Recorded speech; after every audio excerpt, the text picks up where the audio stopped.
Me are the burning fire and natural born killer. When me bust into flame, watch out some mics in ya. Stop turning, I am make the bad boy bigger. When they come around, we all go on them. Listen to the word and they buy your cuts in the middle. When the flames get higher, put up your gun fingers. Return all of the fire, it's a bad man single genocide. Pull your gun finger, trigger. Gun finger, trigger. Gun finger, trigger. Gun finger, trigger. Return all of the fire, it's a bad man single genocide. Pull your gun finger, trigger.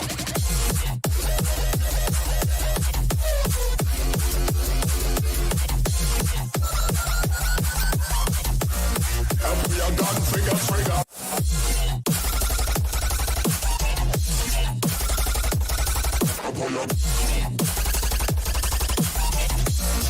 Pull your gun finger, trigger. It's a bad man, single give a sign. Pull your gun finger, trigger.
drop bombs, yeah.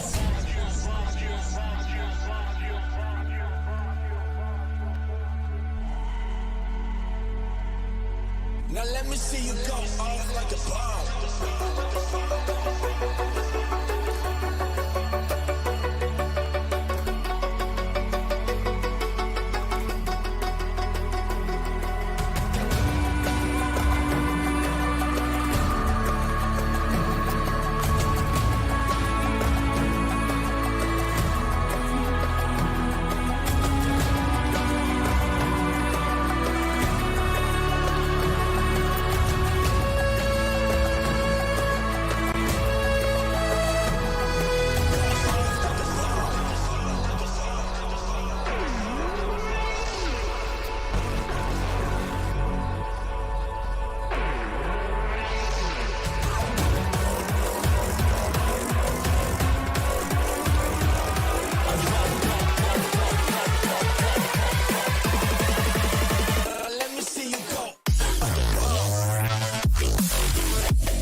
Chillin' in the chair, I'll be sipping it.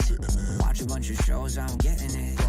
Yeah, I understand it's a quarantine, I got to be chillin' all alone, but I'm getting sick. People who be running half the office on in politics and scrambling to tell the kid to stop. I ain't gonna leave the room, I don't wanna kill a few with that this shit that is inside my top. Look at the pop, taking it bigger than now, taking it part of the crowd, don't wanna pop. I don't wanna them down, better be kicking them out. Look at the box, smoking loud up in my damn house. Solo though I know I'm never going on and out. Party on my own now. Look at all the people trying to hold me back, hold me back. Going so loud. Look at all the people trying to hold me back, hold me back. Slow down. Fuck going out, getting high on the weekend. Only now. So loud. Oh, party on my own. Party on my own. I'm doing what I'm doing, I don't got a lot to prove. And if I'm moving, then I'm grooving, cause I wanna do it. Stupid, got my music and I lose it to another tune or two. If I don't get to move it, even real can do it. When I'm cooking, then you know I'm cooking bacon. You don't wanna check under the apron. Vacuum the whole room naked, facing windows so people who out getting the greatness. Telling me better to hate this, really though it ain't shit when you could compare to what the other people facing. So what I am drinking, still half full is true when comparing to the nation. Party on my own now. Look at all the people trying to hold me back, hold me back. Going so loud. Look at all the people trying to hold me back, slow down. Fuck going out, getting high on the weekend. So loud. Oh, party on my own. Party on my own.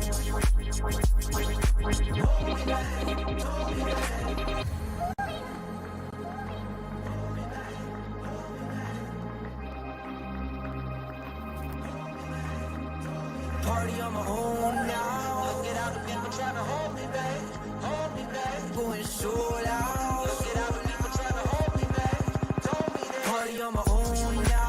Look at all the people trying to hold me back, hold me back. Going so loud. Look at all the people trying to hold me back, hold me back. Slow down.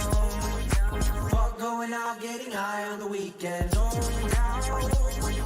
So loud. Oh, party on my own. Party on my own. I'll party on my own.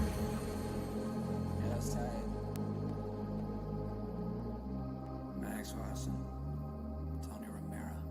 Party on my own.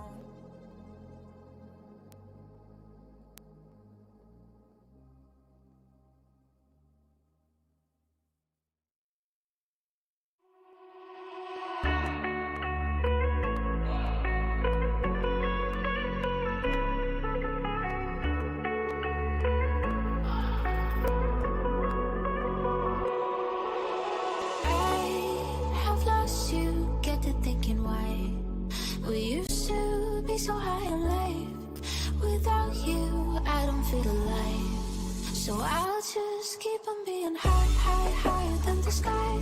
Tell me, are you there for me even when I try? Keep on being high. Without you, keep on being high. Without you, keep on being high. I know that you're feeling forsaken, mistaken, wish you were another man. I remember feeling awakened, mistaken, if you thought I'm in that place where you want me to be. But I don't want to want you back. So it's easy to see when I'm high all the time. 'Cause I have lost you, get to thinking why we used to be so high on life. Without you, I don't feel alive. So I just keep on being higher than the sky. Tell me, are you there for me even when I try? Keep on being high. Without you, keep on being high. Without you, keep on being high.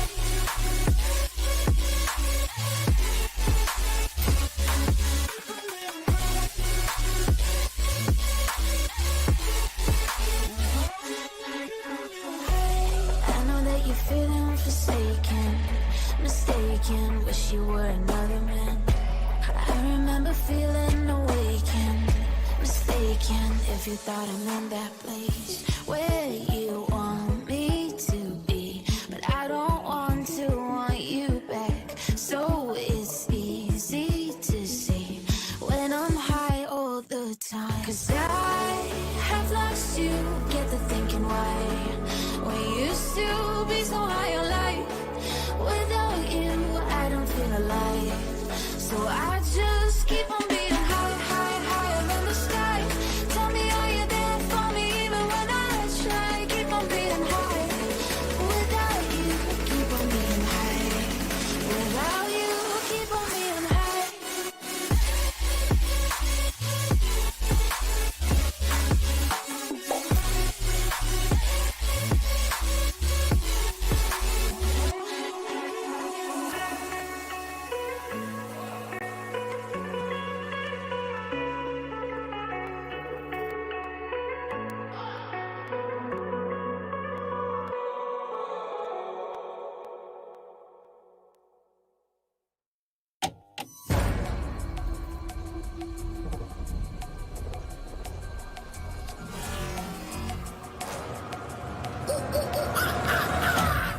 There's a pyramid of power with eyes that can see it all. Cameras to capture your image at City Hall. Realize they listen whenever you make a call. If you want a revolution, I'll really give it to y'all. Brave is the army that bands and bands, bands and bands.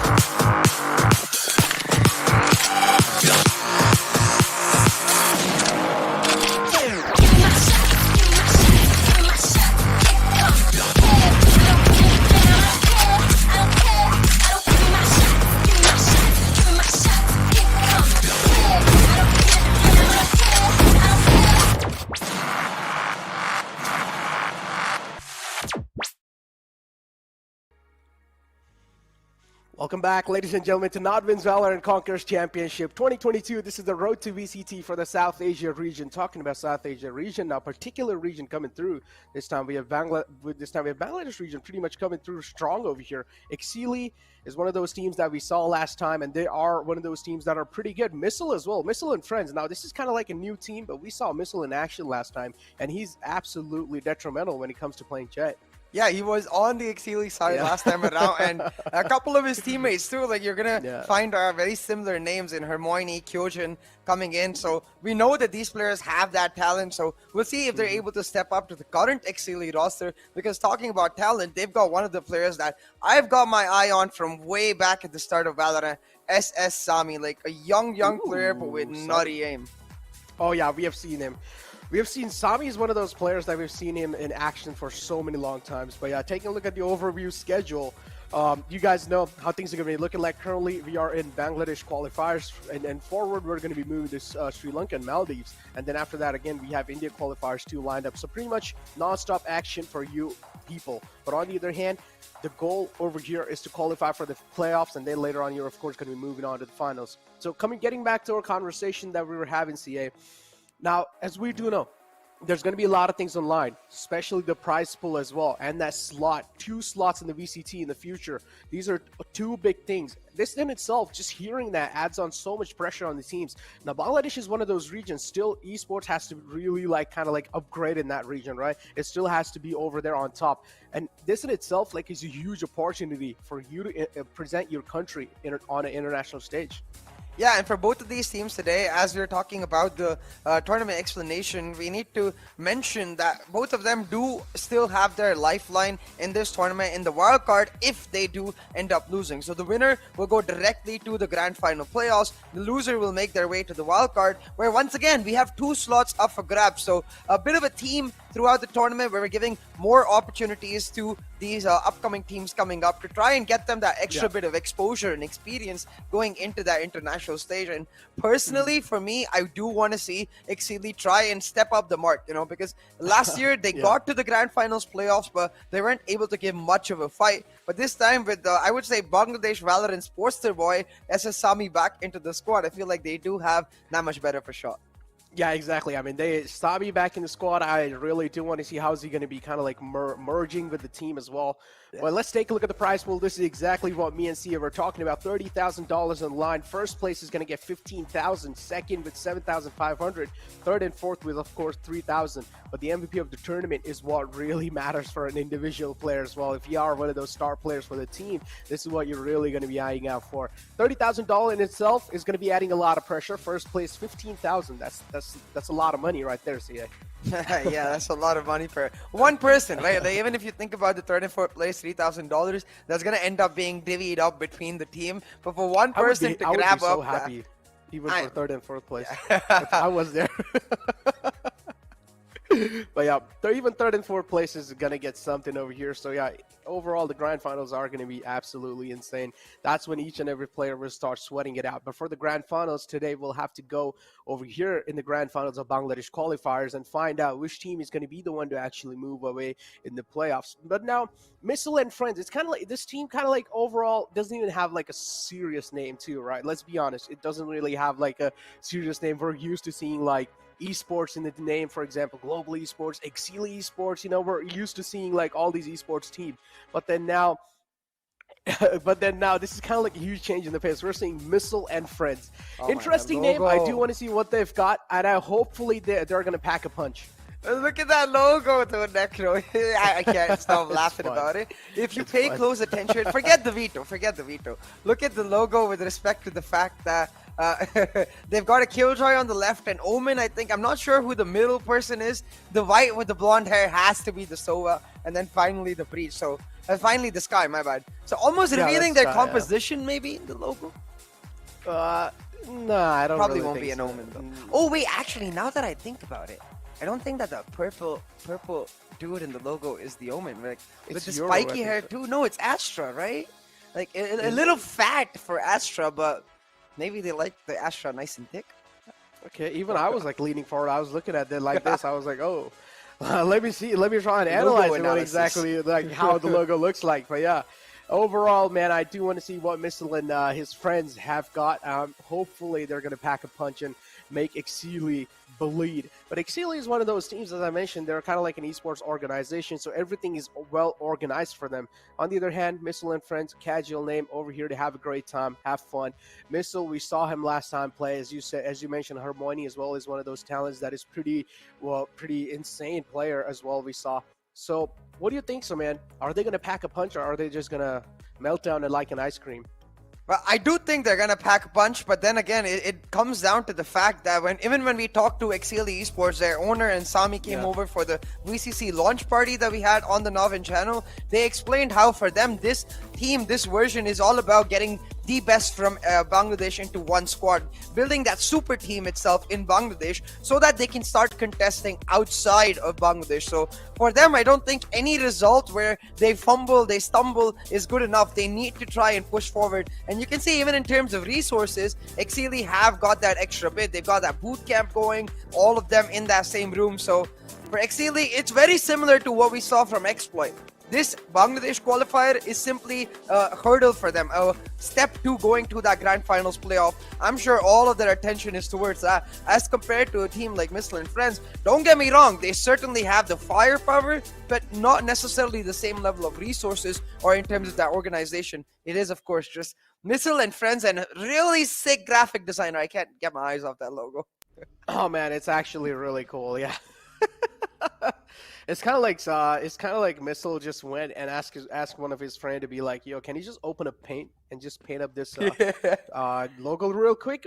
So we made it till the quarterfinals, so we need a logo for our team, you know. So just go ahead and open up paint, just make this logo. All right, over here, NODWIN. There you go. This is our logo. Just use it. Yeah, use a little bit of color, get creative. Yeah, there you go.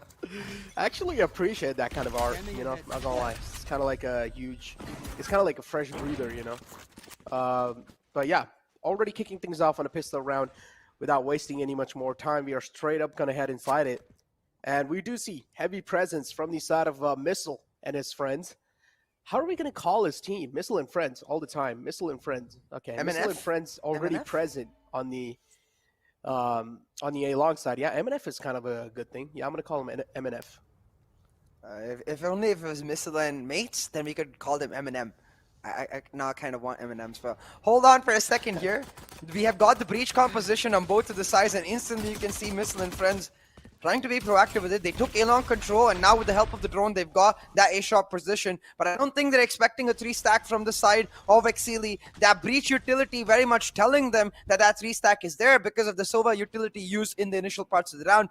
Instantly, the rotate comes out, but because of a small peek from Zolo, Exceeli once again have got the information. They're ready for it. You can see Outlaw already coming there to back him up. They're going to try to contest this site immediately. Oh, they're trying to contest the side for sure. But trades are happening back and forth, and somewhere down line, the man advantage goes to MNF. Killjoy being spotted on the site, default position, instantly being shut down. Zola Crazy will follow it up, and look at that, 3 frags back to back, and Exceeli will take the first round in their hands. Yeah, really nice round picked up for Exceeli. You can see a couple of smiles there. For Sami especially, I think this matchup and as well as this tournament is a big test, right? Because of what he mentioned in that launch party. For him, like, he had to rebuild this entire team around him pretty much, trying to find the best players from Bangladesh after he was picked up by Exceeli just in the aftermath of VCC 1. In the past 6 months, they've managed to build a stable core of 4 players in Zolo, Shivs Freaks, Fancy, and Sami, but Outlaw, or rather as many people know him, Rabstan the Chotabai, he's coming in as that 5th member. I really want to see how he's able to thrive in this team. As a content creator, he is bloody amazing. I myself see a lot of his videos, but right now, he's got to get it down as a competitive player. But talking about getting it down, well, for a second I thought Zolo might peek there, Necro, and find himself at the butt end of a shorty. Oh, look at this. They're just ready for the garage ball with the shorty on the classic. As soon as someone tries to move out Zolo, he should not be aggressive. Let him walk in your crosshairs. I know it's pretty itchy. Push happened. Spots out Missile. Missile takes a huge dink and now is down quite low. Missile should be taken care of, man. Just one little bullet. Beautiful stunt coming through. Now maybe you should have followed it up. But still Zolo taking things pretty slow. Trying to make some solo plays happen. Zolo moving slowly and steadily outside the garage. Beautiful headshot comes Oh through. my god, he knifed! And a follow-up by Sami. What's going on? Sami is just making it hurt right now. That's humiliation right there. It's just second round, Sami. Chill out. I love it, though. And you can see they're just like, bro, you knifed him? Like, what? What are you doing? I want to see what's happening in the map. You can see Sami moving in through the astral smokes, catching Oh my god, that oh my god, he's player actually off guard planning. right Oh, there. you did him dirty. He did him dirty too. It's like he could have went with his gun if he wanted to actually try and stop the plant, but that's not what happened. Just did him completely dirty. You guys can try and copy these setups. They're actually pretty cool. The people in the chat that are watching, but yeah. Missile just dashing in forward. Almost caught Sami off guard though. Sami instantly will back off on the A side. 3 players are there. But Missile and friends, which is MNF, they are as well taking things pretty cautiously.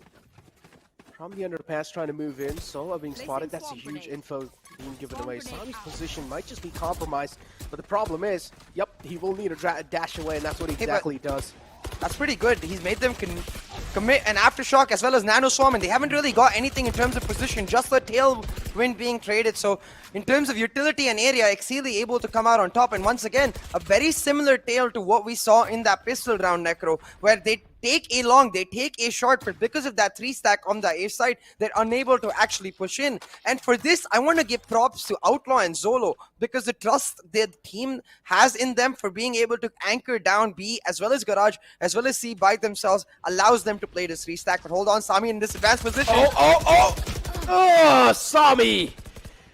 You absolute assassin. So able to sneak past through all the eyes and was able to sneak in. Oh my god, what's going on? Exceeli, Exceeli, they're just stacking it up. I accidentally just said Exceeli. Oh man. Indeed, it's kind of hard to forget the clutch in the India Q1. But yeah, moving on. Exceeli, able to stack the body up. 3 rounds back to back. Exceeli, they're not even breaking a sweat. Spike down A. 1 enemy remaining. Yeah, and you have to start thinking about how Missile and friends need to change it up, because if we have to remember that they're playing this breached over composition. I kept saying combination. Combination, competition, Coming composition. back to composition, because the strength of this composition really, Necro, lies in the attacking half when they can be a lot more proactive. So for them to go down 3-0 already, basically hand Sami this free operator, and he's just gonna make them pay. Found that first blood already, taking down Missile. He's got stunned, but he's not gonna move away whatsoever. Needs that another pick for himself, and he's gonna find it, no trouble. Well, there you go. And the confidence there as well. If he peeks again, he's absolutely crazy. He does. Oh, Sami, I mean, even though you got taken out, gotta say you got balls of steel for doing that. I would not have done it, especially realizing this is one of the biggest stage you can ever get to. And Exceeli, they're just able to steamroll it through. Crazy finds of peak with like pretty much a pixel. It was hard for me to even see what just happened.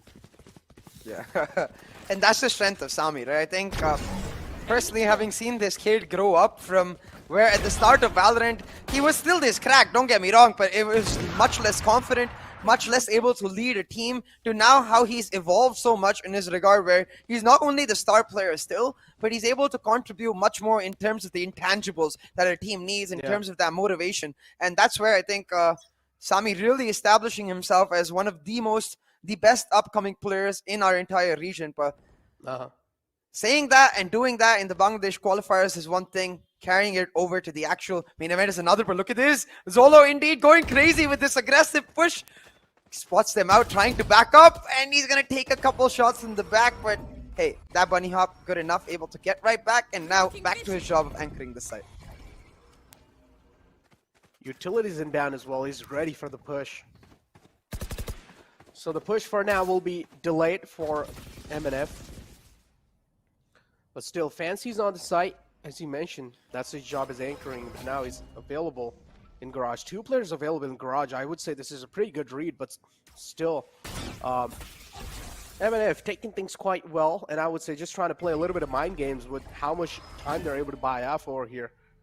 Sami's available on the A long side, and he's just going to wait for them to walk in his crosshair. Also has the Blaze Storm available, but is he going to pop it? That's the question. Smokes inbound. I'm pretty sure calls will be given away. Look at the rotation goes back again. Yeah, and look at the information Zolo is able to get for free. His position will be revealed in a second. Actually, no. The alarm bot not in range, I think, to get activated. Zolo able to just get on out there. The turret does eventually reveal, but for the side of Exceeli, they're just happy to play this on the retake, considering the fact that they have that cosmic divide. Outlaw even finding another kill. Exceeli are just in cruise control, Necro, Missile and Friends not able to make any impact. Oh, they're just making it rain. Yeah, exactly. Missile and Friends not able to make any impact. And there we go. Another round on the board. Back-to-back domination coming through. And Exceeli, intention's pretty clear, man. They have their sights locked in the Grand Finals playoff. Yeah, absolutely. And Outlaw himself getting a 3K right there, proving that, hey, he might be arguably one of the best food vloggers in Bangladesh, but right now, he's simply that Outlaw and Exceeli, that Killjoy player, not eating food on his videos anymore, eating people for breakfast in maps right now. So we'll see how they get it done, because right now Missile and Friends are just not able to find any momentum. What I want to see is much more aggressiveness, like in terms of the fact that they have Missile and Kyojin, two players we've seen previously in the VCC really pop off. Use that flash and dash combo. You don't need to use it to commit onto site. They can just instead use it to play much faster, try to shut down Sami, and then look for mid-round rotations on the basis of that. Oh, that's exactly what I'm talking about. Missile waiting for the aggressiveness from Sami. Shuts him down. That's a huge first peak for MNF. That's a great shot. Yep. Finally able to shut down Sami. The operator's out as well from his hands. A huge frag. Will be a huge side relief for this round at least. But still, 4 and 5 situation. Exceeli, they're just able to make some solo plays happen. Because currently, how it looks like, Missile and Friends are completely unparalleled to Exceeli. They're giving it all they have, and well, there we go. Man advantage now equalized. That's all they needed, that one single pick. Recon darts inbound. Oh no, misses a couple of shots at the start. Got a little worried for Red there, not gonna lie. But still, Missile able to follow it up, and now it's all down to the one last man alive. The only man alive to hold the strain down. Not gonna be able to do so. Hermione strikes in, and Missile has a little bit of smiles on his face as he does know this is just the start for the domination. Yeah, and you can see that it missed almost towards there. We're like, guys, this is great. We just need to keep calm and do more of the same. So I love the mentality already coming in from Missile and Friends, where just because they're 5 rounds down, they're not necessarily giving up, not necessarily, losing that mental edge, and making sure that they stay strong and keep persevering, because that's the important fact. Now, once again, the setups from the side of Exceeli changing, where they were not playing anybody in Garage, playing much deeper with the alarm bot now. Now instead, you can see Outlaw playing a narrow alarm bot. It gives a tiny bit of space to sneak in that garage area, so I wonder if MNF could exploit that. But the trend has been always to try and take a long and a short control and then decide mid-round where they want to rotate, and that's what they do once again. They've taken a long control, left Missile there. He's just going to be a nuisance while the rest of them rotate. Look at what Missile's doing, just jiggle peeking, just trying to get the pre-fire in. Does know Sami's probably holding that angle, so it does not really want to fully commit. Sami as well, after the previous round, how he got picked.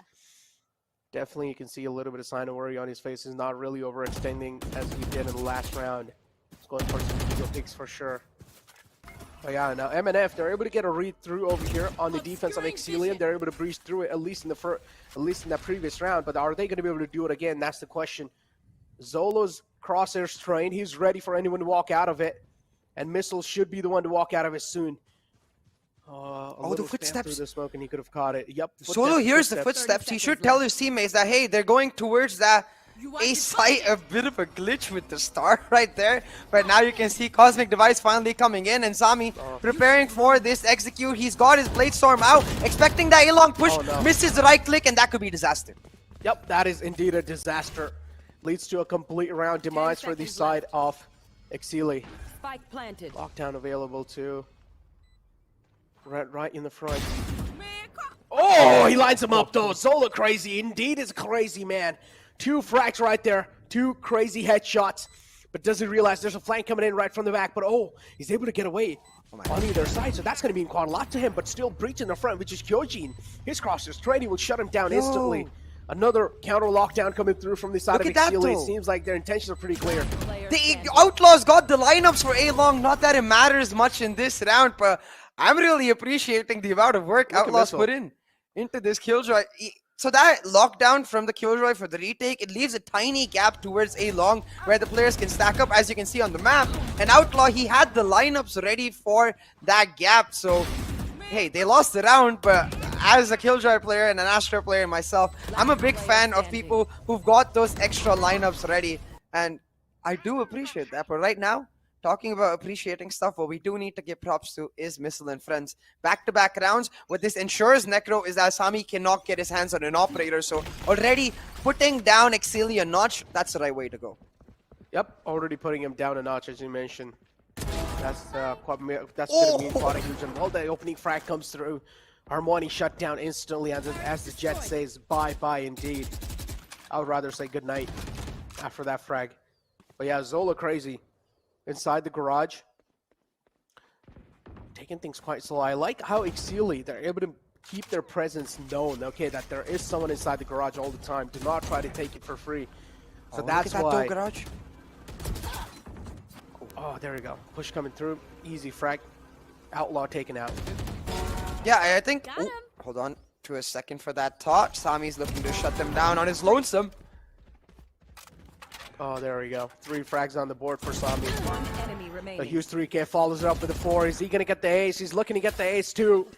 Here. 8 bullets in the magazine. We'll need a fresh 1. He should go for 1 actually.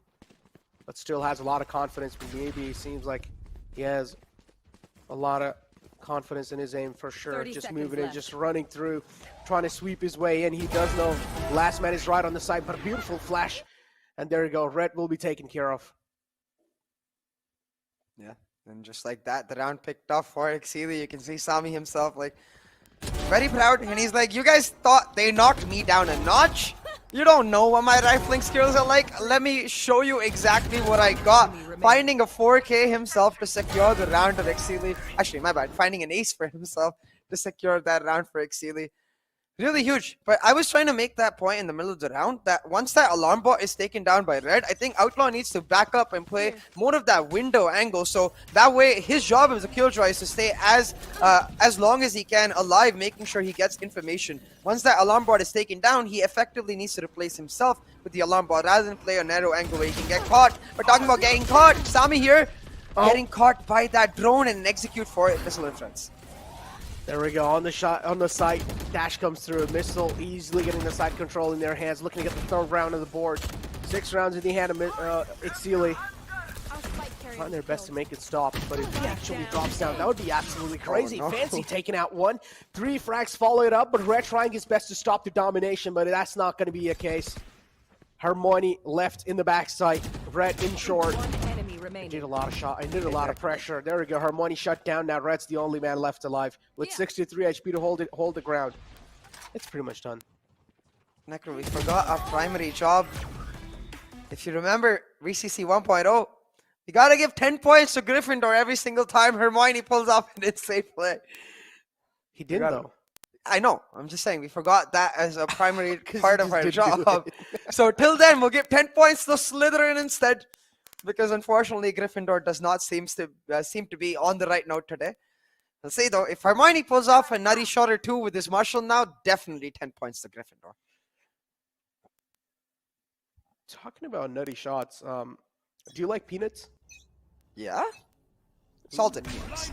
Salted, right? I kind of like spicy and salted. I mean, yeah, spicy, like, 100%. Yeah, spicy and salted peanuts are just so good. But yeah, Exceeli. Oh my god, what is going on? He's just able to stroll on like a casual stroll on a summer's day. But a beautiful shot from Pyro, actually proving that he's a Pyro. Or Pro, my bad. 2 players alive, still. A beautiful shot to follow it through. What's going on? Exceeli, they're just proving MNF unparalleled right now. Oh. It looks like Missile's gonna get caught off guard. He took a single shot that revealed his position, and Zolo capitalizing on that. And I want to take a second to just give props to Zolo himself. Like, from my experience watching him, like from way back in the day, the OG Exceeli with Sami, Zolo, before they all left and tried their hands at different rosters, was with Zolo playing things like the Reyna. He was very much a duelist player with some cracked aim, but you can see how much he's transformed himself. Still has the cracked aim, but now playing a much more versatile agent in that Astra. Really functioning, I think, as the IGL of this team because of that, and enabling players like Sami that much more. So props to be given to Zolo. It's not an easy matter to change from duelist to something like Astra. Blade Storm available. Sami taken down quite low. Can't really dash just yet. Yep, there we go. Nana Swarm runs out. will instantly dash back to safety. Still, Exceeli, even though they have a huge lead, I like they're not really overextending themselves, but the read coming through pretty clearly. Zolo always able to go or play proactively and give so many comms away. That's what really matters here. Zola from the back is trying to make sure that he's pretty much sealing it. If anyone tries to rotate back, the calls will be given away. So Zola is kind of like an insurance policy for them. Yeah. Intention is pretty clear. They just want to make it inside A. Exceeli, they're going to let him. Look at Zolo though. One enemy remaining. Zola from the back can make a huge play happen for sure. But again, if his position's expected, that's going to be huge. Yep. Expected remaining. Zola from the back instantly shut down Pro. 3K on the round, 3K on the board. And now it's a one-on-one. Outlaw versus Pyro. What do you think Zo's going to win? 30 seconds left. Outlaw, for him, this has now become a test, right? As we were talking about in the VCC launch party, Sami explained that they've got themselves a stable core of 4 players, and they've continuously been experimenting with that 5th. And for VCC, they've gone with Outlaw, and so far so good from his regard. But against Pyro, it's going to be that much harder because look at this. Pyro does have that Cosmic Divide. I want to see him set it up for the long plan, but instead stay on site, try to fake it out. Not going to do any of that. Instead, just wait in this position now. It could work out. The only issue I have with the Log's position is that you have to watch 2 angles, and if Outlaw checks you, you're just down. I don't like that position in a 1v1 ever, Necro, because it's almost like you're giving away the agency you have in the fact that you plant it first. You have time to get into a post plant to the retaker. And Outlaw, you can see, well, he eats 1v1s like that for lunch, because I said breakfast already earlier. Next is going to be dinner. Yep. Yeah, pretty much lunch. Yeah, lunchtime's done. Did you have your lunch, though? Oh, no, I'm waiting for it to come by. So probably after the series. I didn't even have my breakfast yet. So yeah, ladies and gentlemen, pretty hungry. Pretty hungry, ladies and gentlemen. And you guys are probably going to be hearing a lot of food jokes from me, so get your ears ready. Hey, it works out well. You know, because Outlaw is one of, I mean, I don't even know Bangla that well, but I watch a lot of his videos because he just makes funny content in general. So right now, though, definitely going to look at him more as the ex-former pro player that he was, the Diamond Immortal Valorant player. But look at this right now, Shubs fighting an easy one-tap. He's like, all right, enough, Sami. Let me show something. He's baiting him out. Oh, but Sami still spotted. Beautiful spot coming through. Ultimate follows it up, and still the man peeks out. I don't exactly know what he's had for his breakfast, though. So much confidence over here. And Exceeli, they're not even phasing away with what MNF are able to do here. Easily able to storm through, no matter what they're putting in front of them. But still, now here comes the problem. Both the players alive for Exceeli, they're quite low. One is 245, the other's 20. Lockdown invested too, to stop the push onto the spike, because the spike control currently is in the hand of Exceeli. Red moving in. He just keeps holding that. Oh no! Looked away in the nick of time, and unfortunately will also get detained. Where's the SOA? It's your time to defend your teammate, but no, they're not really going for the kill. Yeah, because they have no idea he's right there. He was able to set up the Cloudburst behind the Cosmic Divide, so they didn't really see him running behind there or notice that he set up that Cloudburst to get back. Instead, looking to play on that time factor, going for the full rotate, but this simple recon is going to give them away, revealing one player towards the boxes. He should instantly know that the other is either in garage or long. Can set up the shock darts for the plant, but instead just waiting. Shows playing on time here, will get caught out instead. Why? He went for the aim duel, a little too overconfident. Trusted in his aim a little bit too much. Alarm bot over here, Sami clearly spotting it out. And both these dudes are relying heavily on that alarm bot. So if he's able to sneak past through it, I'm pretty sure he's going to be able to sneak past through. He can outrange that. Yep, doing exactly so. Able to outrange the alarm bot. And this is huge. He's going to be able to make a huge play happen over here. He's certainly able to close it out. Crowded well, though. Nice proactive move. Finds one, 5 HP in the hand. If he clutches this out, this indeed can be an insane play. Peeks out from the right, but Pyro is pretty good at playing mind games. And nice try there from Sami. And this is what I mean, man. This player has got every bit of skill with regards to finding these insane moments. Able to knows almost in the back of his head the exact range of the alarm bot. Like for us, of course, we can tell because we see it put, we can see the map, we see everything in the spectator point of view. So we have an idea of being able to tell. But for a player to be able to do that while in that 1v2 clutch moment, absolutely nuts. But Piro, living up to his name very much. I think it's actually Rorep, because I've seen that before from other players in Europe, where I've seen it too. twist their name around, and that's why they have that caps lock letter at the end of the name. You remember Rolkis? Is the other player? But his actual name is Skylar. So Skylar's opposite is Rolkis. Relics, you're talking about, right? No, Rolkis. Relics? Yeah, I think so. Relics or Rolkis something. I think so. It's Relics. Yeah, Relics. Skylar. Oh yeah, Relics. Yeah. Former C9 player, insane race player. Most definitely Relics. Relics. Yep. Relics. Indeed, you got it. Kind of messed his name up, but yeah, Relics. There you go. Flood comes through on the site. Missile doesn't really have a lot of HP to work with. Easily taken care of. Shoes is just stacking up bodies like it's nothing. Able to get those 2 quick frags, and Recon darts inbound. Not really going to be able to scan anyone over here. Hermione heavily relied on that. But Recon dart now out the gate as well. 40 HP to work with for Hermione.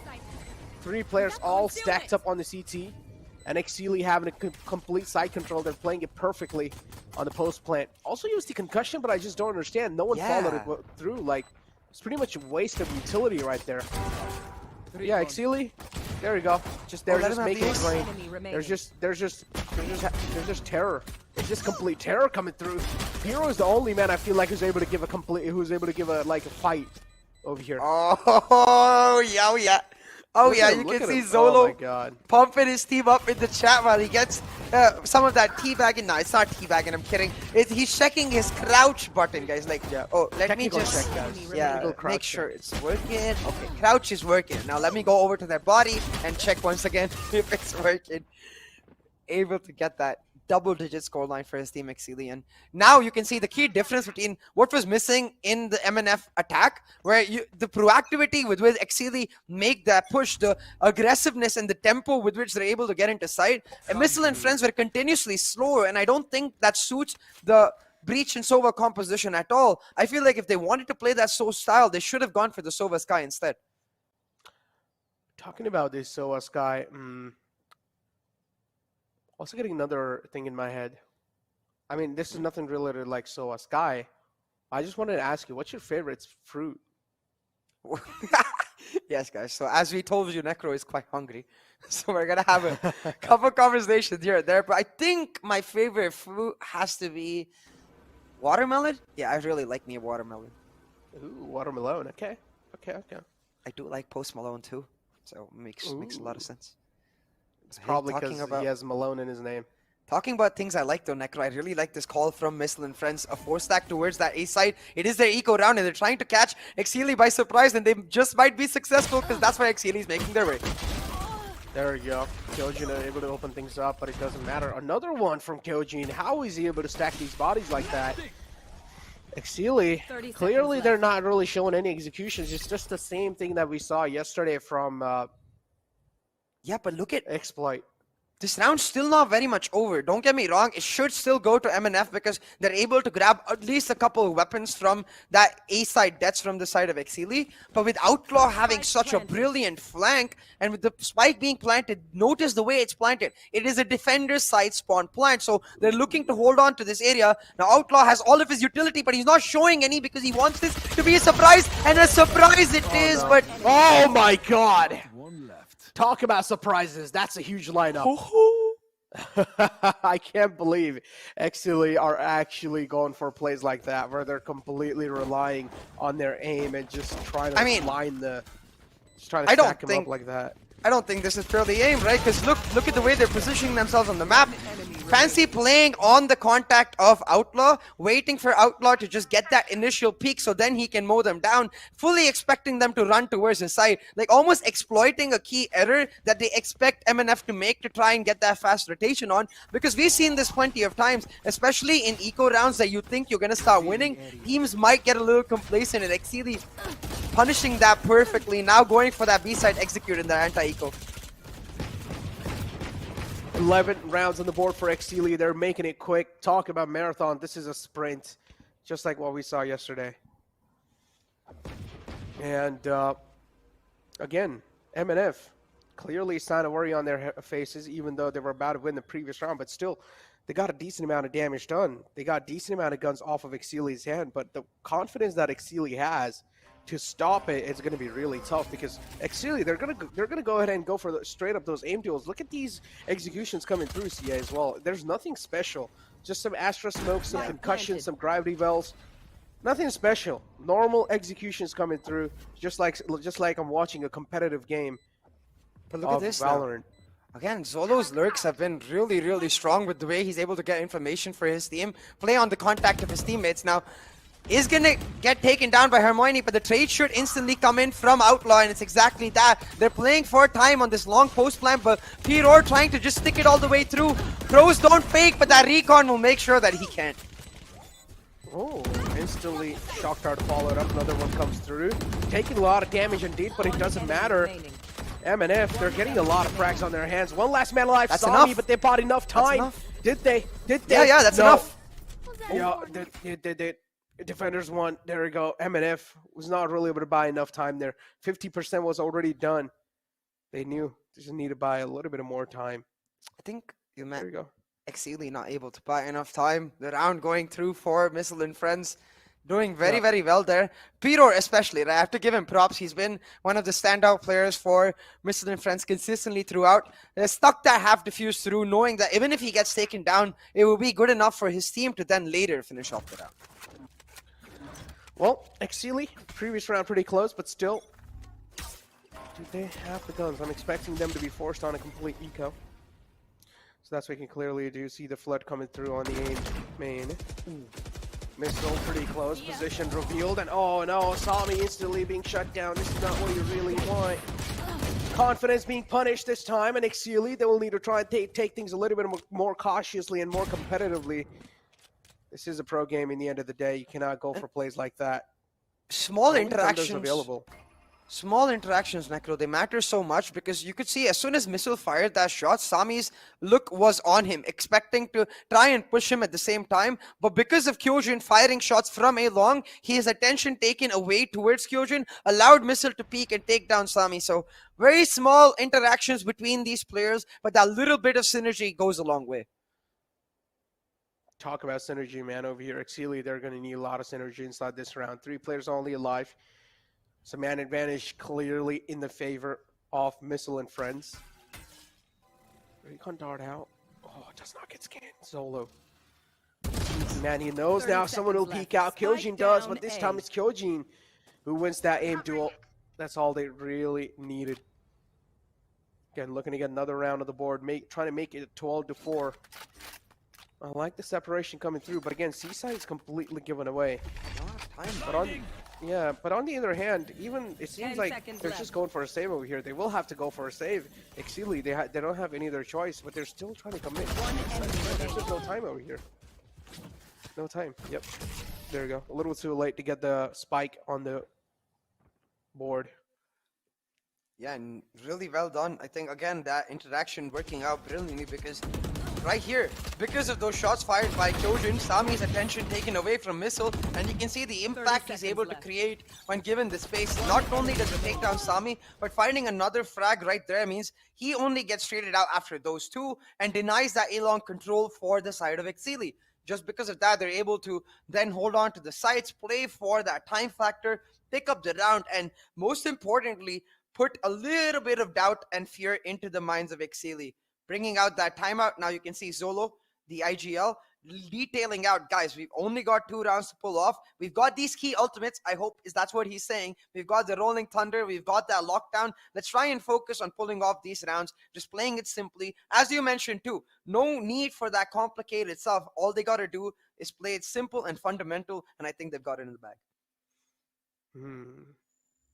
This is we exactly saw the same thing as well from yesterday from Exploit. They were not even using those technical, strats against them. They were just going for some classic strats. They were able to win it easily with a 3-0. So Exceeli somewhere down the line, that's what they're exactly doing as well. They're not really going for some complicated execution. Instead, they're relying heavily on their aim, which is clearly visible. Look at Sami on 19 frags, then Zola crazy with 15. Outlaw pretty much on the bottom with 10, but it doesn't matter. Each and every single player has a double-digit frag on his name, and that's huge in itself. Kills are equally divided pretty much. On the other hand, MNF having a lot of pressure already because a lot of rounds are given away. 2 rounds only needed for Exceeli, and Garage presence being shown as well from the side of Exceeli. Now, Blaze Storm through, and Sami will have to play an instrumental role. There we go. Instantly slapped off Sami. Down, but he pulled the attention away, but a few shots missed from Zolo, put him down, and Kyojin, despite being flashed, I think he was flashed, still finding the frag onto Shift Streaks will effectively ensure that this round goes comfortably in the hands of Missile and Friends. Ooh, comfortably. Yeah, indeed, I would say. Missile and Friends still taking things quite cautiously, even though they do have a man advantage. Man being spotted. Keep this in mind, it was kind of like a broken buy. Or pretty much an eco, I would say, for the side of Exceeli. So they're taking their sweet little time. Beautiful. Ooh. Shots to follow it up with the classic, but Fancy 9's position can be a little nice. 30 seconds left. From the back, has a checks crosser too. I don't know what he's going for exactly. Trigger discipline. Knife Coming him. through. He goes Oh, for the knife. no. He is. Oh no, just rubbing salt on their wounds. Exceeli, you gotta do him dirty like that, huh? Why? Just focus on the win, please. Don't go for some troll plays over here. Fancy 9's position compromise, moves out. Missile will shut him down. I love the knife, Necro. I know that you think it's a little bit troll, and I do agree in that regard, that it is a little bit troll. But in that moment, 1v4, when you only got 10 or so seconds left, I especially appreciate the fact that he's like, well, I might not be able to win the round, but I'm going to try to get some psychological warfare in. Talk about psychological warfare. Beautiful frag, man. 11-6 rounds. Again, another round on the board. This should definitely give them a little bit of glimmer of hope to make a comeback happen. But again, it's just a little glimmer. Out of charges. The vision's not clear yet. So Exceeli still... I finally feel like somewhere down the line now, Exceeli, they're trying to take things a little serious inside this round because they do realize another slip up and they will be forced on an eco again. So they do not want this to happen. Yeah, especially considering how good Missile has been on the operator. Exceeli, they need to try and utilize the ultimates they have, but instead, Zolo getting caught out that early. We never want to see that key controller and Astra going down. Talk about key controller and Astra going down. There you go. Random spam coming through to try and follow it up. Behind the default box. Oh, man. 50 seconds on the clock. Exceeli still need to get a side control. No casualties found yet on either side. So Fancy 9 just walks up straight. Beautiful flash coming through. That'll help Sami out in making that push happen. Walks in. Rolling Thunder available too to try and stop the retake instantly. So now Exceeli, they have confirmed this side for themselves. They can pretty much get a huge side relief. Outlaw's flank caught. Instantly being shut down by Kyojin. Fancy's position is going to be quite huge. Rolling Thunder being used, but that's not going to catch Fancy in the back. But hey, guess what? It doesn't matter. Kyojin turns around and slaps him. Yeah, just slaps him in the face. A bit of a whiff there from Fancy right after setting up that side execute with a really nice flick. So hit and a miss, you know, he hit on the first try, missed on the second, but that miss definitely potentially casting them that round. But as you said at the start of the round, Necro, with this round lost, now once again, Exceeli forced onto an eco, and you have to start wondering if this little bit of miscoordination, for example, Sami did not need to go for that defender side spawn peek right there. Needed to have waited for the Rolling Thunder coming out from Fancy 9 to then find the peak, and that would have made sure that he stayed alive. And you can see his impact is felt throughout the rounds. Him staying alive is as key as with respect to how key it is for Missile with this operator for Missile and Friends. So right now, Exceeli, they need to fix those small things in their game which are leading to their downfall. The bit of error with regards to the communication aspect, and this time, once again, going for that B execute's a little scary because they have their turret, but they have a star on that turret. It's almost like they want to block it off when they enter. They're also stacking right outside. Yeah, as you mentioned, right outside the B site, completely a huge stack coming through. Exceeli, they will try to open the floodgates. There we go. Instant smoke deployed on the top left too, and a quick plant coming through. We'll take a fair bit amount of damage, but it doesn't matter. She was able to just follow it up. There is another flank coming through from the back, but it doesn't matter. Trades happening back and forth. Now the man advantage pretty much equalized. Aldron's out to get the scan through. But yeah, Exceeli, all they needed was to plant through, and now they can pretty much play on the post plants. Cosmic Divide used. This is huge. Exceeli will have to go through this Cosmic Divide to try and stop the plant. But no, they're just denying it every single time. Played that beautifully.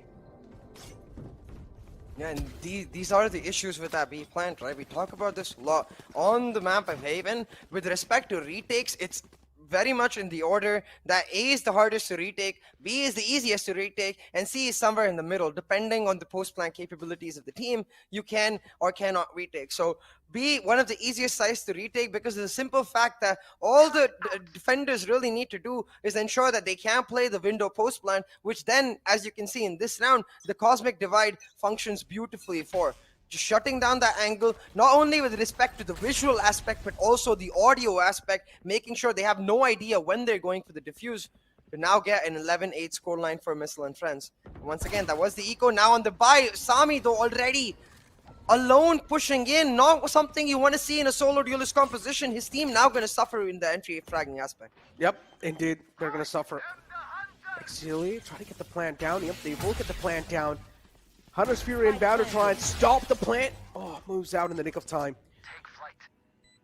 And now again, the pressure's on Exceeli and Friends. 8 rounds on the board. Exceeli, somewhere down line, try to troll it out, but this is where they also got a huge glimmer of hope to try and make the comeback happen. So, Missile and Friends now, the intention's clear. They want to make this comeback happen. But why? Like, Shivstreaks, I don't think he needed to have used his Hunter's Fury there. Could have saved it for the post plant. Now doesn't have it, has going to rely on his shock darts. And so far, they're working out really well. Shivstreaks able to take down one diffuser. But Missile, he's sticking it all the way around. He's spinning around like a tornado. But Missile gets caught. Another man is trying to spin around. And both, they get the defuse through somehow. Yeah, the Hunter's Fury should have been hold on. I don't exactly know what's going on through Exceeli's mind. Those are some rookie mistakes being made. Yeah, especially considering the fact that the Cosmic Divide was already set up to try and delay their retake a little bit. I understand if you don't have the Cosmic Divide, you're using the Hunter's Fury to deny them the entry points for the retake, but once you use that Cosmic Divide, you've got to save that Hunter's Fury for the post plant. A key error being made from Exceeli really puts that comeback on track for Missile and Friends. Now 11-9 with Exceeli's economy once again not looking so great, because if they lose this round, they're not going to have the money going into the next, which will ensure an easy equalization for MNF. So Exceeli, they really need to fix that in that regard. I want to see them going back to their initial place. What really worked for them was the aggressive nature with which Sami and Fancy were combining to create space for the team. Flash and dash for the win. Ooh, flash and dash. That sounds kind of spicy. And maybe Exceeli should try and do that again. We saw a couple of times that happen in the C site. Flash was inbound to the back site, and then the Sami was just able to dash in, able to get the opening frag.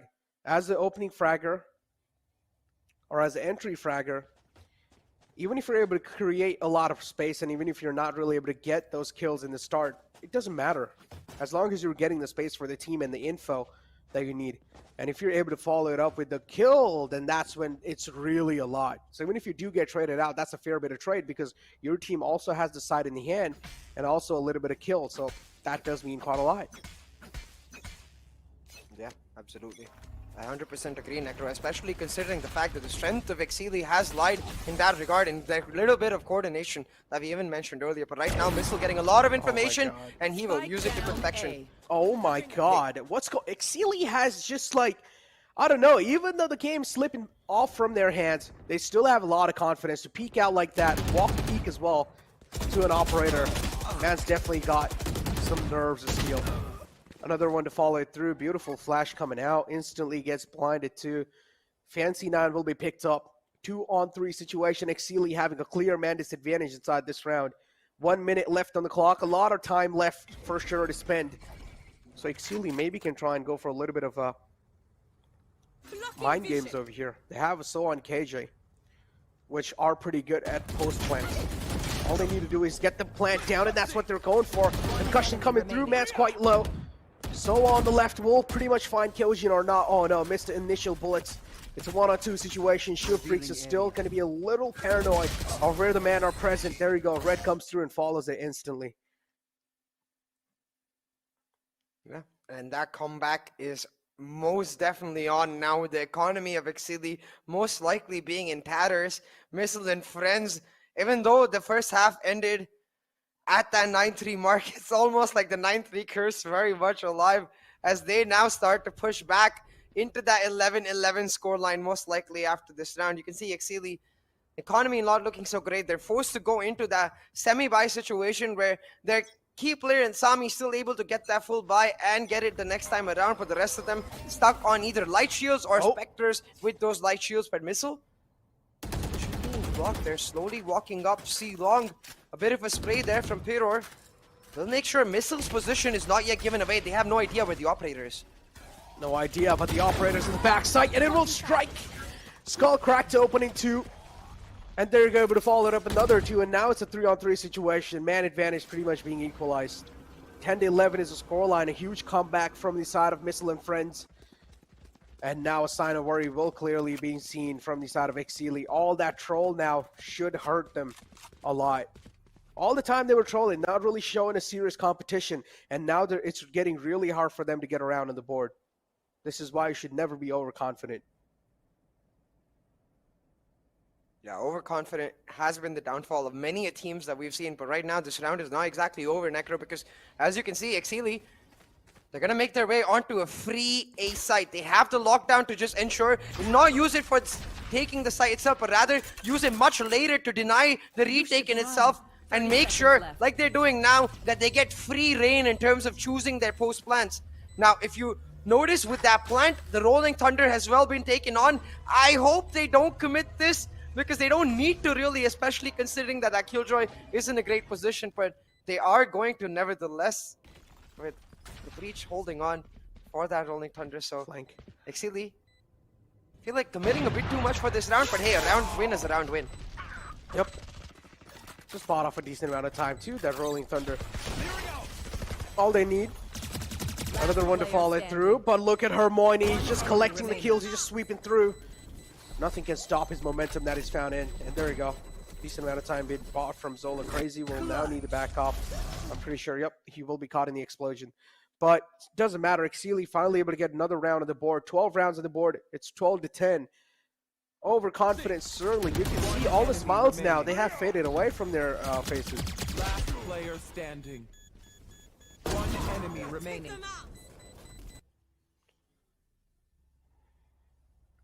Match point for Exceeli Esports, and once again, you come back to how they won that round. It was that initial aggression shown towards C-Long, which forced all of the attention for MNF towards that side, allowing them to go for that slow rotate. So that's exactly what I want to see once again. In the early parts of the round, speed it up, take advantage of the fact that MNF like the game nice and slow, and then maybe they can punish them on the rotate. But once again, Sami going on his lonesome. No flash, no fault line, nothing, just completely exposed, trying to win 1v1 duels. That's not the way you want to go with the Breach composition. 12-10.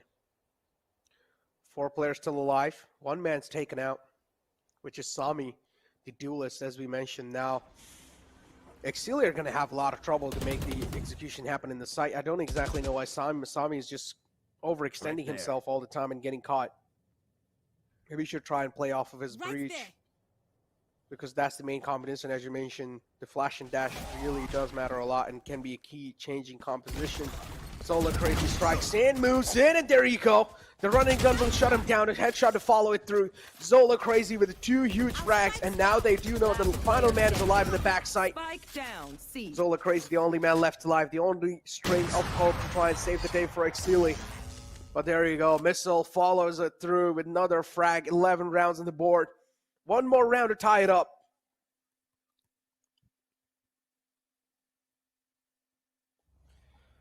One more round to tie it all up. Right now, Exceeli just giving up their economy once again. And I think this is most definitely going to an overtime unless Sami pulls out some nutty shots or Zolo pulls off some nutty shots.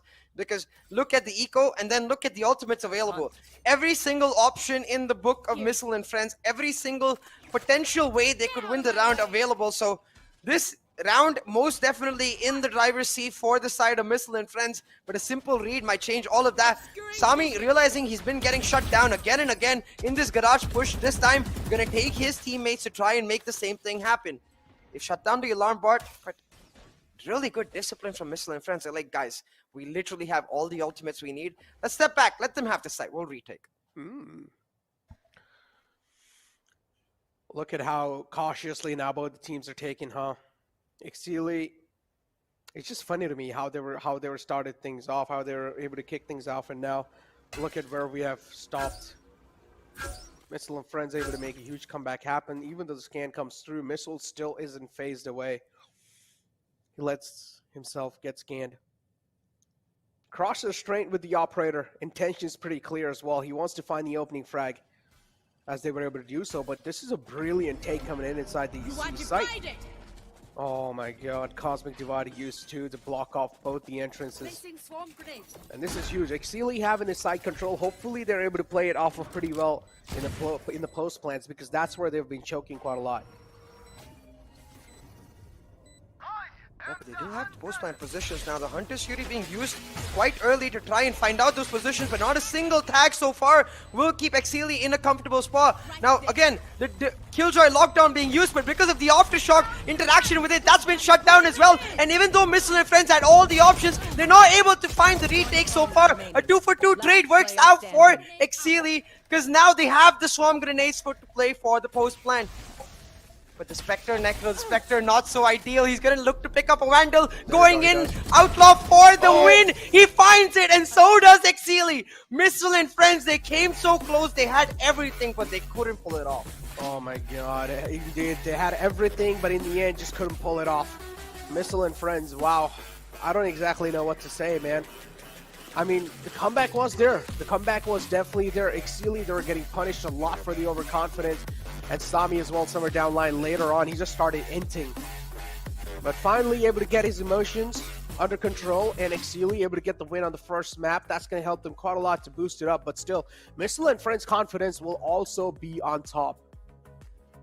Oh yeah, absolutely. I think Missile and Friends are going to be feeling themselves. They're going to think, oh my god, we made a crucial error in that last round, but that's all right. We can move forward to the rest of the best of 5 series because we've got plenty of opportunities to pull it back. But the same could be said for Exceeli, Necro. They're going to be thinking, guys, we were in the driver's seat. We just made a few key errors by getting perhaps a little complacent in that second half. We just need to keep our heads focused, and then we can take that big a lead and finish it off quick. So we'll have to see. I mean, Exceeli are still making it look pretty easy. I don't know what just happened there. Overconfidence was being punished clearly a lot. Let's take a look at the scoreboard and continue the conversation. So clearly we saw a lot of players inting from the side of Exceeli, and that should be stopped to moving in inside the next map. Even though you do have a huge lead, that doesn't mean you start showing off a lot of overconfidence. You start going for some some cocky plays. Just try to play your systematic game, try to be competitive, and try to close out things if you're able to close them out pretty well. Because if you're able to close out things on a huge gap or on a huge distance in the scoreline, that's just going to increase your team's like overall strength in general. Yeah, absolutely. And I think for the side of Exceeli, this is a bit of a wake-up call because they don't want to be put in this position once again. But you can see the difference between these teams being the fact that it came down to just those small plays. And when it comes down to those tiny factors, it can go either way, Necro. So I think what we know for sure is that we're in for a thriller of the series. Oh, man. And look at the headshot percentage from Missile and Friends, though, just skyrocketing up. 21.4% on lead from Exceeli, but then Missile and Friends started hitting some nutty shots in the end. Fragments clearly over here, but yeah, it's a close matchup without a doubt. 13-11 was the score line, so things are looking pretty well.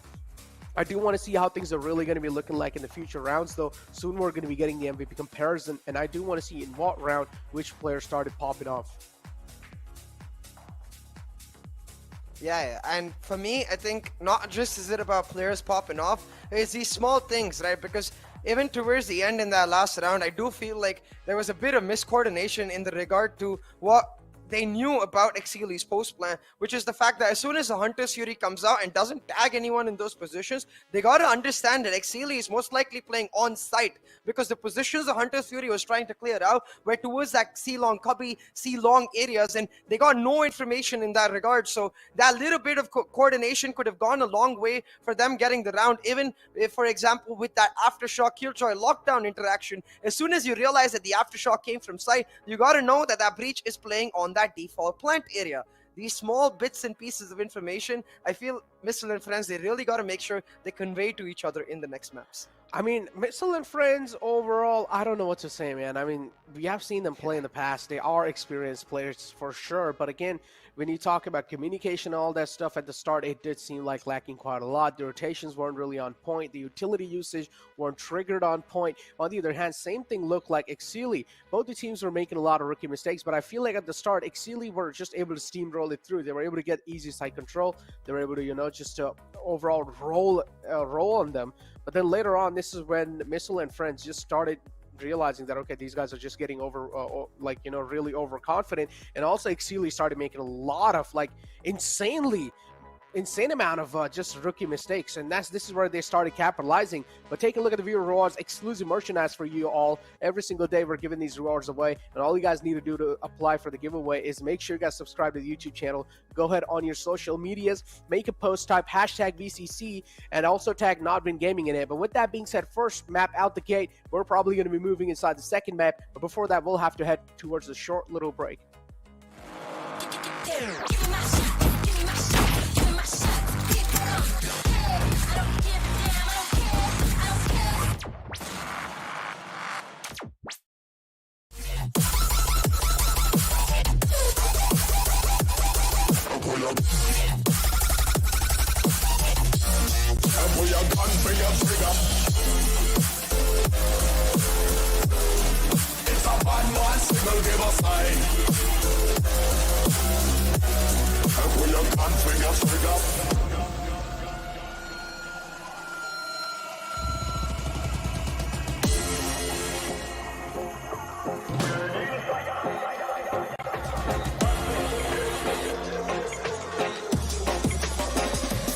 Me are the burning fire and natural born killer. When me bust it to flame, watch out some mics. Stop turning, I am make the bad boy bigger. When they come around, we all go on them. Listen to the word and they buy your cuts in the middle. When the flames catch, I put up your gun fingers. Return all of the fire, it's a bad man single, give a sign. I pull your gun finger trigger. Gun finger trigger. Gun finger trigger. Gun finger trigger. Return all of the fire, it's a bad man single, give a sign. I pull your gun finger trigger.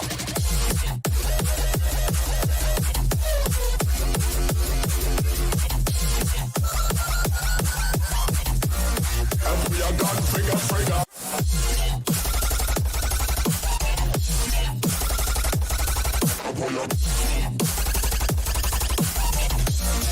Pull your gun finger trigger. It's a bad man, will give a sign. Pull your gun finger trigger.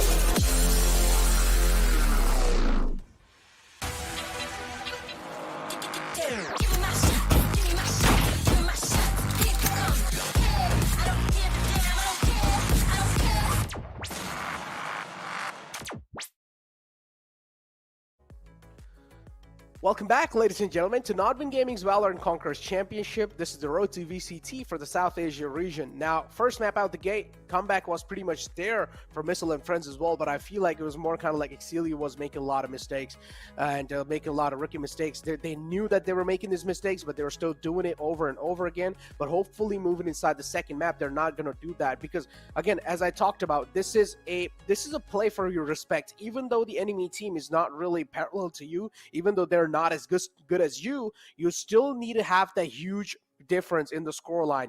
If you're able to have that moving on forward in the grand finals playoff, there are going to be a couple of teams that will start respecting you. I think it's especially important to think about the way those mistakes happen, right? I feel like Sami almost overthinking, or perhaps even if the instruction was from the IGL, overthinking in the sense that they're like, if we keep flashing and dashing, maybe it won't work. So maybe we need to start walking in and trying to catch them by surprise. No, that's not necessary at all when you've already demolished your opponents in that first half. I think they need to stick to their fundamentals. And if the other team starts actually outplaying them, starts thinking about ways to break their defaults, then they can start doing these sneaky strats. So rather than go from the start and be proactive with the change in the strats, I feel like Exceeli need to instead just focus on what they know best, which is the core of their composition, and really the best part about these players, their ability to pull off these fundamental plays with such ease. Ability to pull off these plays, but again, Exceeli, as I mentioned, they're just trying to play the same games as we saw, like exploited. Nothing really kind of exposed, not really like crucial strategies exposed. We still don't know when you talk about technicality from this team, how they're going to be looking like in an actual competition. Because at the start, I do understand somewhere down line, they just started like steamrolling through. Even in the attacking side, they were able to steamroll. But then later on, because of rookie mistakes, they started like able to get the comeback. But I still feel like that's not a lot of info to work off of with how are Exceeli going to be playing and moving on in the map of Ascent. Now, Ascent is a map where I'm still going to be rooting for Exceeli personally, because of course an OG map out there. Each and every single team has a decent amount of experience on Ascent. And talk about experience, the same thing is going to be even on the side of MNF. So MNF has picked up Ascent, but it doesn't matter. As I said, Ascent is an OG map, so I'm expecting a tough competition even from the side of Exceeli. I mean, they're just going to pick up where they left off, most likely. I doubt the compositions are going to change whatsoever. That Breach combo that much more stronger. Actually, I guess I am wrong in that regard. The Breach being dropped for the Sky, and I feel like this might just suit the side of Missile and Friends a little bit more, because we saw on their attack, they prefer to be much slower, much more based on those rotations. So I want to see how Exceeli is able to come out with this composition, because even in terms of the agents playing it, for Exceeli, it's not changing. Fancy just switching from the Breach to the Sky, but for the side of Missile and Friends, Kyojin, who was on the Breach, now shifting on to that Killjoy, Mr. Red picking up that Sky. So a slight change in roles in that regard. Interesting. I do want to see how things are going to be working out, but again, talk about team synergy. Missile and Friends clearly lacking that. Same thing looked like for Exceeli in the later phases. It just seemed like things were slipping off for them. So Ascent map is going to be kind of like a decider where we'll get a clear vision of what's going to be the outcome or the result in the third game. Yeah, and we'll have to see which team has learned the most from that Haven map, which team is able to adapt the best and persevere as they look to move their team forward into that Grand Finals playoffs. And for me, I think not only is this become a big test for these teams, it's also a big showcase of what the Bangladeshi region is capable of. They need to make sure that they show up without the errors, but rather in regards to the fact that these are teams that other teams in the Grand Finals playoffs will very much look to with fear. And I think that's the best case scenario for us neutral players, because when it comes to that later stage, when it comes to even the wild card, we want teams to be at their very, very best. So if you are going to make errors, the best place to get rid of them is right here, right now. Yeah. So let's see. Because I feel like if a team loses over here and moves over to the wild card is pretty much kind of like the... Okay, so there's like some professional fights where they're actually like professional fights. And then there's a place where you move down to the underground fights. This is where all the illegal fights happen. And this is what wildcard is. Everyone's going to be wild over there. There's going to be no rules, man. It's going to be crazy. But yeah, moving it forward. Pistol round, as always, to kick things off. First round, let's see who's able to get it on the board. Dash comes through. Sammy again, kind of hinting over there. There was no one to follow it. There's no one to follow it up, Sammy. I don't know why you're doing this. Just straight up dashing in Kyojin's face, even without having no info. We didn't see any guiding light coming through that actually delivering that, okay, there is someone present there. So Sammy just straight up dashed in the market. Now look at this. Actually, they're trying to use presence of Fancy to create a mid to be execute, and it works out well because with that Killjoy being shut down, the B side should be much easier to take, but the backup is already here. The Trailblazer does spot them out, and now with that they can isolate Hermione, but 10 points to Gryffindor because Hermione doesn't give up. Hermione doesn't give up indeed, but Missile able to follow it through with 2 huge frags, and now it's a 1-on-2. Outlaw going to be having a lot of eyes on him. Certainly need to eat these men alive. Able to find one. Second man's right on the right side. Is he going to be expecting that? That's the question. If he gets the read through. Beautiful play coming through. Drops inside, locked. First cleared that out. Took a little bit of shots in the wall bank, but it doesn't matter. Still has a decent bit of HP to make a comeback. He will still need 2 bullets from a sheriff to be taken out. And that's huge. And now Outlaw has a little glimmer, but it doesn't matter. Missile, quick with the shot. I feel like he should have just went to backside instantly as soon as he got the plant. Yeah, I think he might be worrying about the fact that he'll get caught off guard in that dead area between the boxes and the backside. So it did come down to those small reads, a bit of timing as well. But at the end of the day, Missile, so damn good. I think right here, though, is where the crucial error was made. They had to have known that one player was probably in sight or in boat house. So rather than both checking different angles together, I would have preferred they double peeked him and taken him down, because Hermione was just at 10 HP. Him finding that frag as they entered gave more than enough time for players like Missile from Missile and Friends to then come through and push for the retake. Oh my god, close. Another one falling through, but nothing really found just yet. Clear full eco from the side of Exceeli. Confident somewhere down line, beautifully shut down. A nice shot coming through from Missile, follows it up with 2. Third time misses it. Sami will take him out. That's one gun off.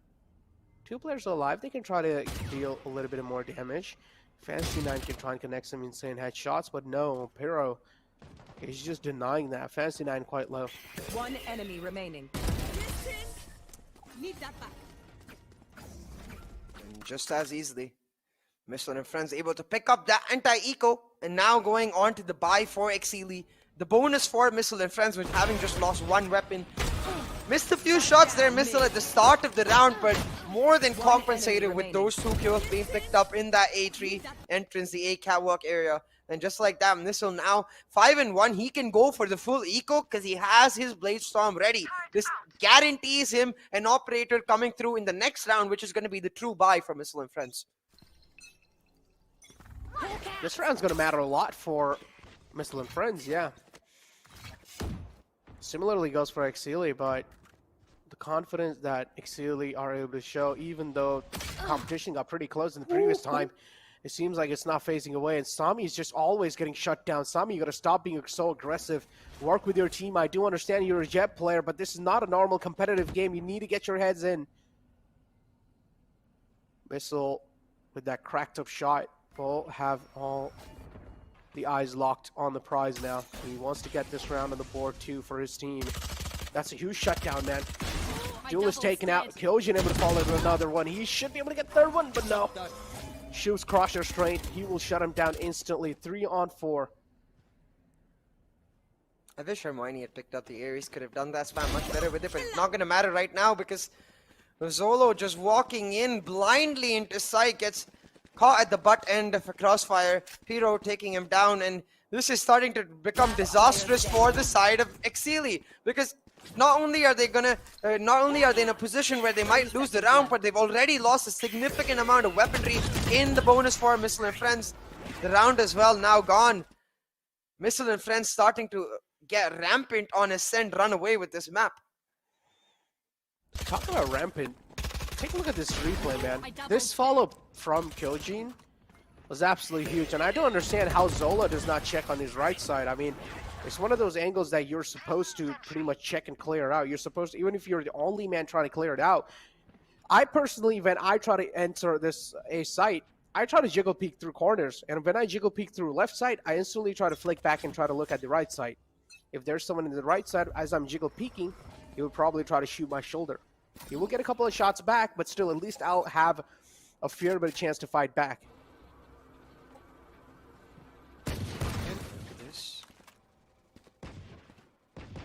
Trying to take mid control here. Exceeli playing this really, really slow.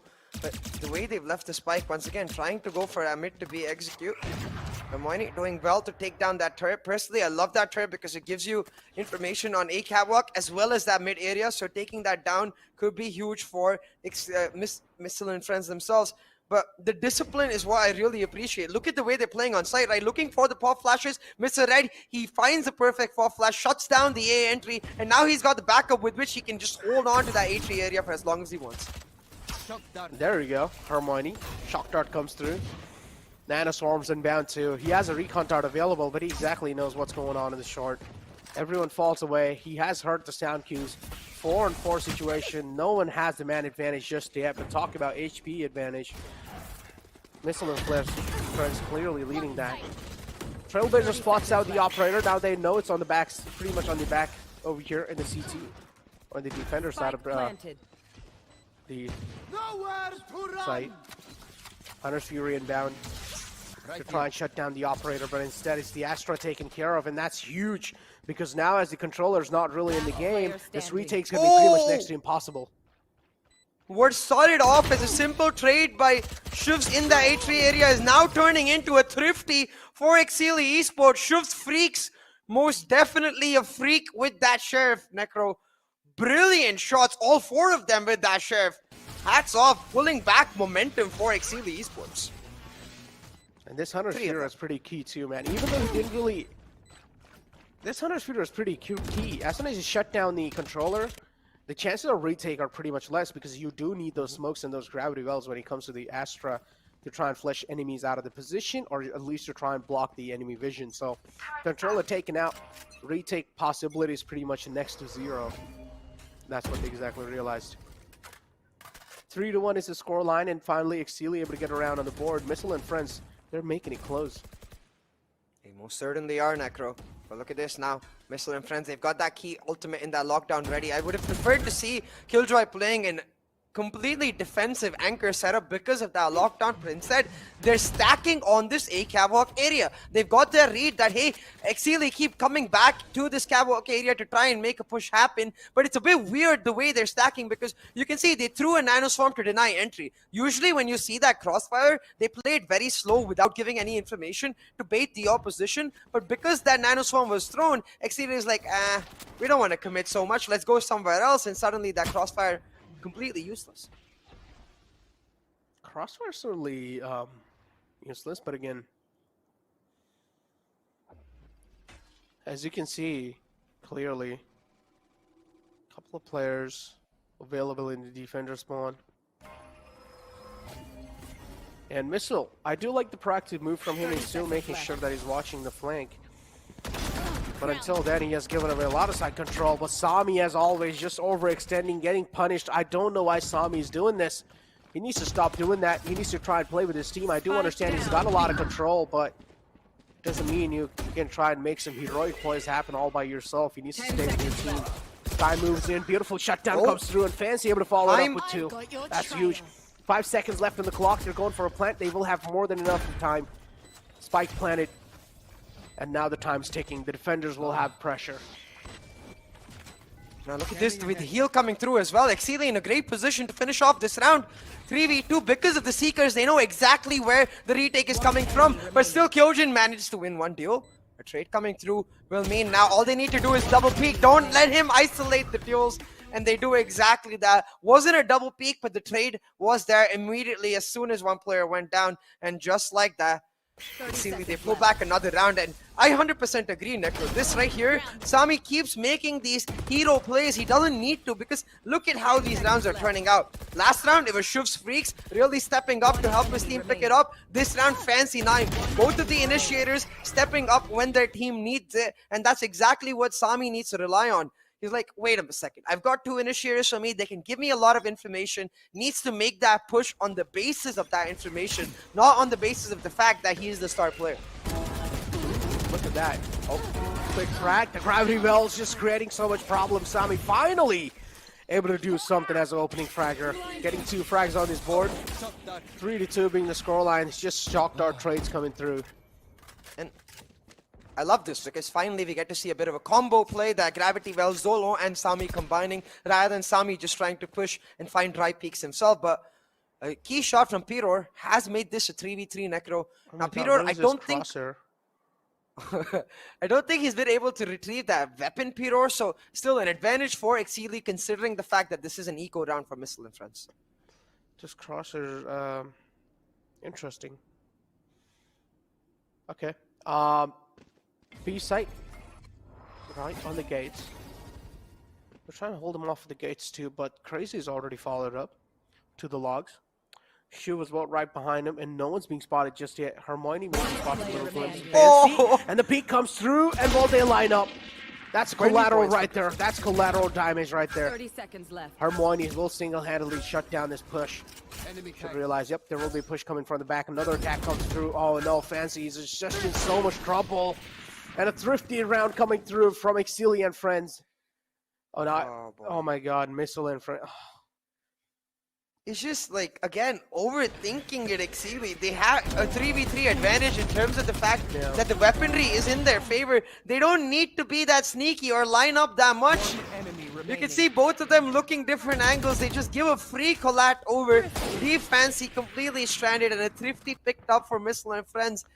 Overthinking this completely, Exceeli. They just need to play it simple. In that situation, they could have, as soon as, yeah, I understand being sneaky through B main. I understand sneakily walking into site, but as soon as you've got site control, just flash off that defender site's one area and try to either push them or just go into site and play on the post line. Don't need to wait for them to peek out and give them an opportunity to find double kills like that. Scout destroyed. 4-2 is the scoreline. And yeah, Missile finally gets the operator on the board. That's going to be a huge threat again for something to deal with. Sami again with the aggression, able to find one. Sami throughout the day, I mean, at the start of the previous game, it did seem like he had activated himself, but then later on he started shutting himself down because over-aggression was the reason. And now moving inside this round, Missile's got the operator and he has something to really worry about. Hermione left on the only man left on the site. Sami clearly opens the floodgates of the market. Beautiful attack coming through for Hermione, and Sami now problems will be there, but it doesn't matter. Sami's too quick to react. A little peek, and that'll be enough. The Gloomer will be shut down. I'm just very glad that he waited for the guiding light to come through before going to the peak. The small things he wanted change, but hold on, talking about change. Piror able to win back-to-back 1v1 duos, make this a 1v1 in this stage. He's got the Cosmic Divide, but instead just going for the dry peak here, Necro. Oh, trying to push in. Piror gives away a lot of information on his footsteps and playing Ringa Roses. Fancy 9 is going to catch him completely off. Before people start losing their mind about why he was turned against the wall, I think the reason he's trying to do that is because he wants to stick to the wall, completely expecting the post line to come through from the first lane. And if you stick to the wall and defuse it, that first lane cannot spot you on that post line. So I can understand the intentions of Piror, but that's where the sneaky plays could have helped. Oh no, just Fancy just completely outplayed him, man. Around the boxes, the Ringa Roses, as you like to call it. Indeed, played a lot Ringa Roses there. And yeah, outplaying him out the game. 4-3, Exceeli, somewhere down line, able to close the lead over here. Compared to the previous round, these rounds are being way too slower. And now finally, I feel like Exceeli, somewhere down line, they're giving the respect to that Missile and friends deserve. Yeah, most definitely. But a number of key utilities used by the side of Exceeli right there. I think trying to make sure that they're able to push in all the way through. Now, look at this from Missile and friends, but their setup not going to work out for them because they've left mid completely uncontested. Sami able to just waltz on in there, shut down Hermione, and he's just being a nuisance right now because for the side of Exceeli, they've got plenty of time. They don't need to commit to a site just yet. You should run. Talk about not committing to a fight just yet. Fancy just runs and guns through with the Phantom. That's what it's known for, isn't it? Phantom, running gun. And now Spike being planted with the lockdown. Missile and friends have no other choice rather than to get this plant through.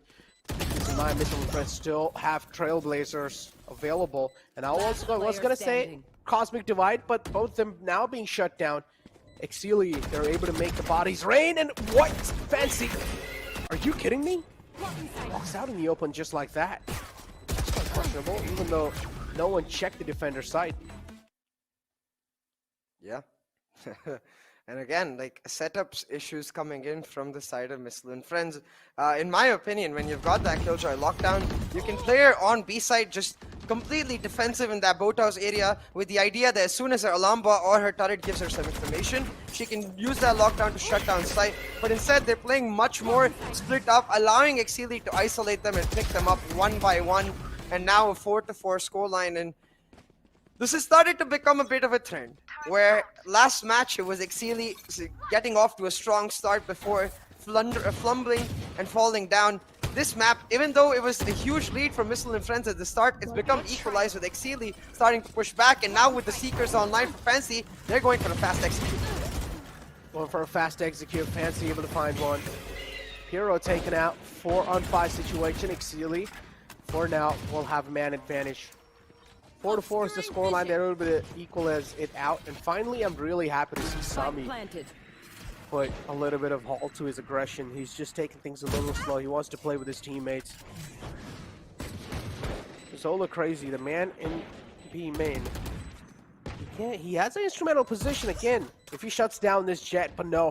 Missile denies that instantly. Hopes and dreams that he crashed of crazy to make some crazy plays happen. Sami over here just jiggle peeking that angle, and White looks away in the wrong nick of time with Outlaw. It's fine, he's there. He's available, but Harmony is able to connect those clean shots. Another fall is through, and Exceeli will shut down Harmony.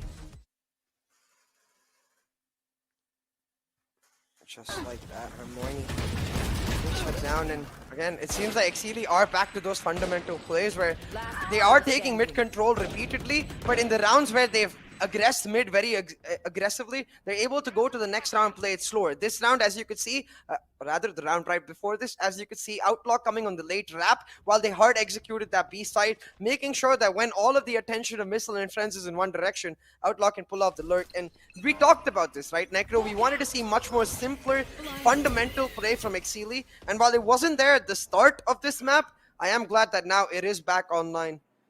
Now, aggressive with that Sky utility to take that ult-up control. They have that Hunter's Fury to play for the post-plant, but this triple stack from Missile, it could be the right read they want, because finally, they're relying on that Killjoy to play heavy anchor on that B side on the basis of a lockdown. Look at this. Things being taken so slow by Exceeli finally, and giving Missile and Friends the respect they deserve. I like this now. Missile and Friends pretty much earning their spot in the Exceeli's hearts. And now they will have to give them respect. Sami's still posted up in Winery.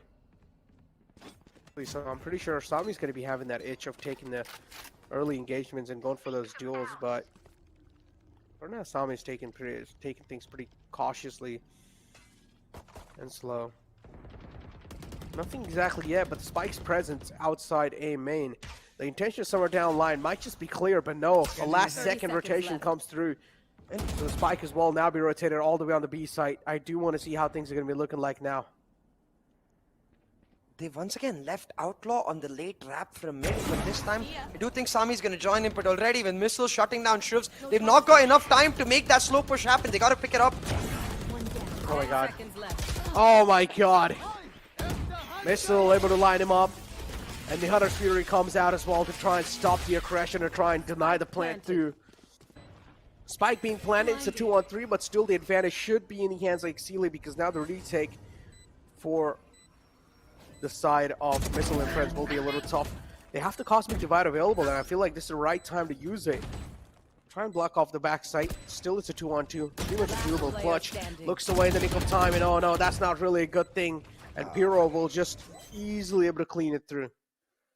Again, small synergistic errors. Sami is not the one who needs to be breaking that recon right there. That's Fancy's job. So Sami turning around. I'm not sure if the comm was not given, hey, break the recon, or if Sami just, you know, taking the burden of everything upon himself. That 2v2 postman could have most definitely be pulled off, but well played by the side of Missile and Friends to ensure that a round that looked like it was going in their favor, with Missile finding those initial frags as Exceeli tried to rush it in the last second.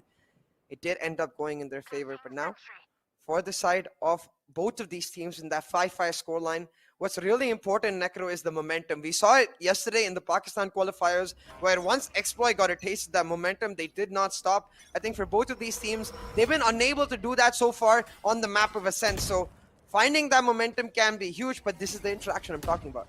Missile not worried about the recon because he has his teammate to take it down. What? He was flashed. Yep. Flash and still hits that shot. Missile shuts down the opposing jet.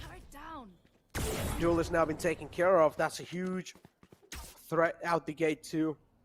And now they don't even have a duelist to make the entry inside the site, so this is going to be a little tough. How are Exceeli going to be able to pull it off? Question of the year. They are using that drone proactively towards that mid area to get info on a short. As you said, Missile is just running away with it. They're not able to shut him down, and he is making them feel the pain. Former Exceeli player really putting down the pain on the current Exceeli roster. Make that 3 Missile, he is unstoppable. Yep, Missile indeed unstoppable, a huge 3K. Exceeli, at this point, you gotta wonder what's going on, and the only thing that's going wrong is that they're giving a lot of dry peaks, man. Yeah. Insane amount of dry peaks, like they're not even able to follow it through. Where are their trades? If one man goes down, you should be there to trade it out, but no, there are just no trades. Exceeli, these are rookie mistakes, and you're a professional organization. You can't do these. 100% agree. They're getting caught off guard by Missile's peaks again and again. Like I'll give it to Sami in that. Okay, in that situation, yeah, he is expecting Missile to be flash, and that's why he's peeking. Yeah. But the 2 peaks, especially the one on Fancy, that's not something that should be happening whatsoever. If not going for the double peak in itself, they have enough utility in that double initiator or even the Astra stuns to make sure that Missile doesn't get those dry fights. But time and time again, they're giving that. This time, though, Fancy's taking it upon himself to make sure that Missile does not get to have fun in this round. Just a lot of utility invested to keep Missile's attention there, while Exceeli pushes on forward to the A side. I've got your trail. I honestly just don't understand how he's able to isolate these duels. But yeah, this time, hopefully, that's not the case. The spike plan comes through. Exceeli finally getting the site control in their hands. Sami as well having a pretty bold position. He's looking to connect the skulls, but again, don't exactly know if that's going to be the case or not. On top of the gen, counter lockdown coming through from the side of defending side as well. Hunter's Fury instantly destroyed, so that's a good play. Lockdown taken care of. Sami will still have a lot of angles to worry. Yep, position he's found himself in, not personally a fan of it. Oh no, oh no. There we go. It's just a complete bloodbath on the site. It's a one-on-one situation now. I don't think Pero knows that Outlaw has managed to sneak himself into that door area, and Outlaw just out-reading him. He's like, I know you're not sticking him, man. I know that first one is a fake. Taking him down, and that's such a huge round for the side of Exceeli. Makes it 6-6 on the board. Not a big fan of this Cosmic Divide, because as you can see, it left a little bit of space after A main, allowing the Sova in Freaks and the Killjoy in Outlaw to sneak into side, and then later in that stage, allowing Outlaw to get into that doors area, catching Missile and friends completely off guard. But a 6-6 scoreline, I think it works well for both of these teams, because on one hand, Missile's operator not as big a factor anymore on that attacking side, but on the other hand, a much better scoreline for MNF as compared to the first half in Haven. If they could come back from that scoreline, well, they're going to do wonders with this. And I feel like the main goal over here for Exceeli should be to get the operator in the hands of Sami. Oh yeah, that should be the main goal. Like, there should be nothing else, but then they should just give calls to Sami that, okay, try and save as much as money as possible. Try to get as much credits as possible and get the operator in the hands as quick as possible. If you do, in the map of Ascent, the operator player can be just an absolute menace. One enemy but Exceeli, good frags coming through. 3 players still alive. Hermione, the only man left. On top of the mid, finds one. Try to go for a switch on the pistol, but will be caught by Zolo. Yeah, getting caught off guard right there by Zolo. Exceeli able to pick up that pistol, and Necro, we have to start talking about, once again, the defaults that these teams are adopting, because you can see a clear difference in the way Outlaw likes to play his KJ, and in the way Kyojin was playing his KJ, where that turret you can see over in that A site, it's all of it to just deny complete entry into site. So I immediately like the fact that they're playing around each other more than just playing to play on their individual defaults. What this ensures is that even if they give up site, they buy enough time in that post plant to get an easy retake on. But for now, this is what I'm talking about. Sami looking for that aggressive peek, has the Marshall. Already a bunch of damage taken by Missile and Friends, and the collapse just set up in perfection with that. Sure Streaks and Sami combining for that triple. There we go. The Marshall into play. Sami finally showing a glimpse of what he's capable of. Spike down. Zolo able to follow it up again. Hermione the only man left alive. Poor man, and a flawless round. Sami be like, let me just make that, you know, a clip for Insta real quick. Get a jump peek in. Clip. And whap them in the face. But hey, this is what I'm talking about. You see the low health bars? I think that's because of a gravity well and shock dart combo in the initial part of the round towards that beam in area. They're able to get them down low, and Sami just able to finish it up. Talk about kills, man. Not kills, I mean clips. Do you have any of your like insane gamer moment clips? I have like a 40 GB or 45 GB folder. I just never feel like posting because in general they're so inconsistent. Once I start doing it on a consistent basis, maybe I'll post it. But talking about a consistent basis, Missile has been an insane performer for Exceeli so far, especially on, sorry, I got that wrong. He was a performer for Exceeli in VCC1. Now for Missile and Friends. It's confusing. It's confusing. That's like in the past as well. I called them like Exceeli and Friends. So it's like I mean, they are it's friends. confusing. Yeah, they are kind of friends. I'm not gonna lie. So, but yeah, flashes out from both the sides. Will force Fancy back on sight. Exceeli now, they will have to make the rotation happen pretty quickly. This round's going to mean quite a lot to them. Again, Exceeli has the bonus in this round, so nothing to sweat about. Even if they do lose, they're still going to get the guns down on the other round. But the recon's quite huge. Still a lot of attacks coming through, but nothing to follow it up. And gotta worry, man. What's going on wrong? What's going wrong with Exceeli? This was just their bonus, but I feel like at least a little bit of damage needed to be done, and so far they haven't been able to achieve any of that. Now barely spotting out Kyojin, but that recent nerf to the Spectre ensuring that that mid-range battle between a rifle and a Spectre, well, it just completely stacked in the favor of that rifle. MNF now having spotted out Zolo. I really hope they don't give him 1v1s and let him do any damage to their eco. 43 HP only, dude. And a flawless round from Missile and Friends. Even though it was a bonus round, at least you're able to, at least you're supposed to make something happen. Now the bonus round completely wasted. I don't know what to say. One enemy remaining. We'll have to see if they can make up for it with this next buy round coming up for Exceeli. The operator should be online for SS Sami, and that's exactly what it is. Full buy for Exceeli Esports, and as you said, in a bonus, you at least want to take away a couple weapons so the attacking team can build up their eco, because look at the economy situation of Missile and Friends. Now, even if they do lose this round, they should be able to easily afford a buy coming up in the next, and it puts that much pressure on Exceeli, because just like how Missile and Friends didn't lose a single weapon on their buy, Exceeli cannot afford to lose many weapons on their own buy. They need to be careful. Trailblazers out, spotted quite a lot of men. Exceeli now well known. What exactly is going on? A headshot to follow through. Outlaw also being kind of concussed in the backside. Nanoswarm's out of force him out of his comfort zone. A jet quick updraft comes through, and Outlaw is going to line him up. Two quick frags, looking to get the third one, but Hermione finally putting a stop. Now, in a 2v2, only an operator with Shift Streak, so he's got to give the information for Sami to make it happen. Sami barely missing that shot. Does let Shift Streak know where they are? Oh my god. What was that helicopter flick? Sami finding an insane shot, but Piro shuts him down. It's alright though, because Sami with the trade able to shut him down. But again, the economical damage is done. You can see the smiles on Exceeli's face. I feel like a win-win for both of these teams. But this is what I'm most impressed by. Outlaw finding the tiniest of gaps to stay between both of the nano swarms that came through.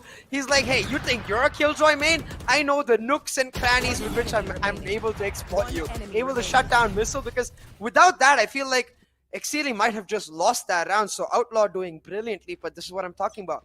The economical damage done by Missile and friends, now is their true moment to strike.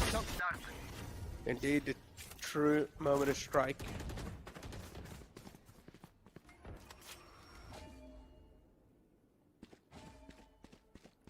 Straight up stroll.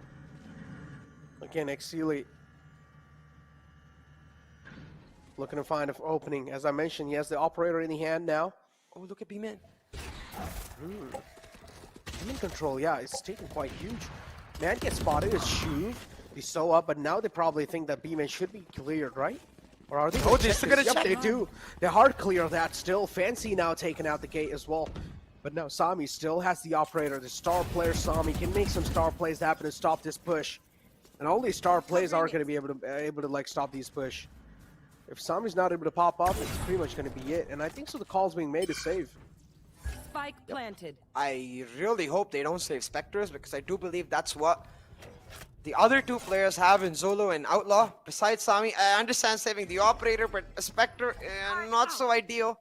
But I guess they made the call on the basis of the fact that, hey, we're going to have to eco this next round, so might as well hold on to your Spectres so you can play with those. And I do think, yeah, as you can see on Zolo, and I believe Outlaw as well, they've got full shields. So more than the Spectres is that extra shield factor, in the sense that if you're just saving the Spectre, it's just plus 600 credits, because you get a minus 1000 credit penalty when you save on losing rounds. But since you're saving the full shields as well, it's effectively 1600 credits that you're saving because of those full shields. So does end up being worth for Exceeli, but Missile and friends, they won't care. Again, a buy round that goes through flawlessly for them. They're really able to build up their economy, and this is going to really start hurting Exceeli in future rounds. Even if they manage to win them, they're not going to be able to put Missile and friends in a position where they can look to exploit that round win, rather than just keep them in that position where they can keep coming back with this full buy and forcing the issue wherever they want.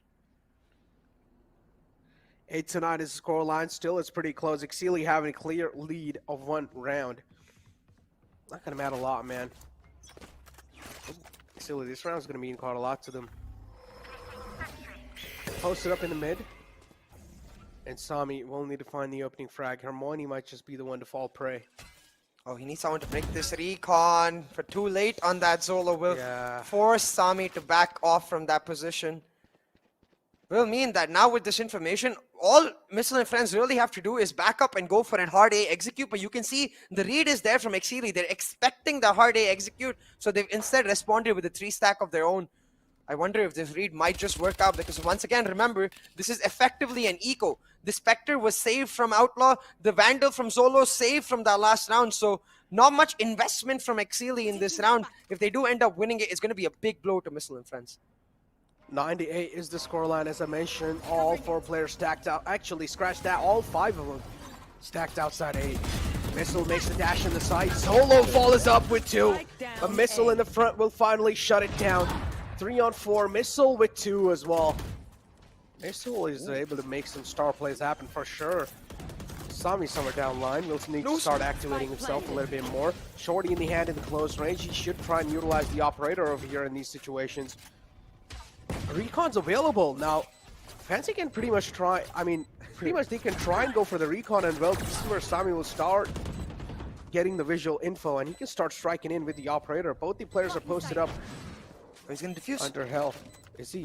Well, that's the question. No, he's not. And there we go. Sami connects the shot, and Shiv follows it up. Really nice tap there from Sami. I thought he was just going to stick it, but instead, the call made between him and Shiv Streaks, like, hey, I'm going to stick it, and then look at the right side, you drop, and look at your natural angle, which is the left side, and they both win their individual duels. Could have been dicey if they lost it, but hey, like we talked about, not much investment done from the side of Exceeli in this round, so the fact that they win it nevertheless, it's going to give them a big boost in terms of their economical situation, while making sure that that stacked economy that Missile and friends had, well, it ends right here, right now, because as you can see, with these full buys, not much creds left, so if they lose this round here, their economy is going to be broken and effectively hand over match point to Exceeli Esports now. Having said that, what they do have is that Cosmic Divide to make a push happen, but we said this before, the hips don't lie, and when those guys' hip shows, it's just an easy pick for that operator. Talk about hip showing. Missile showed his full body this time, but Fancy still gets 2. Oh, he's a man unfazed. He's a man in demon time, and Sami will get a 3K. Finally, Sami showing some star plays or some star shots. And this is what Sami's known for, able to activate himself. Look at the posture too. Now it seems like he realizes how he's found the gamer posture. He's activated it. I still feel like he's taking a little too much pressure right here, Sami. I would like to see him just relax a little bit, you know. But I do like that posture, 100% agree. Straight back, gonna make sure that not only is his aim on point, but he's also able to, you know, keep his back alive. He is young though, so not gonna have as many back problems as You do. the people. Astra says, bye-bye, Boomer Tuper Hermione. 10 points to Gryffindor. A beautiful peak shuts down Sami. When he is talking about Boomer, he's talking about himself, chat. What? But yeah. I don't have back pain. What? Moving on. I'm talking about Brimstone. Two players already off the board. It's equal trade from both the sides. And Solo taking a lot of shots. 64 HP. But okay. Still, 4 players alive on both sides. I get that he's trying to recover the operator, but I'm confused as to why he would do a fake smoke. He was trying to recover the operator. Could have just as easily done this exact smoke and recovered the operator like he's doing now. Oh, actually not going to do that now. Instead, pushing in, he's going to catch them off guard. A guiding light perfectly timed, and Zolo will drop the spike. Zolo drops the spike, but talk about dropping skulls. That's what Missile and friends are doing currently. It's a 3-on-1 just within a blink of an eye. And talk about throwing some rounds off. This is a prime example of that. Having all the stars aligned in this round and still able to screw it up somewhere down the line. Exceeli will need to start questioning themselves over here. Because that's an eco. And if they win that, that can be a thrifty round for them. Look at the plant coming through. Plant could also be there on the board. His position now given away. Yep, position given away. They exactly know where he's posted. All 3 players can just play off of some contact plays, but still is able to isolate the fight against Red. Now he'll find second one too, and now pretty much he knows where the last man's. He could have used the turret if he wanted.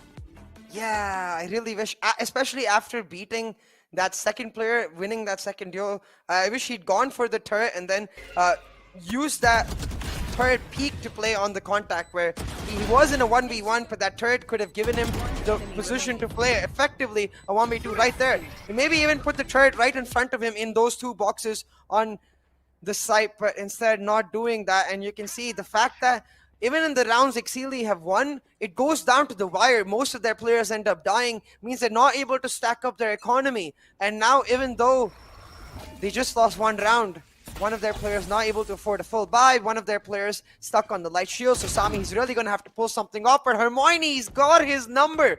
Back-to-back rounds, instant 1-taps. Back-to-back rounds, indeed. 10 more points from Gryffindor. Cosmic Divide used too, man. Look at that. Lockdown's available. Hunter's Fury is available. She was able to find Hermione. That's a huge. And now again, 4-on-4 situation. Both the teams have an equal man number. Backing off from that. But look at B-side. B-side completely given away from them. Planted. B-side control taken. Spikes being planted. A wrong read coming through from the side of Exceeli. And there we go. Beautifully played from the side of Missile and Friends. A huge fake coming through. And Exceeli just falling for that. 4-on-4 situation, as I mentioned, and again, retake is certainly possible. They do have the controller available. Skies as well alive. KJ is too there. So the retake can definitely be possible, but as they should stop falling for the Missile. There you go, finally a frag through on the Missile. Fancy is able to bury him down. But a flash coming through from the side of defenders. Oh my god, even though he's blind, he's still able to follow it up with the frag, and now it's all down to Kyoji, the only man left alive. Finds a skull, finds another one. And a clutch coming through. Oh boy, oh boy. A very, very close round in that. But Kyojin making sure that despite his teammates getting caught, which was a little weird because they used both of the guiding lights, but I thought they would peek off at least one, but they were just not peeking. And in retrospect, I understand why, because I guess the call given as the Boathouse players, they just wanted to buy the time. They knew Kyojin would come on the late trap from B main and be able to play on the post-plant diffuse situation entirely and able to clutch out the round. With that, the eco broken for Exceeli. Let's see if Hermione has Sami's number once again, because Sami, he's going for that aggressive peek. Pulls out his Blade Storm. Pulls out the Blade Storm, looking for some connections. Nothing found yet. Missile, on the other hand, finds one. But with cost of a lot of HP. Only down to 2 HP now. Sami has the daggers in the hand. Will be instantly shut down. The Phantoms on the board. Sami was the man that they were heavily relying on, and now Sami's shut down. That Blade Storm's out the gate. Now the Sheriffs are the only thing they will have to rely on, and the Marshal. But again, B-side execution clearly seen. The vision's getting a little clearer over here. Trailblazer out to clear out the B main, and now they're just going to start opening the floodgates.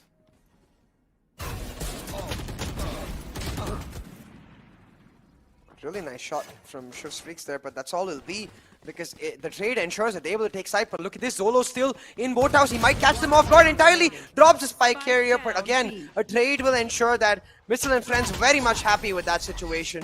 Able to close out that round, equalize the scoreline at 11-11. They find themselves at a very similar position to that last map, Necro. But last time around, they weren't able to close it out. I'm sure they want to change that. Yeah, man. Exceeli, I don't know what's going on. They need to start questioning themselves. They can't just start giving rounds like these. 11-11 is the scoreline again, and I feel like Exceeli are probably going to win this again. Like, this is where they'll just activate themselves, and they're just going to, like, win 2 rounds back-to-back. They're not going to let them get any more. I'm kind of worried about the fact that Missiles picked up the Operator. Don't get me wrong, he was amazing on it in that defensive half, but this will unnecessarily slow down the attack, so he's got to make sure that he has his reads on point and is able to find the picks, because otherwise that slowdown could help make your prediction come through, which is Exceeli's win. But hold on for a second here, because the last 2 times he saw Sami on the Operator, Hermione slapped him in the face with clean headshots, so we'll see if he's able to do that again. There we go. Zola crazy to crosshairs trained. Already utilities being placed on the board from the Astra. 11-11, pretty much tied up scoreline. And I'm expecting Exceeli to pretty much close this one out too. If Exceeli are able to do so, 2-0 will be the scoreline, and Missile and friends will feel all the pressure in the world. Still though, don't exactly know. I feel like they're still being really indecisive. Oh, it's a fake. And Missile of friends, yeah, there we go. A fake coming through, a fake lockdown as well, possibly. Follows it up. Hermione with the Hunter's Fury follows it up too. He's able to find one, looking to find the second one, gets the tag onto the second man. Oh no, but this entire Killjoy setup to deny this first lane. Missile gonna certainly take a lot of damage, but still able to get his way onto site. Now Fancy does shut down the switch position. Oh, what? A bit of Outlaw. a whiff there from Outlaw. You're supposed to connect the skull right there, Outlaw. You're not supposed to miss the shot like that. And Missile, there we go. Look at this man, he's so pumped. 12 rounds on the board. And Exceeli and Fred, it feels like even he himself does not believe that they're almost about to win a map against Exceeli. I think he's in disbelief about the fact that he didn't die to Outlaw right there and was able to kill him. So right here you can see the insane quick scope from Missile. I mean, we were talking about Outlaw whiffing, so we have to give props to Missile too for being able to get that quick scope on and find that shot, because now Exceeli, they're in a very, very poor position, Necro. Sami with no shields, the rest of his team with light shields, and one of their players with just the Spectre and the light shields. Exceeli did manage to pull off a round against all odds, against 5 ultimates on the map of Haven to win the map. But here, they've got to do it without the economy, without the shield, so even take it to overtime. We'll have to see, do they have the caliber, do they have the metal to be able to do this, and more than that, do they have the mental strength? Because that's the biggest test. Mental strength. I mean, Exceeli for now, their mental should be definitely broken. Because how they looked in the first round, I mean, I really feel like they were being quite disrespectful, not gonna lie. So yeah. Now Missile and friends, they're able to earn their spot back up. Exceeli, they have no other choice left rather than to respect what they're doing. Respect clearly being shown, but Exceeli as well taking things really slow on the other hand. Missile and friends just showing that competitive nature in here. Blade Storm's activated. There we go, Cosmic Divide inbound as well. The scan comes through though. That's the problem. Scan gives his position away, and the follow-up comes through 30 instantly. seconds left. Opening frag being found, the side control as well given away, and now Exceeli, they're going to start to feel a lot of pressure. Spike planted. Now in this 4v5 situation, this 1v1 might just decide it all. The wall gonna go down right about now. And Sami, he does manage to win that, but does he know that there's a player in B main looking for a late wrap? Cleared off the boxes, but did not go deep enough. Instead, electing to go full on the retake now. Exceeli, they need to play on the trades, and that's exactly what they're doing. Pyro taken down, Cosmic Device set up. Sami trying to push through with Shush Freaks, but he gets caught out. He's taking the defuse though. Oh. Both of the players locked. As you mentioned, he's not really going for the stick anymore. Was blinded. Crazy finds that one, but misses. Wait, what? Spray transfer, he misses that. Did they have the time? Did they have the time? He's getting too close. It's enough. It's enough. They have time. 0.24. I'm just so confused with regards to the fact that Zolo, I mean, I get the fact that he held on to his trigger, but why did they not check that angle? Because Zolo just held his trigger and he was standing right here. Like, what? Mr. Red, you gotta just look to your right and he doesn't spot Zolo. Zolo able to take him down. Outlaw coming through for the clutch backup on the defuse because Zolo could not have left the spike defuse there. There was only 24 milliseconds left. So without that, that round would have gone away. But again, at the brink of the finish, against all odds, they push it to overtime. They call for a timeout, and you can see this timeout is not for strats. This timeout is just to get everyone back on a calm note and just tell them, guys, that was a little too close for comfort. I don't care how we win this map. We got to make sure we get that win. They're just getting the water through, getting themselves dehydrated, making sure, you know, their hands and feet are warmed up, though I'm not sure why you need the feet warmed up. Hands are the important part. Well, you said they're getting themselves dehydrated. Oh, hydrated. Oh my god. Honestly, after the way the last round in that first half went and the last round in this half went, like my brain's dehydrated. Like how? Yeah. How is Missile and Friends not able to finish this off? That round should have gone to them. They played it very well. Like Boathouse, even though they got separated by the Cosmic Divide, they used the pop flash very well. You just missed the red. If he checked Zolo, it could have all been different. Now this is what you call scripted CA. You didn't get the script again, huh? You forgot. Yeah, why don't I keep getting these scripts, man? You forget. You just forget to collect them, man. I don't know what to say. But I come to office first. You did, but you just don't know the right place to go. You don't know where to go. I know. But anyways, moving on. 12 to 12. Scoreline tied up. Oh no. Sami finds the kill. Oh! What's going on? Sami. Sixth sense activated indeed. The spidey senses are tingling. Yo. And spamming through the smokes all over the place. You gotta check that water bottle, man. What was in that water bottle? What water bottle? The water bottle Sami drank from before he started hitting those nutty shots. But talking about nutty shots, Piror himself able to get one for his raw team. Fuel. That's what was in the water bottle. So you're saying he drank diesel? Or petrol? Yep. That's what I get. He's not a man. He's a machine. He's a kill machine. Nice recovery. There we go. But Okay. 3 to 4, man. Exceeli still having a man advantage. They can try and close it off. Decent amount of utility available. I like the recon dart. Gives his position away. Now they know exactly what's going on, but no, this is where things will start falling apart. And how does he not win that engagement, even though he's being spotted by the Aldro? Somehow loses that, and now it's all down to Mr. Red with 77 HP on the board. Doesn't really have any armor available, too. Take a lot of damage from the turret, just spamming through. We'll peek out into it. 11 HP left, but yeah, no time. One bullet will seal the deal, and that's what exactly happens. Another round is all Exceeli needs, and another map will be in their hands.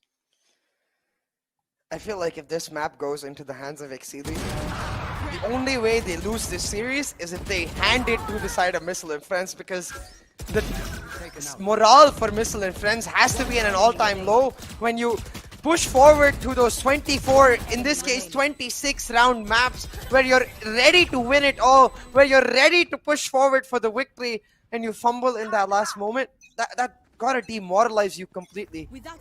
Talking about being demoralized, Sami's still opting for the operator, even though Hermione shut him down again and again. This time though, without any shields. We'll have to see if Sami is able to shut them down. Now Missile, like a bird on top of this A main area. Gonna use the drone to go for an instant peek. Catches out Shufreak and Sami, but they're able to barely get on out there with their lives. Shufreak's gonna be like, hey, co-initiator, heal please, heal please. There you go. Heals there too. And now Exceeli. Look at that. 13 to 12. Just moving in forward slowly and steadily. Exceeli, there's just anchoring down a sight. And on the other hand, the indecisive nature of Missile and Friends kicking in. Don't exactly know where to go. But again, it seems like a little fallback is coming through. That's a fake flash. That's literally a fake bird on the A main, thinking that maybe if the bird does get spotted, they will think that, okay, they're probably trying to make an entry on the A site. But again, falling back over here onto the B entrance, there are 3 players available. The Astro as well is slowly and steadily closing in. So Fancy 9 will need to make some pop-off plays happen. Outlaws available. 3 players in the front, still finds a frag. We'll need to find another one, but no, instead. I feel like at that positioning, they should have just smoked through this. They should have just pushed through the smokes, realizing Outlaw spotted everyone just cross over. Spike planted. Shows. The position for Missile is really key. He's playing just on the edge of that stairs. It's a double-edged sword because if he gets caught, the retake is just easy peasy for Exceeli. But if he can find a kill, then maybe they hold on, but never mind. It's over. Yep. One last man alive for Moani with 14 HP. Still, anything can happen. A little bit of glimmer of hope is alive. Gotta have some hopiums in the chat, and there you go. The final man shut down. Exceeli, another map on the board, 2-0. And now talk about pressure, emotional damage. That's what Missile and Friends are gonna start facing.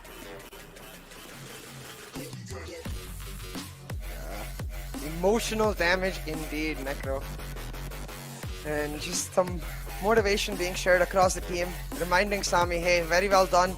Despite the few key errors, the fact that they're able to claw out the win, that's what matters at the end of the day. 2-0 now on the series scoreline.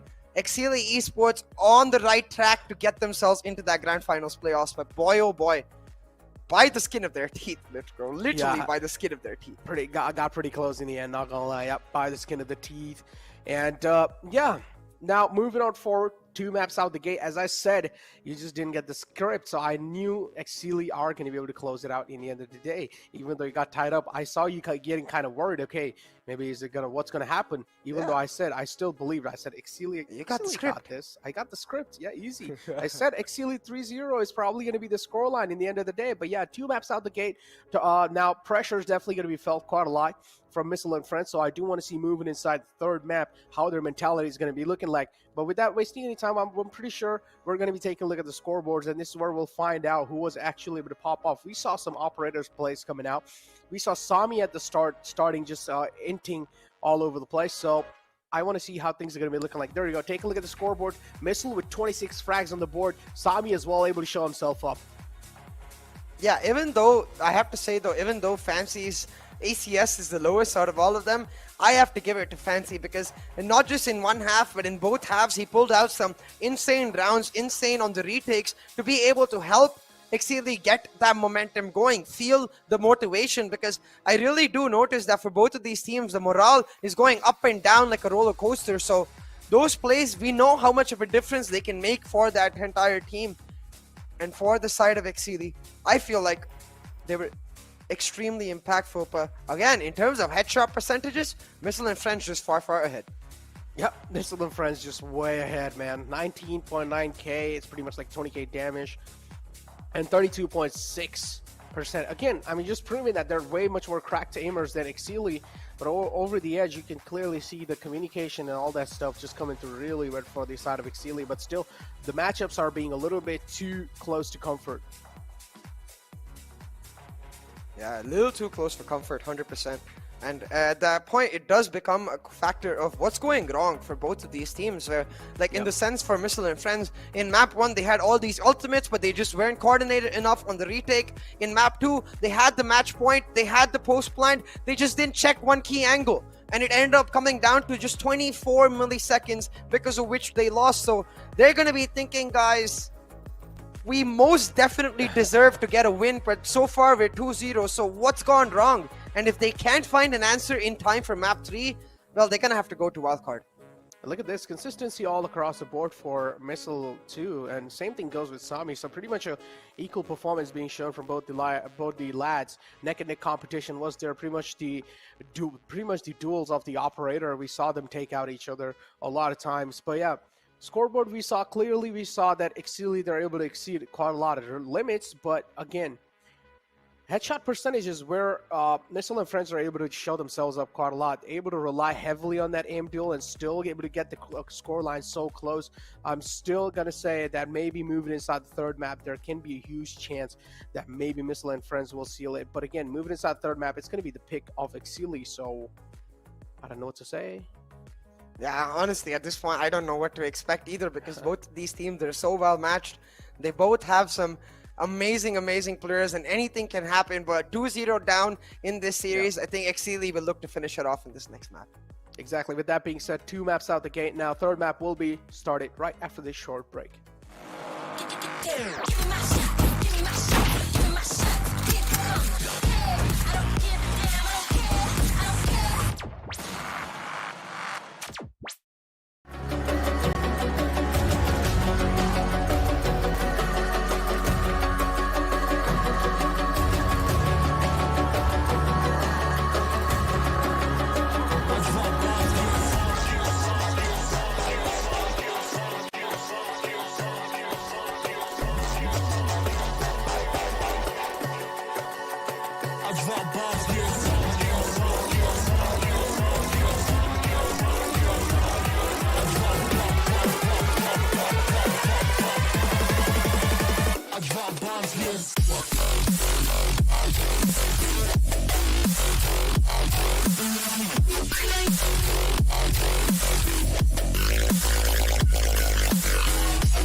Now let me see you go off like a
Welcome back, ladies and gentlemen, to NODWIN's Valorant Conquerors Championship. And well, 2 maps out the gate now, CA. Things are looking pretty heated up over here. Both the maps are getting pretty close. What are your speculations? Moving inside the third map, again, a close competition, or pretty much a steamroll from Exceeli? Yeah, I mean, I don't think I can predict that easily. You say stream rope, but if you look at the first two maps, it's not that simple. Like the scoreline, yes, 2-0 in terms of the series, very much justifies the steamroll aspect, but the maps themselves, they're going down to the wire, Necro. And I feel like Missile and friends, they just need that extra teensy bit of motivation to try and push it all the way through. But so far that hasn't come through. They haven't been able to get them through the finish line. It's every single time Exceeli finding the victory. So you have to start worrying if that's now become a trend, where even if it ends up being close, Exceeli being like, yo, guys, we got this. We just got to close it out. Yeah, it's kind of like they're just letting it getting way too close, and they're scaring each and every single viewer in the chat. Of course, Exceeli has a huge amount of fan base over here. They're just getting everyone, and then they're like, all right, don't worry. We got this. We're Exceeli for a reason over here. Easily able to shut it down. And 2-0 already is the scoreline on the maps. As I mentioned, moving inside the third map, it's going to be Bind. Now, Bind is where Exceeli, we've seen them play in the last time, and they were pretty good. They were pretty good, not going to lie, on the map of Bind. But moving inside, again, as we have some former players of Exceeli in the other composition, so I don't know how things are going to be looking like over here, man. Yeah, I'm more curious what composition they end up going for. Because I'm not sure if anyone besides Zolo right now can play the Raze on the side of Exceeli. So most likely just a single duelist. But it's Missile picking up that Raze. So already a key difference. Now, I am not exactly sure. Like, again, don't get me wrong, because Raze is amazing on this map. But the reason I'm not sure if that Raze is good for Missile and friends is because it limits his opping potential. And the op is where we've seen Missile really start to pop off. On the other side, Exceeli going for a very defensive composition, picking up that Sage on Fancy 9. No flashes on them, but they are starting off on their defense. So if they can make their first half count, maybe they can play slow on the attacking. Oh, and I just saw the chamber. This map is full of surprises. We'll talk about. I honestly feel like Chamber is something that any of these teams should heavily rely on, because we saw, I mean, they're relying on aim duels quite a lot, and Chambers feel like if you are a person with an insane aim, Chamber can like be a huge thing that you're adding, and it can also be upgraded your performance. Yeah, and we'll have to see if that, as you said, that Chamber factor can come into play. It won't be Missile still though on that operator. So that's what I'm really worried about, because even on the attack, we saw him popping off with that operator. I still remember that quick scope on Outlaw. I'm sure he remembers it as well. And without the operator, I'm curious to see if Missile can have that same level of impact. But having said that, last time around in VCC 1, I do remember Kyojin had picked up the Reina for himself. So very much has some of that duelist tendency. And that's exactly what you need, combined with his current agents in VCC 2, which has been Sentinel. The Chamber, a perfect combination of both, where you can play a little bit more aggressive, but as a Sentinel. Yep, 0-0 is over here as the scoreline, and 1 minute 30 seconds in the clock. I mean, round just started. And Exceeli on the defense, looking pretty well. I mean, pretty much OG composition coming in from the side of Exceeli, man. Nothing really stylish, just sticking to their basics. On the other hand, Chamber being pulled out. I want to see how things are going to be looking like for Chamber there, because we've been seeing some cracked up headshot percentage, and that headhunter can be really useful if you're just going to connect those heads. Now look at this. Trying to go for an instant execute, but they use the nade instead to clear out backside. They have not managed to clear out U-Haul, and that's where Outlaw is hanging around. He's going to shut down Missile. They're going to find the spike carrier as well. And everything collapsing for Missile and friends. That's all they needed. The spike planner being shut down, that's all they needed. Now they got the spike in their hands too. They've got the control of the spike to get the control back. This is where Missile and friends will start to sweat. Outlaw peeks out from the U-Haul. Chamber being shut down instantly. Looking to follow it up. Red will try to get the follow through. Beautiful flash. Fancy being flashed over here. Harmony able to find shoes. Oh no, they should not give this solo peeks away like that. 2-on-2 situation. Exceeli had a clear advantage, and now look at this. Things are falling apart even for Exceeli. Spike planted. Fancy should realize the man's just being isolated over there. Finally able to play off of each other. Sami peeks out. Exceeli as well, somewhere downline, they're getting really hyped up when they're winning these rounds. Yeah, Exceeli, they are feeling the motivation, and I really like that they're still keeping it strong. I think it's a key component of, you know, making sure they're able to even pull off those really close maps that go down to the wire. But what I really want to know, if you notice on those cams, they're passing this water bottle around. Sus water bottle. I gotta know what's in that water bottle. Oh. I mean, Ooh, a force buy. You can go ahead and ask them later on. You know, I wish we were the one taking the interview, so we could have asked. That's okay. I'm gonna slide into their DMs. Okay. All right, slide into the DMs like you're neon. Ooh. But anyways, this is a force buy from Yeah. Missile and Friends. pretty much broken by coming in from the side of Missile and Friends. They were able to get the spike plant through, and this was expected. But again, a bonus round for Exceeli. Fancy 9. Yep, they should not overextend this. They should just hold their grounds, and that's what they're exactly doing, letting the Boombot slide through. Boombot spotted. Now, with that being said, look at this. Exceeli, nothing. It's going to be so hard for Missile and Friends to actually get the side control, because on the A side, you can clearly see the Killjoy utilities are just all over the place, so that's going to be a little tough. And moving inside, there's a huge crossfire coming through off the Sola and Sage, so it's going to be tough on either side. But Piro with shots like that, maybe he will just level down the toughness a little bit. And what's going on? Somehow they're able to line these frags up. Zola crazy from the back with a quick TP. Will find a quick frag too. Soa Sky pretty much low, but Red trying his best to heal Hermione up. So now Hermione is back on full HP, but a fadeaway shot. Spike down B. 2v2 situation now, and remember, Exceeli don't care about damage in this round because it was a force buy from Missile and Friends, so it might come down to the small differences, which is that light versus heavy shield. Now the turret revealing that they're coming through showers. Outlaw doing his best to play for time and deny the plant, but he gets pushed from multiple angles and taken down. 6 seconds left. Zolo needs to try to push and isolate the Sova right here. He's not going to be able to do that. Pulls out his Sheriff. Doesn't have any stars left, so in this 1v1, he can just stick it, but wait. The Dissipate coming out. Piro trying to play mind game. Zolo, he can just stick it. There we go. Doing exactly as you wanted him to do. You have a lot of footsteps ahead in close range up. Sheriff's not going to be able to win that unless you're just an absolute nuts aimer. But yeah, Exceeli, another round of the board, but got a little too close for comfort again.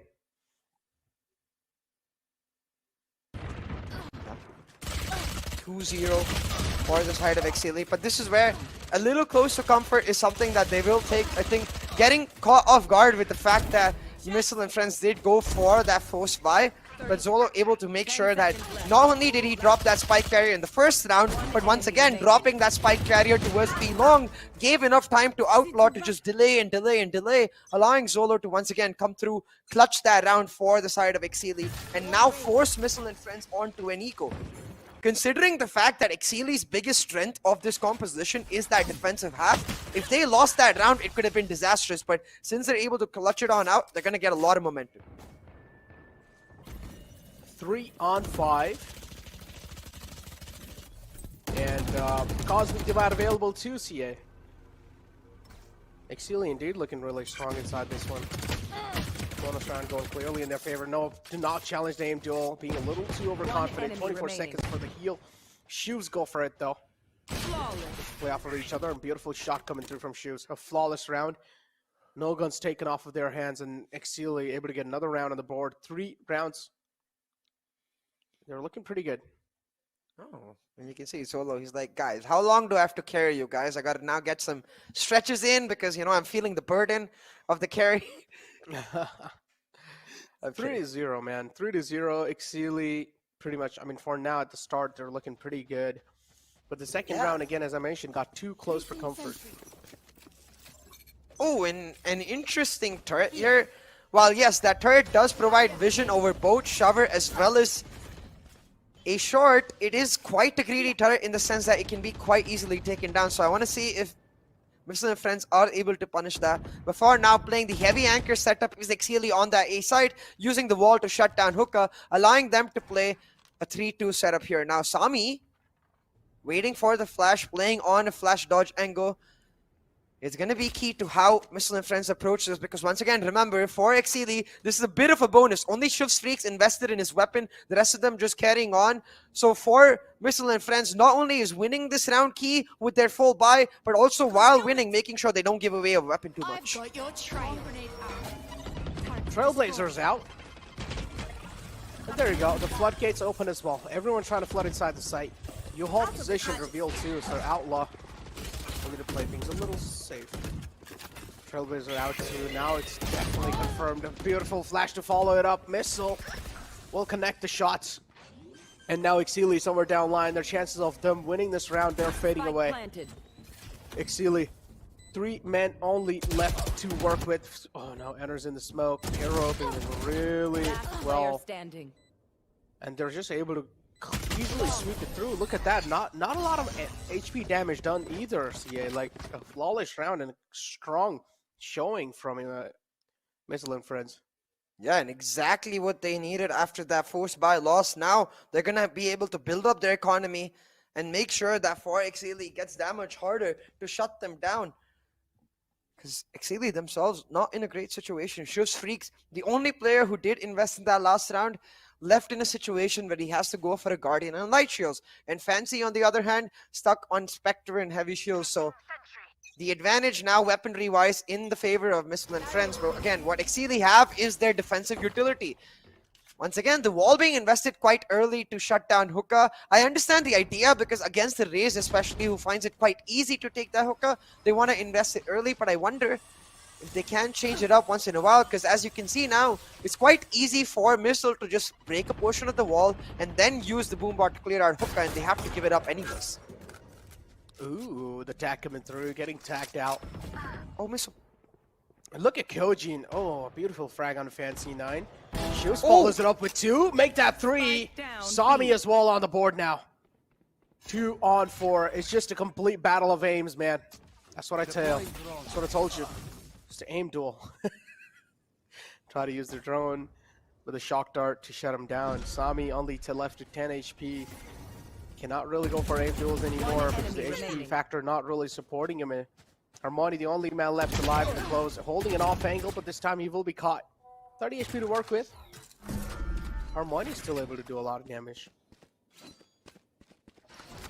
30 seconds left.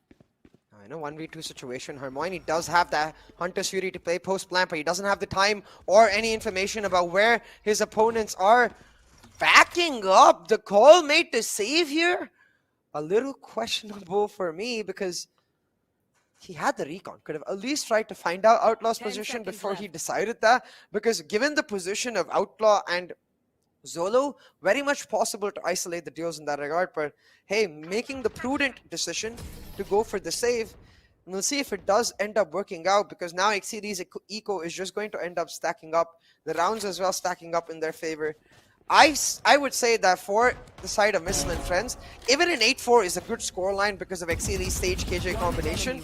But if they're not able to get past that 8-4, if they get a 9-3 or 10-2, it becomes quite simple for Exceeli to focus on the pistols to finish off this map.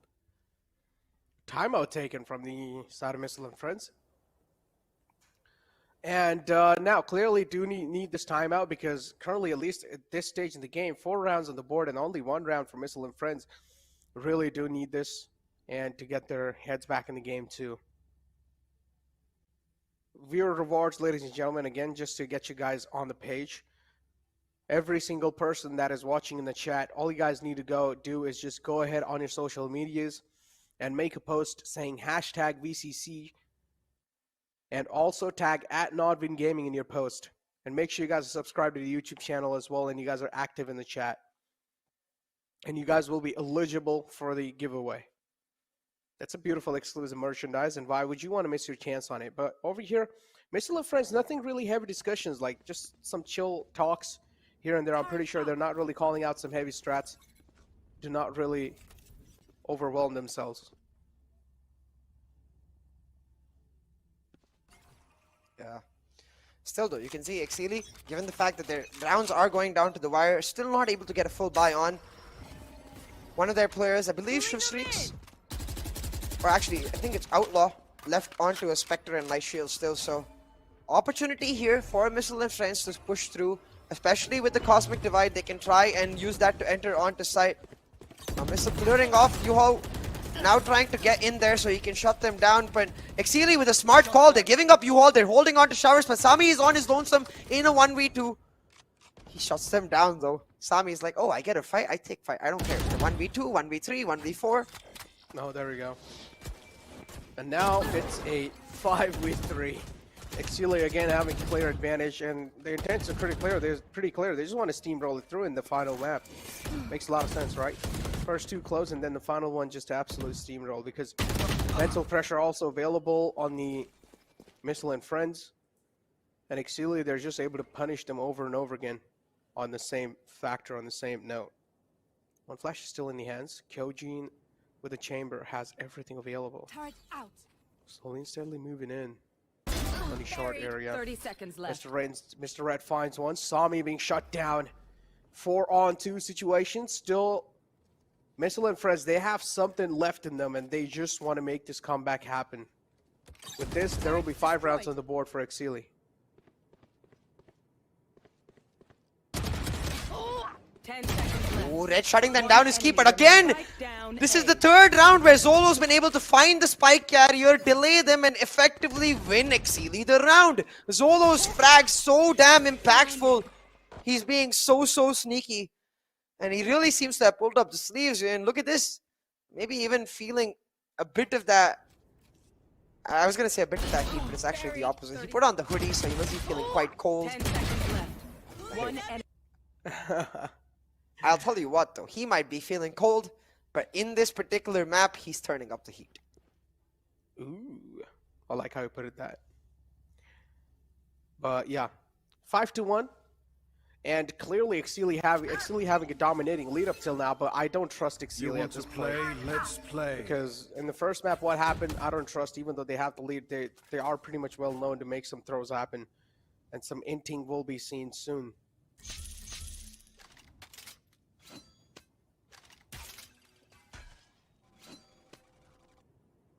Look at this. A very slow approach here from Exceeli, and this is actually going to work out heavily for the side.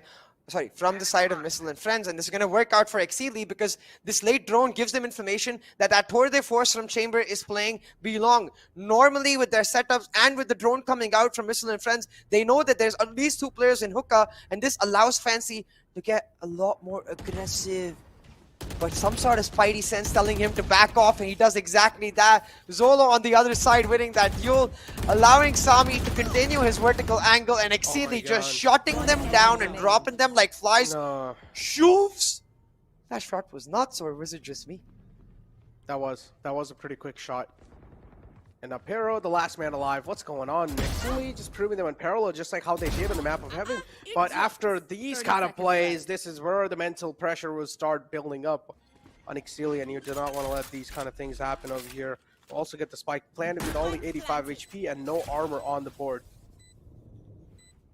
Oh my god, this play might just be huge if he's able to find this initial frag over here on the Shove. Things might not work out, but if Shuv takes him down, then of course another round in the pockets of Exceeli. I'm pretty sure he's spotted. They should have worked. They should have peeked out together. I don't know. The team synergy, man, lacking quite a lot. The communication's not on point over there, but finally Shuv with a quick frag. That's a quick headshot too. Exceeli, see, don't you think so? Like, there's a lot of plays that can be made without taking so much risk. One enemy remaining. To answer your question, Nakro, I think you really have to start thinking about the way Exceeli have played the first 2 maps, right? Like, yes, I 100% agree with you, but I feel like it's starting to become a bit of a pattern or a bit of an identity for Exceeli in the fact that once they get themselves feeling comfortable, they become a little complacent inherently. And I hope if they watch our cast later in the WOD review, they acknowledge this. Maybe we're wrong entirely and they're not actually becoming complacent, just getting caught off guard, and they're actually just a very aggressive team. But either ways, these sort of small errors, if they make it to the grand final playoffs, will result in potentially even a map loss against teams who are able to punish it more comprehensively. We're talking about comprehensive. The Hunter now with his Hunter's Fury All he found was a tag on Missile though. That should give room now to Missile and friends to find and execute onto B side. Blade Storm is available too. So you can try to go for some pop-off plays. Sami will have eyes locked on himself. Of course, a superstar over here in the star lineup. He'll go for some insane plays. Oh no, we'll be flushed out because the... Oh my god, another thing to follow it up. Discussion came through, but Sami is able to make it rain. Another shock dart comes through, and Sami will be shut down. Spike controls in the hand of Exceeli, and that's all they need, and they're just going to go for it. They're holding it. You don't even need anything else. Oh my god, the resurrection is huge. This is huge. Quite huge, but still connects. Shows what's going on. Inside the map of Bind, he's able to connect some insane shots, some inhuman shots indeed.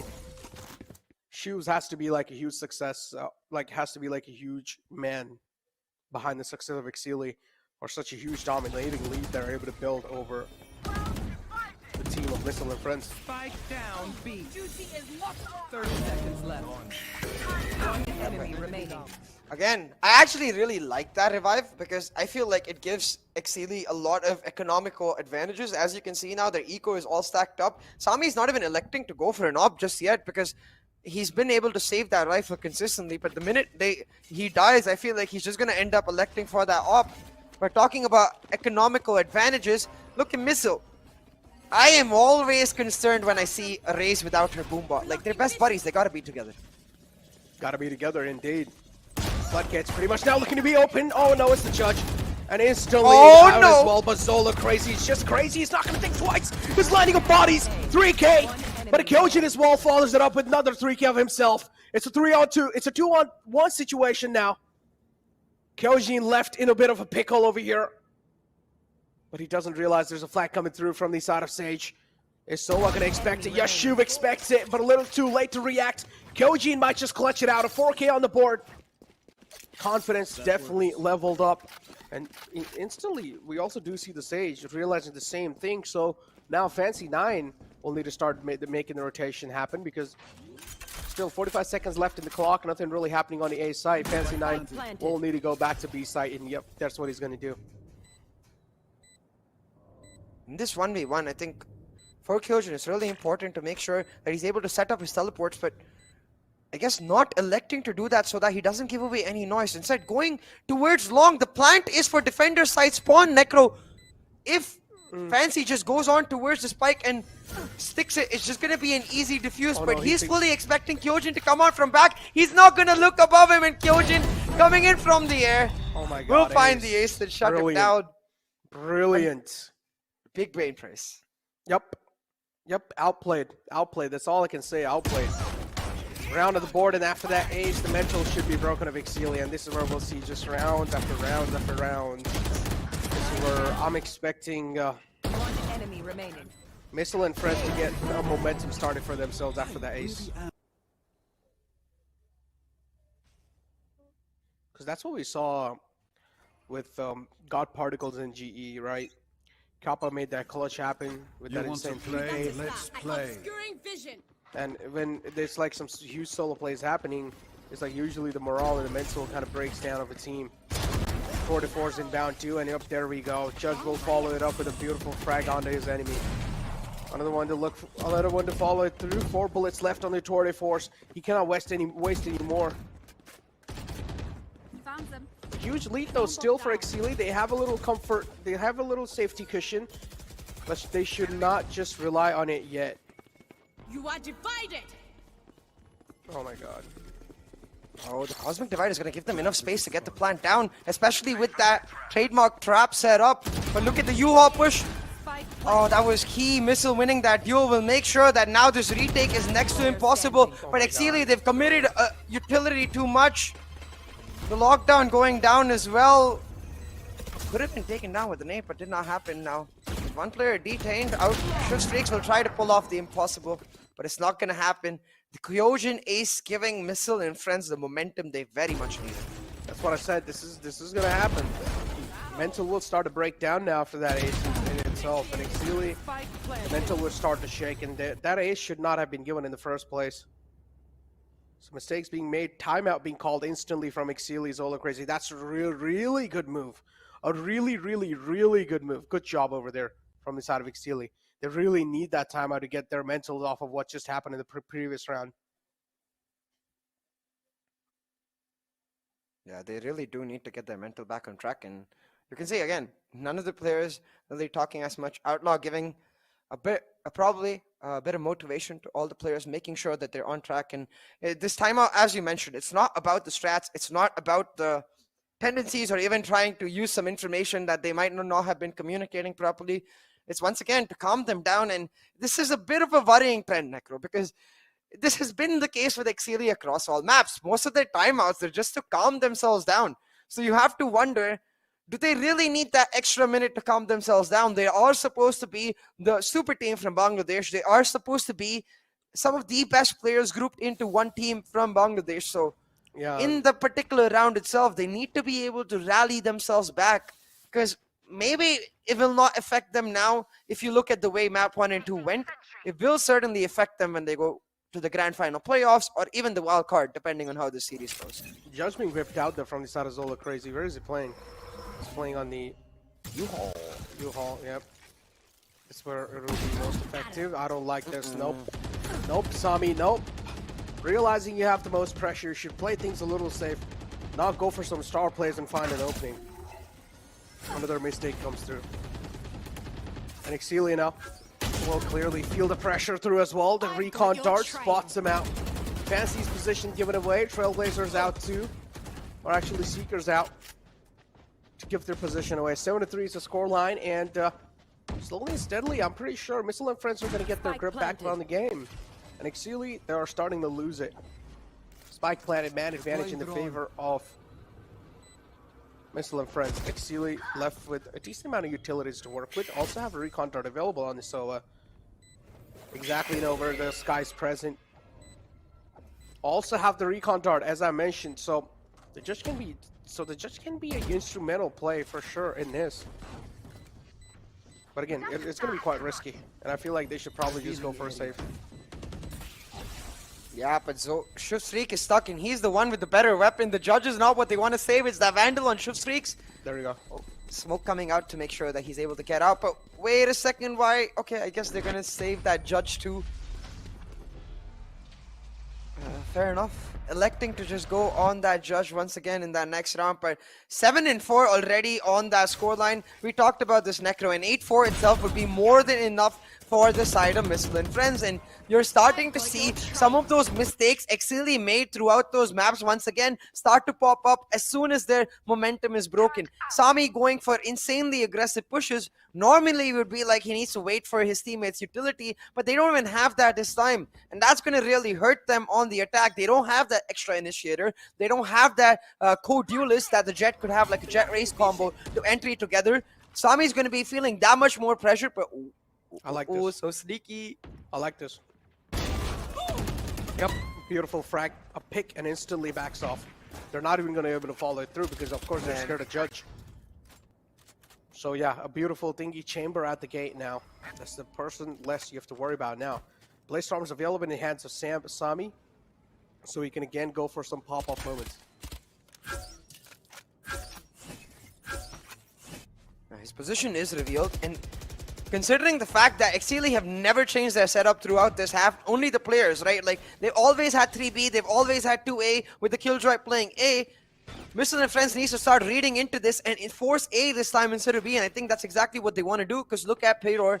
He's got the spike there towards that A side, but they're trying to walk into a Killjoy protected site. That's never going to work. It gives him a ton of information, and Outlaw, again, happy to hold on. Bring us back, Observer. Thank you very much, because Outlaw has shut down Missile. There we go. Talk about shut down. He's pretty much slapped him out. 30 seconds. And now, again, man advantage heavily favoring Exceeli. And somewhere down line, this round's really working out well. Down A. That timeout, though, necessarily needed. And after the timeout, doing really good, too. Zola crazy, too, man. Just realizing they've got a decent amount of the rounds on the board. But again, it's the 9-3 curse, CA. No, it's the 8-4. Okay, it's not the 9-3. I mean, yeah.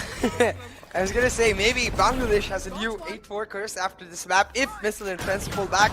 But I think the curse is more along the line that Missile and Friends will come back and then they will lose. because that's what happened in map 1 and map 2.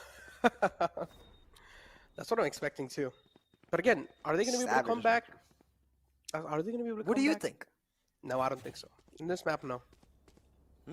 I think it's really going to come down to these pistols, because if Missile and friends actually win these pistols, give Kyojin a chance to get his own operator, or even Missile find his own operator, it will become a simple fact. Because again, if you look at the composition that Exceeli Esports have, in my opinion, their best route of success is playing slow for the first 30 to 40 seconds of the round, hoping and praying to dear God that somehow and somewhere Missile and friends give them a peak that they can win, and then using that numbers advantage to execute onto site. Because if they don't get a peak, if it's just a normal 5-5 execute, they're gonna have to pull off some insane shots to make it work, because they've not got any flashes. They haven't even got the basic utility that the idea of something like a double duelist provides, to have someone entry with Sami. Nope, they only got that Jet Sage combo. The only extra factor that Wall can make it through, but the Headhunter looking for Sami's head. Oh no.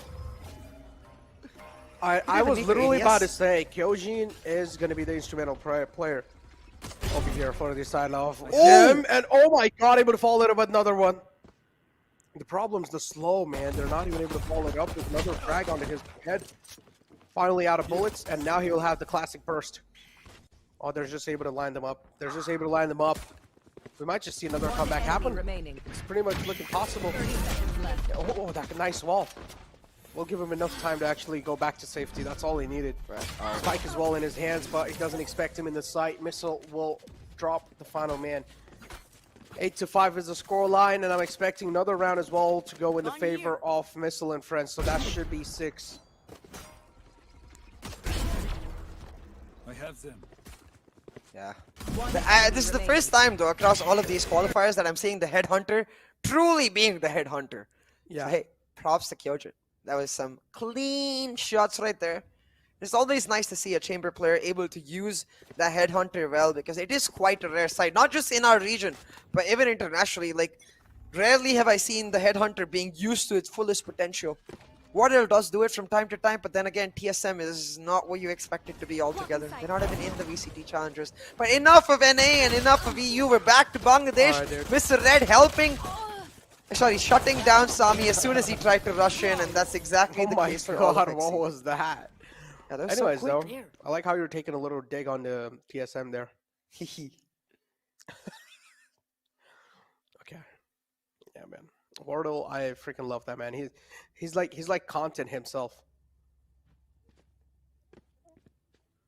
Yeah. Wardle is. I have this hoodie too that is very similar to Wardle's like sleeveless gray hoodie, and I try to wear it every time. I used to try to wear it every time to try and inspire me to play like him, but recently I'm just like, nah, you're useless now, hoodie, because that's what TSM is too. Oh my god. CA just taking a dig on the TSM. Doesn't matter. He's not going to be stopped right now. CA, what's going on? Hey, very similar to Missile and friends themselves. Denying that shower control. A lot of utility invested though, and Exceeli making them pay for that, because they walked into a shot, they win the duels, and now this is what I was talking about. As soon as they win the duels, getting into sight so much easier. Exactly, and now Pero able to shut down the owl drone. And clearly a vision as well being seen. They've got the side control, but the problem is Killjoy is all the way in the back looking for any lurkers available. Spike being planted, U-Haul control as well in the hand. And this is where the problems will start knocking their door. Even though that was a solo peak, they're still able to find the kills. And the judge in the long ranges won't really work out. It's a 2-on-2 situation. And Exceeli having a clear advantage in this one. Harmony able to switch out the judge for Phantom. Oh, this position can be instrumental. Sammy peeks out. Harmony shut down. But oh no, the solo peeks again, making it happen. Sami, you should have waited for your teammate and played off of it. Oh, he's sticking it. Exactly, Outlaws. still doesn't know. Yep. He's not Oh my god, is he gonna peek? Is he gonna peek? Yep, he peeks out. Oh, Outlaw. Shuts him down finally. Not really able to get the defuse off the board, and you can clearly see the smiles on the faces of Exceeli as well, because they knew this round was really important.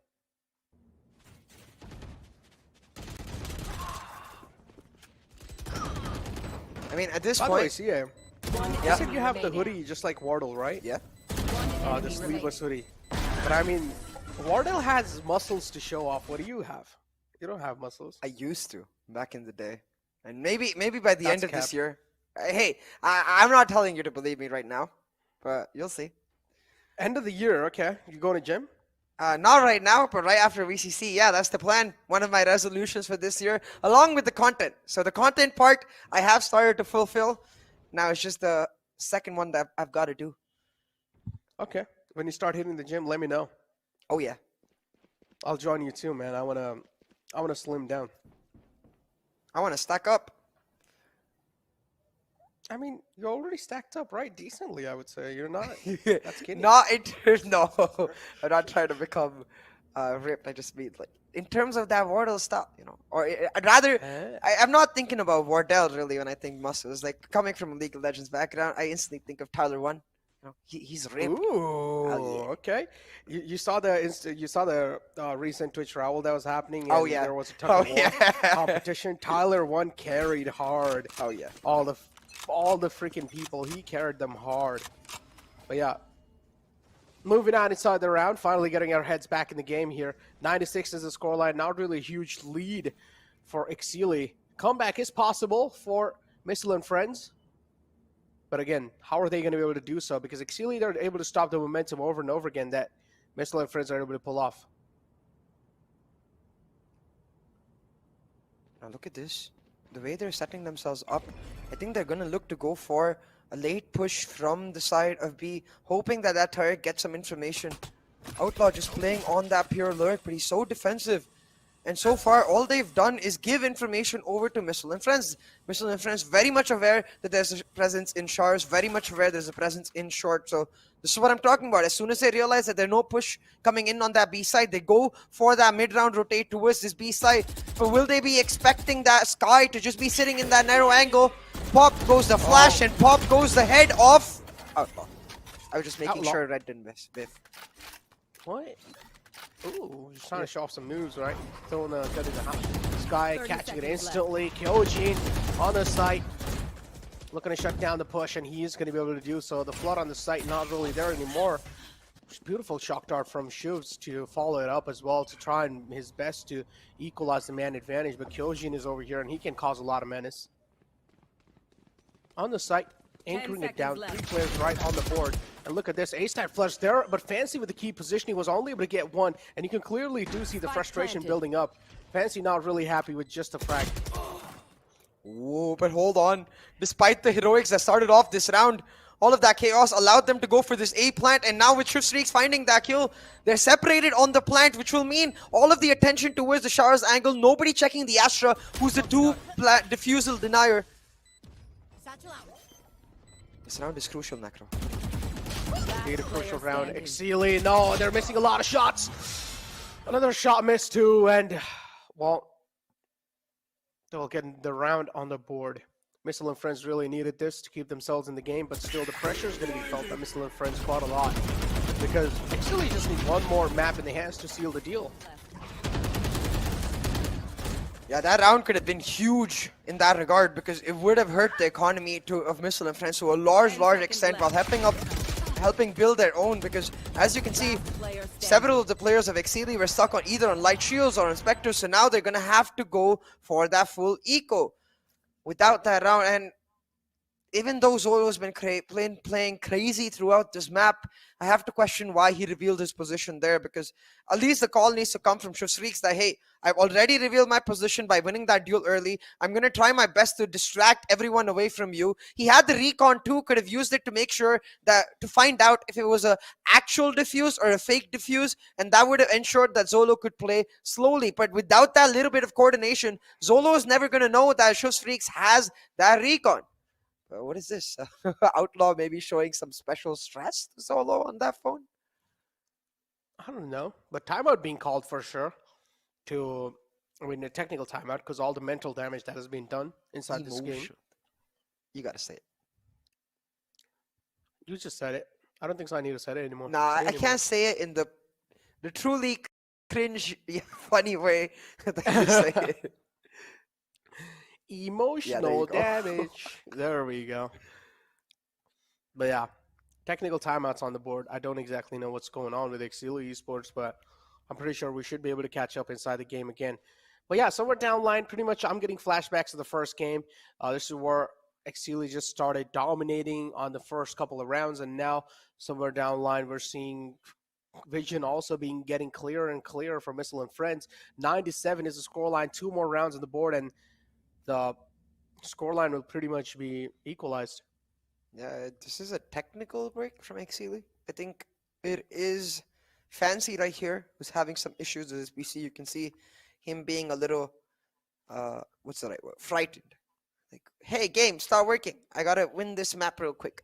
But talking about winning this map, I think what we've not seen from Exceeli so far is trying to exploit the fact that Missile and Friends don't have that killjoy, really. Normally, what we saw in the first half was that it's very hard to execute into a site that killjoy is playing because of the fact that the nanoswarms will delay you, the turret will delay you, and you can't just try to W into that site. But without that killjoy, the chamber trap, it's something that activates, very similar to an alarm board. So as long as your team is going together, the first person activates it, the second person takes it down, and the third person is focused on making sure that they trade for the first person's death. Now, the strength of this is that stage wall. Because if you rush A short, just wall off half the site, be like, hey, we don't want the entire site. We just want a small portion of it to plant. Then all you need to do is take U-Haul and hold on to it, and you win the round.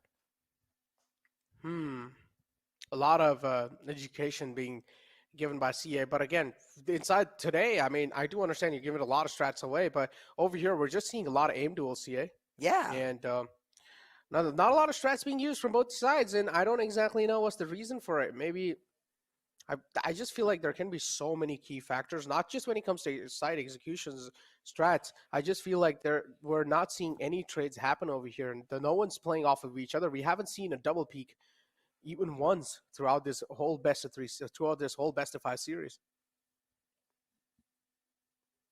Yeah, and you have to start wondering is Exceeli saving these strats, or is it that they don't have any? I mean, I feel like they just don't have any at this point because these games are just being really close for comfort, and you need to agree with that too. Like, some of them are barely slipping by, and you cannot hide the strategy at this rate. No, you cannot. There's no way. Maybe they're just really strong at the gamble, and they're like, we don't care how close it goes.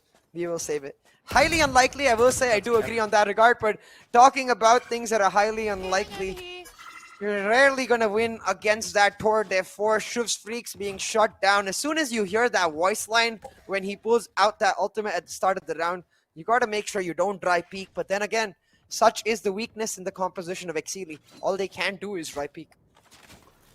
So yeah, give me your best solo impression. No, I can't. No, I can't. I tried. I can't just pull it out of nowhere. Okay, here's mine, okay? I am the hunter. No. That's no. Okay. You sound like a meme version of Sova. Okay, they can make a meme of me, sure. Shock dart. That was better. I'll give you that. But it's more shock dart. Shock dart. I sound like a weird Indian American version of Sova. Okay. You know what? Maybe we need some. Okay, hold on. Back to this round because in the matter of a few lines in our conversation, Missile and Friends just shut them down for a flawless. Well done. What just happened? I did not even realize. Yeah, it was just tap, tap, tap, tap, tap. I felt like I was just watching someone play aim trainer. Yeah, shocked.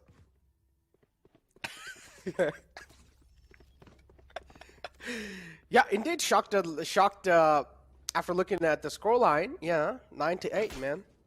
Interesting. But hey, that was the eco for Exceeli, I believe. So now on to the full buy. Again, playing completely on defaults. Like, I feel like there's so much RNG involved in the fact that, as you kept saying too, it's just purely on aim deals that they're relying on to pull off this round, just winning dry peaks, and that's not something we want to see from a team that is supposed to be the best. I want to see a couple of strats come out, and hey, maybe it is one of those strats. 2 key ultimates being invested, finds the tag onto P-Roar, but not the kill. Still, they got themselves onto site, and now trying to get the plant down. We also see the opposing Hunter's Fury coming through to try and stop the plant, and that's what will exactly happen. Fancy 9 shut down. Sami instantly on the board to get the plant down.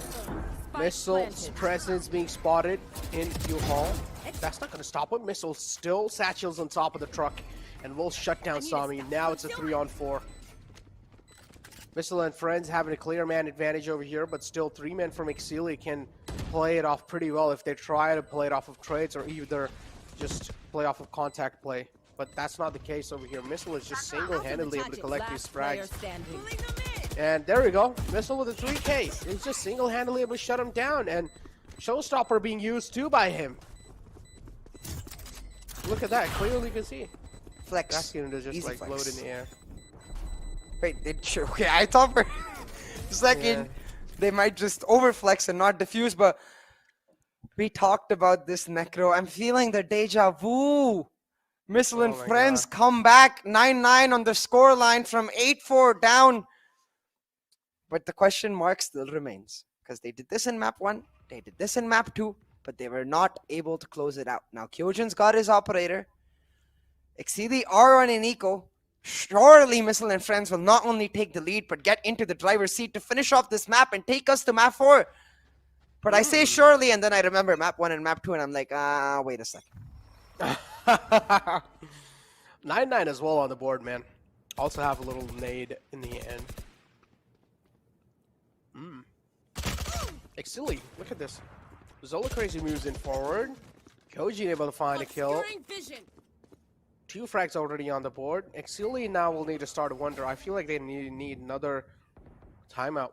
Honestly, I feel like they just need another timeout to get the mental back in the game, because even though they were able to find the stop.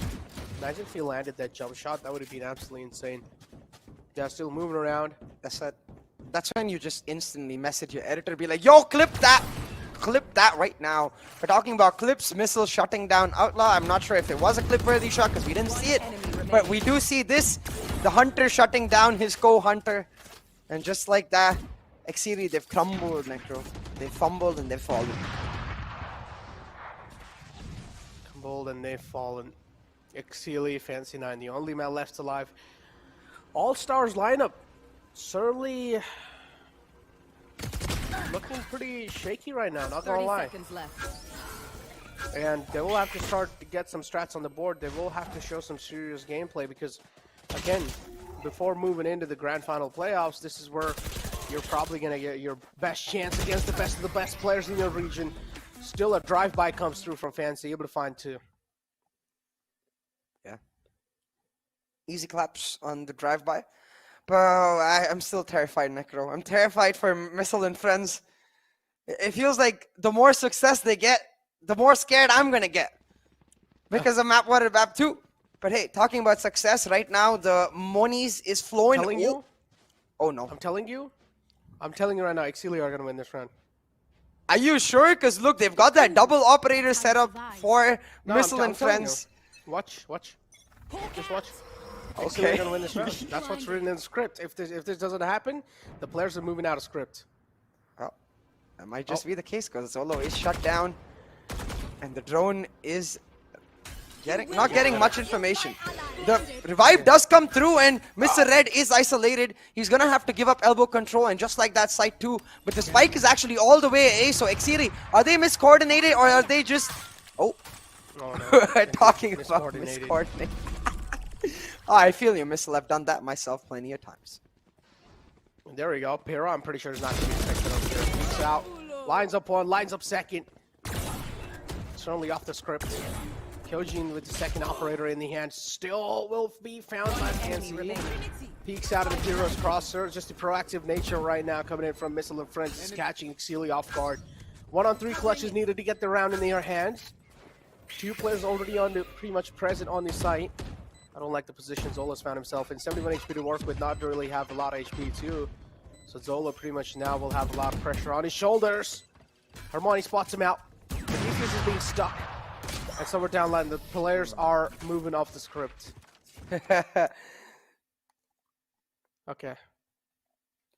I don't know, Well, man. you were wrong in that regard, and maybe we're gonna be wrong about the fact that Exceeli will come back because it looks like Missile and friends are hella comfortable. The double operator, normally not a great setup, but against this particular Exceeli composition where they don't have any flashes, they always have to drive peak. That double op can be devastating, and you can see already Missile and Kyojin both finding picks in that round.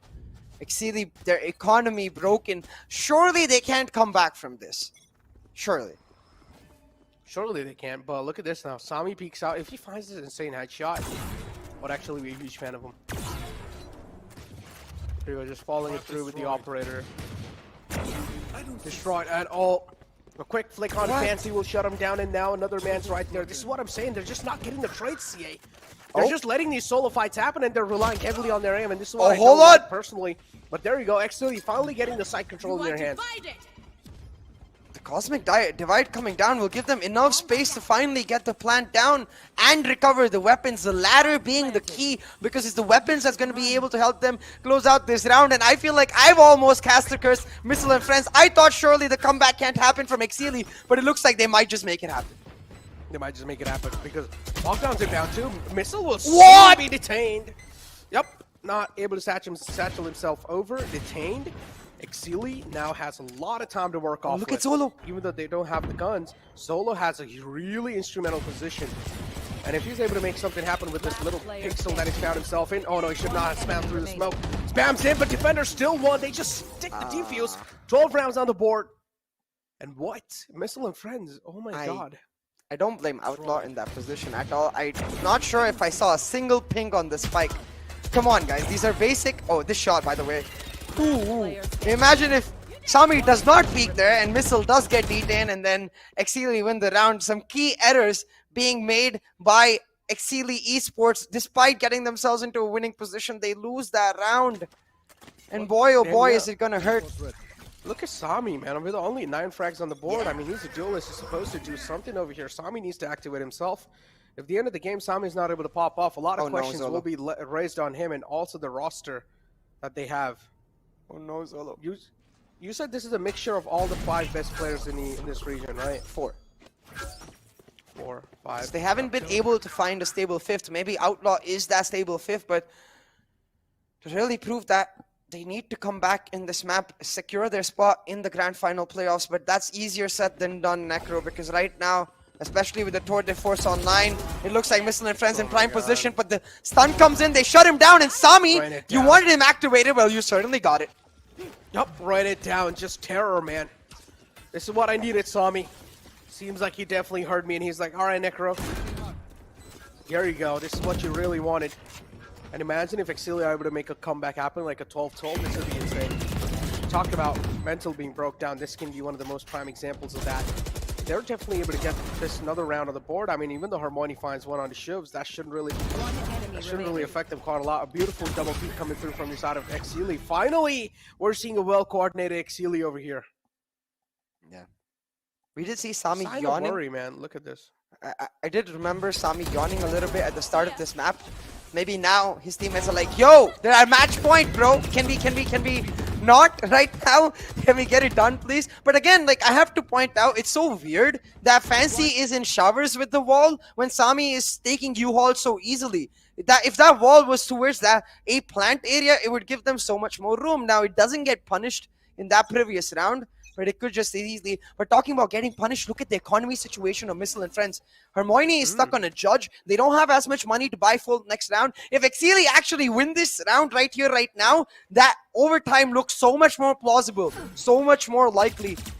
So Missile and friends, they're going to have to be hella careful because all they have is that showstopper to deny the plant. But for Exceeli, if that plant goes down, if they're able to pop the Hunter's Fury, man, I don't know what else can be more demoralizing for Missile and friends. Something really stupid came up to my mind. As you said, Exceeli doesn't really have a stable 5th. Now, this matchup's going on. Imagine you're the team owner. You're like, oh man, Missile's just popping off. We also need a 5th. Why not let's just buy Missile right now, and in the next game, Missile will join our side, and there will be only 4 men to play with for Missile and friends. Actually, it'll just be and friends, because Missile is not present. Yep. And his friends won't be so happy, but talking about being happy, Mr. and friends certainly look feeling it right now. The showstopper is well coming out. A bit of trauma, perhaps, because in the first half, Solo did shut him down. So you're like, okay, I'm not going to go into aggressively. Zola doing the same thing, just giving it sweet little time, but he also does have the Blade Storm available, so left. instant TP coming through. All the rotates as well are happening. I feel like this is where they're going to try and go for some, some mind games. One But no, enemy remaining. Missile will Yep. find the opening. Oh no, Spike Sami, what are you down doing? Let's go What are you next. doing? Just go for a default plant. Just go for a default plant. Yep, let's go next. Another map is probably going to be on the board. And Exceeli being shut down. Oh my god, what? What? How does that happen? C8. Now, I don't think so. There are any strats being hitting. This is just Exceeli with their raw gameplay, and I clearly feel like these are not the 5 best player in the region, because clearly Missile and friends, even though pretty much having a casual name, nothing really serious going on with just 5 friends playing together, if they're able to do this much damage to a all-star lineup, then is it really an all-star lineup? Yeah, exactly. And for the side of Exceeli, like, you can't be making these silly mistakes. Like, even in that last round, I am not sure why Sami just doesn't go for the shower plant. Like, set it up for Zolo to try and pull off the round. Because if you notice, Zolo even had 2 stars. So, can use one of those stars for the gravity well to deny the defuse. Can then try to set up a stun or something like that to enable his duels in that post plant. But Sami just maybe underestimating Missile and friends to a large extent, not expecting that instant rotation, but I feel like that's a bit of an excuse. You can't be making those mistakes. You have to try and always assume that the other team, they've covered all exits. Yeah. I mean, certainly he knew that the last man was outside hookah as well, so Yeah.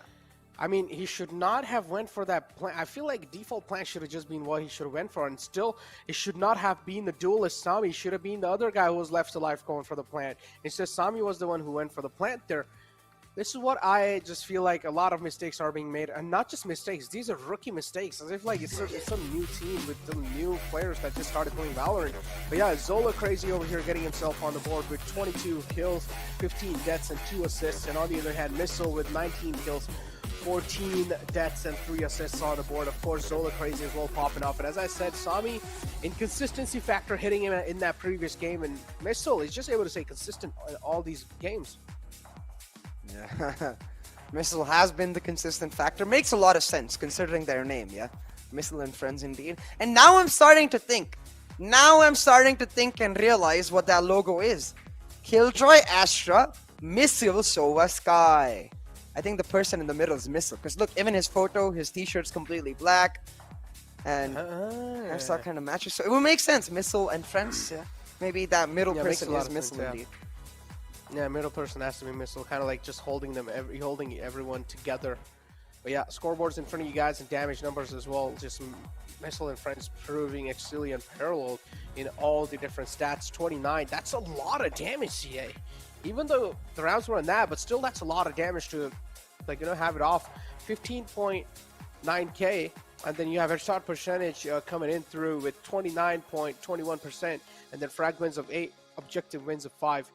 Interesting. Missile and friends doing really good. I do want to see if we're going all 5 maps or not. What do you think so?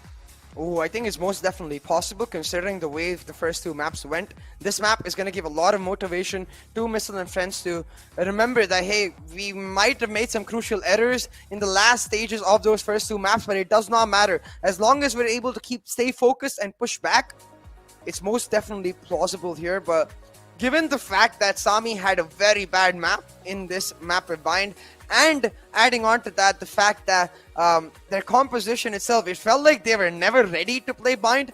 I feel like Exceeli might just be the knock they need to whack Missile and friends to the wild card. Exceeli indeed need to start exceeding limits, man. If they don't, then yeah, a lot of questions are gonna be raised on the lineups, because Missile and friends are able to do so much damage. But with that being said, let's take a look at the viewer rewards, because this is something that we have to give back to the community that we've built over the years. Viewer rewards for all of you guys from the NODWIN Valorant Conquerors Championship, exclusive merchandise for all of you, and all you guys need to do to claim this is go on your social medias, make a post, type hashtag VCC, and also tag at NODWIN Gaming in that post.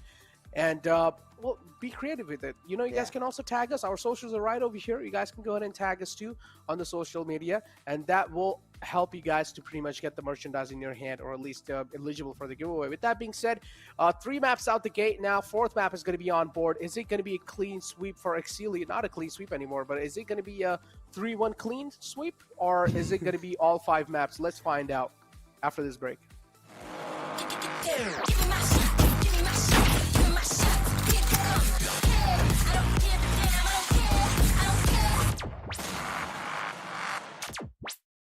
Cause I wanna do it stupid. Got my music and I lose it to another tune or two. If I don't get to move it. Even real can do it when I'm cooking, and you know I'm cooking bacon.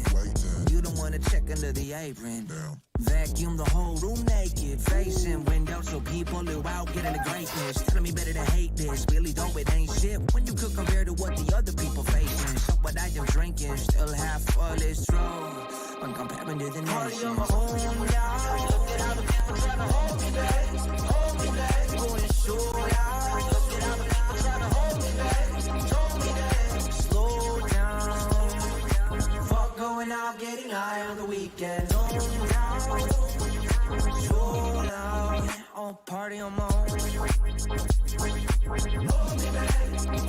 Party on my own.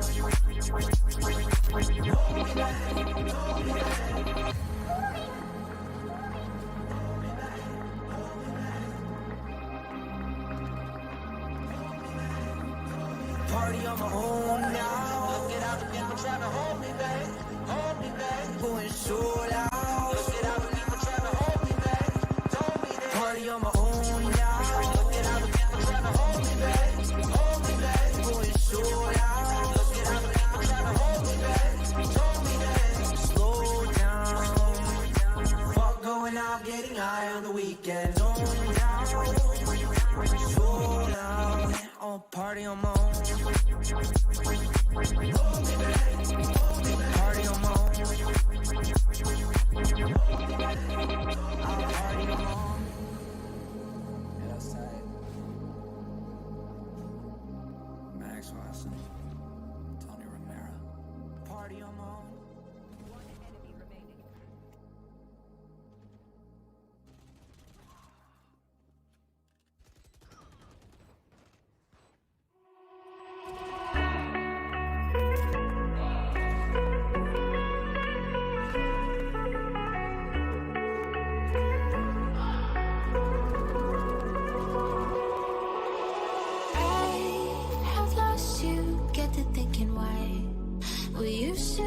So high in life, without you, I don't feel alive. So I'll just keep on being higher than the sky. Tell me, are you there for me even when I try? Keep on being high, without you, keep on being high. Without you, keep on being high. I know that you're feeling forsaken, mistaken, wish you were another man. I remember feeling awakened, mistaken if you thought I'm in that place where you want me to be, but I don't want to want you back. So it's easy to see when I'm high all the time. Cause I have lost you, get the thinking why we used to be so high on life. Without you, I don't feel alive. So I just keep on being higher than the sky. Tell me, are you there for me even when I try? Keep on being high. Without you, keep on being high. Without you, keep on being high.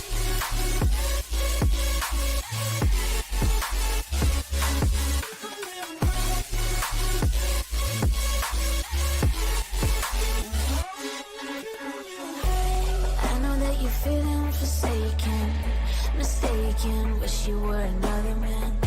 I remember feeling awakened, mistaken if you thought I'm in that place where you want me to be, but I don't want to want you back. So it's easy to see when I'm high all the time. Cause I have lost you, get the thinking why we used to be so high on life. Without you, I don't feel alive. So I just keep on being higher than the sky. Tell me, are you there for me even when I try?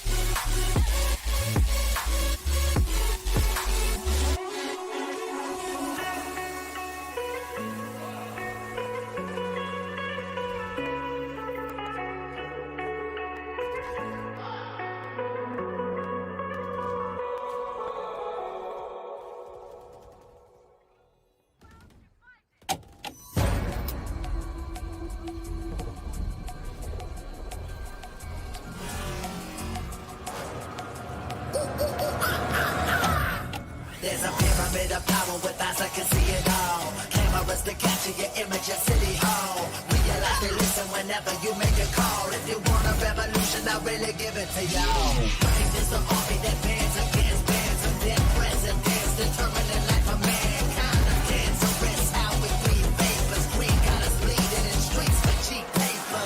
Assemble the masses, melt the plastic compound. Realign when the shit gets drastic. Lift the veil when the system's a mess. It's just another pyramid scheme of government racket. The power with the power we charge Jurassic. Gnashing T-Rex with covert tactics. Rise from the ashes, take back the atlas. Bring the madness.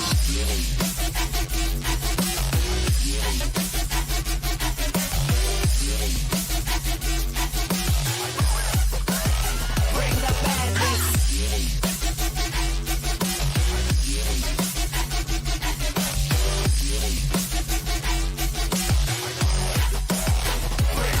There's a pyramid of power with eyes that can see it all. Cameras to capture your image at City Hall. Realize they listen whenever you make a call. If you want a revolution, I'll really give it to you. Brave is the army that bands against bands of dead presidents, determining life of man.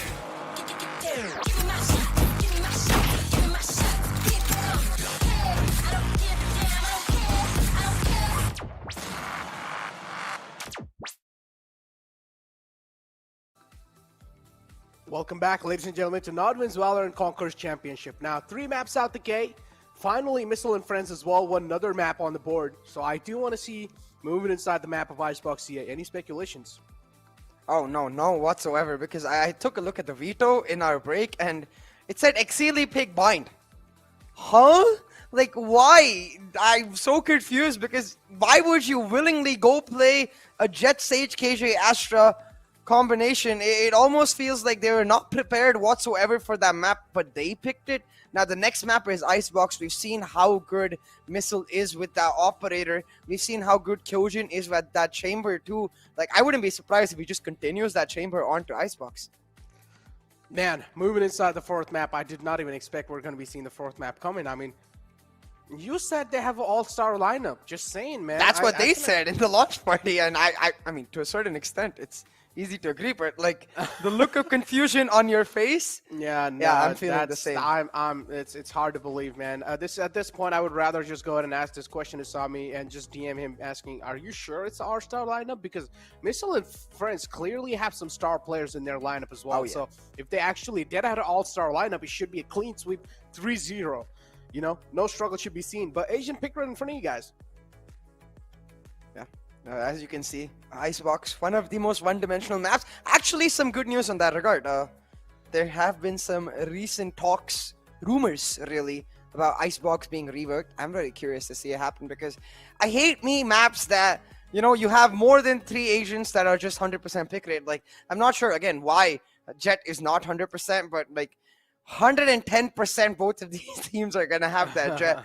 I don't know. I will do some nutty dare if one of these teams does not pick up Jet. There's no way. I honestly just want to see a steamroll inside this map of Icebox. I just want to see one of the teams just go an absolute ham. I just want to see like a huge scoreline difference too. I don't want to see a closed map again because again, a lot of maps have been closed over and over again, and we're just seeing some aim duels happen. Even though they're just buying off a lot of times, in the end of the day, it's just like okay, they're able to open the floodgates inside the site. They're able to get the site control, and then they're just able to close things out on the aim battle. I don't want to see that again. I want to see either Exceeli. I want to see Exceeli step up. I want to see that all-star lineup come into play.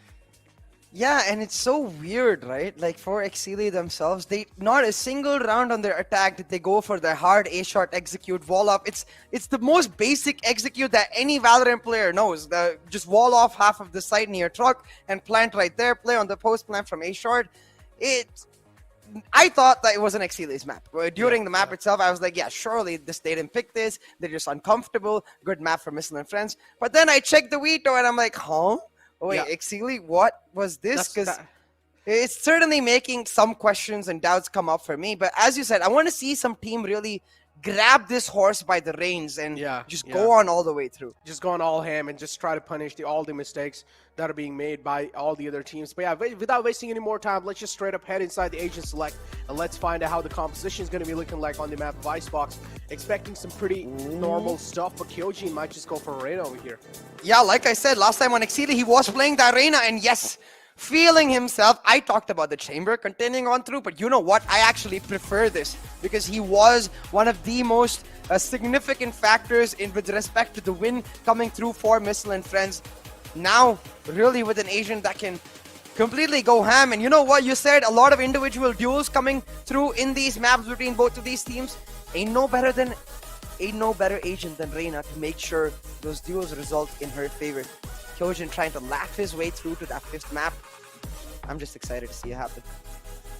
Oh man, that's what I'm excited to see happen as well, because you have Exceeli up over here, and now again, Exceeli after that previous loss, you can clearly see a sign of worry, a huge sign of worry, not just small, it's a huge sign of worry.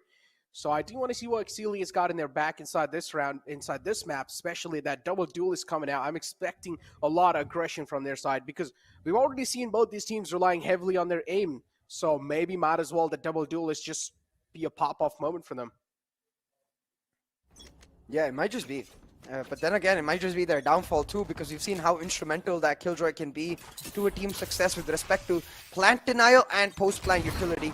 But, Missile already getting quite aggressive, and talking about that utility being instrumental, it's that turret that shuts him down, forced to now invest that tailwind to back up. He's going to have to play a lot more safer for the rest of the round. Exceeli, on the other hand, going for a way much more composed composition. Standard stuff as always. Exceeli not really trying to overextend themselves, just going for some natural stuff. But yeah, able to find the opening frag. That's one duelist being shut down, and it's Missile as well. It's a big man who was the difference maker for the side of look at the Missile pings, and Friends. Yeah. They've pinged over that kitchen area. They want to get in, but it's Arena anchoring it down. She can, as long as she finds one, she can dismiss out. But Fancy, spot on with the headshot, gonna take her down and set up the wall to go for. I hope they go for the nest plant, because Fancy can just play from kitchen on the post then, and that's exactly what they're gonna. No, they're not. Well, that's a huge spot coming through as well. Viper being spotted from the back, but it doesn't matter. That's not gonna stop Pyro from just putting a relentless amount of pressure. But there we go. Fancy 9 strikes in. 3 huge frags, and Exceeli now have a huge man advantage as well. The Viper's down quite low. Mr. Red can make something happen. Switches over to the Ghost. Also has the precise pistol in the hand. There we go. Just moving it forward. Pretty much sticking the defuse, and there you go. Red will shut him down. Yeah, that's 100% clip worthy. You know, when you turn it out, you're like, oh no, oh no, oh. You just turn it out. You're just like, oh no, he's right there. But hey, Fancy picking up the 3K. He's gonna be like, well, you know what? All right, guys, I'm gonna do this myself. Picks up the Phantom with the light shields, and I'm already scared. This is either going to be an easy peasy round with Fancy getting multiple more frags, resulting in his Viper's Pit coming online that much sooner and helping them continue on the momentum, or he's going to hand over the Phantom to someone like P-Roar or Missile, and it's going to be GGWP. Talk about GGWP. Zola Crazy is able to find one, and then instantly the follow-up comes through. 54, only left with 54 HP to work with. So Sami still has everything in his favor, though. Look at this. This is quite huge. Exceeli moving in, closing in the distance, also getting the kitchen control. Quite huge. Oh, look at Kyojin. Stuck in this 1v1. Outlaw needs to get himself out of there. If he loses this. And there we go. Outlaw able to follow it up with through 2 massive frags and Exceeli. Okay. They're just able to stack up these bodies. What's going on? Exceeli, something's going on with them right now after that. I think huge loss. Outlaw got mad. He's like, see, how dare you say I gotta get myself out of there? Let me show you how to 1v3. Okay, with just Ghost, by the way. And his turret. You gotta include the turret. Always, man. We've seen in India Q1 how many kills the Sirs was able to rack up. Like, turret at this point has to be, especially in those pistol rounds though, like all jokes aside, turret has to be kind of like the 6th man coming in. It can cause a lot of distraction. Yeah, 100%. And to like add on to your point, as you said, especially in the pistol round, because The turret has a specific HP that you can shut down with just 2 rifle shots, but on the pistol it takes about 5 to 6 shots, so much harder. And considering that a turret is going to return damage to you for doing that, so much more difficult in that regard. But I've never seen the skin, Necro. Killjoy Spectre, I kind of like it. I might want to get it myself. Can someone gift it to me?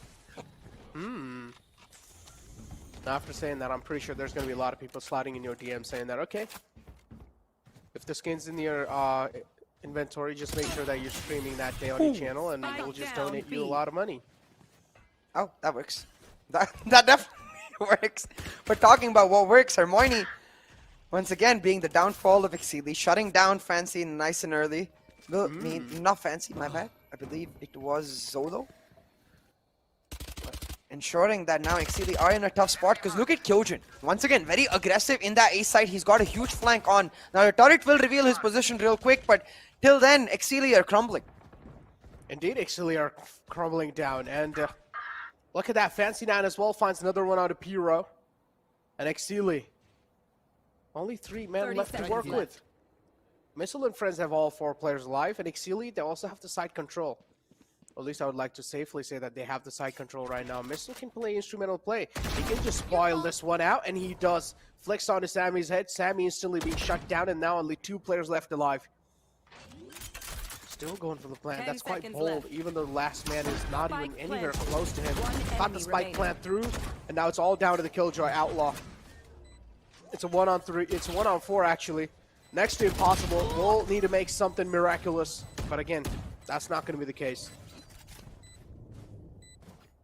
Yeah, and again, Missile and Friends, we've seen this trend across all of the maps, right? Where when it comes to their buy, they are so damn close to flawless every single time. They rarely ever get damaged with respect to their economy, and it does add up. It certainly does add up, because it ensures that their economy is in a protected spot, helps Missile get his operator online that much sooner.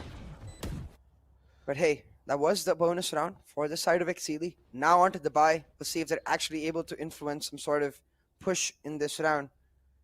Did hurt the economy of Missile and Friends a little bit. Piror going to be stuck on a Spectre.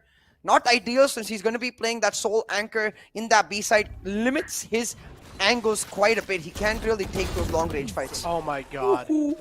That's a quick flick onto Sammy. Then Zolo follows it up without the missile. Oh, he has a revive, Zolo. Definitely has to revive. He can try and go for it. But again, the problem is, as soon as he tries to go for the res, I'm pretty sure there will be some kind of casual, or at least follow-up coming through to try and stop it. 1 round advantage is in the hands of Exceeli, but at this point, even if Exceeli has like 10-0 scoreline, I'm still not going to opt out for them. I'm still not going to go with them. Necro traumatized by Exceeli Esports. I just don't trust him anymore. I just don't. Yeah. They have betrayed Necro's trust. We're talking about trust right now. Mr. Red relying on his aim to hold it down. He'll find one. No trade either coming up, but the revive will make sure that the man advantage is not there. Mr. Red going for a peek too many, and he'll get punished. Just like that, the tables have turned. And Exceeli Esports now with the man advantage and the plant down in a very comfortable spot to close it out. That was honestly not necessary. No. I will say it is necessary, Necro, because I feel like they've betrayed their own trust. They're just like, yeah, no, we don't want to risk it. But honestly, I mean, all jokes aside, though, honestly, the Viper's Pit was really not necessary. They could have used it in the next round. But again, Exceeli, they're second-guessing themselves. And with these kind of frags given away, with challenging the fight single-handedly, it's pretty understandable why they did it, too. Moini left all by himself, and Exceeli will get another round on the board. And, yeah, it's all because the ults. That's it. If they didn't have the ults, the round wouldn't have been in their way. Yeah, absolutely. And at this point, I think for the side of Exceeli Esports, what's really important is the fact that they maintain this momentum, because we've joked about it, but it's kind of true. Like, even in that round, you saw unnecessary frags given away in the Viper's Pit. They were able to close it out without much damage, which is huge, because it delays that operator from missile that much longer. But at the same time, it's a bit of a weird situation for Exceeli. The turret did half his health. Like, what? Yeah, again, I mean, at the start, Exceeli again able to kick things off, but as I mentioned, there's going to be comeback soon, guys. Don't worry. There's going to be Guys, comeback. we need some therapist recommendations in the chat for next. I'm honestly depressed watching what's going on. Like, I had so many One enemy expectations. remaining. I came in as a fanboy of Exceeli, and now I'm pretty much turning into a fanboy Spike of planted. Missile and Friends because I'm just really impressed. If we're talking about being impressed right now, maybe a flawless round here set up for Exceeli. They might just win you back. Yeah, Necro. It is that flawless coming through. Exceeli with that 4-1 lead, and hey, they might not have that Viper Spit anymore, but they certainly do have that Killjoy lockdown. Especially now, I want to see if P-Roar from the side of Missile and Friends commits his Viper Spit proactively. Because you shouldn't do that as soon as you notice that Killjoy lockdown available for the other side, because it's very easy then for the other side to use that lockdown to just cut you off from the Viper Spit and trade it the way you would trade a Killjoy and a Sova ult. So I think he might be doing that if he spots someone, because look at Exceeli, they're 4-man stacking towards his A side. The drone likely to come out early to help Sammy get in, and it's exactly that. They've taken garage control, now mostly looking to set that drone up. Yep. 4 rounds on the board for Exceeli. Not surprised. 1 round on the board for Missile and Friends. Not surprised. And yeah, getting spotted by Recon. The out drone as well.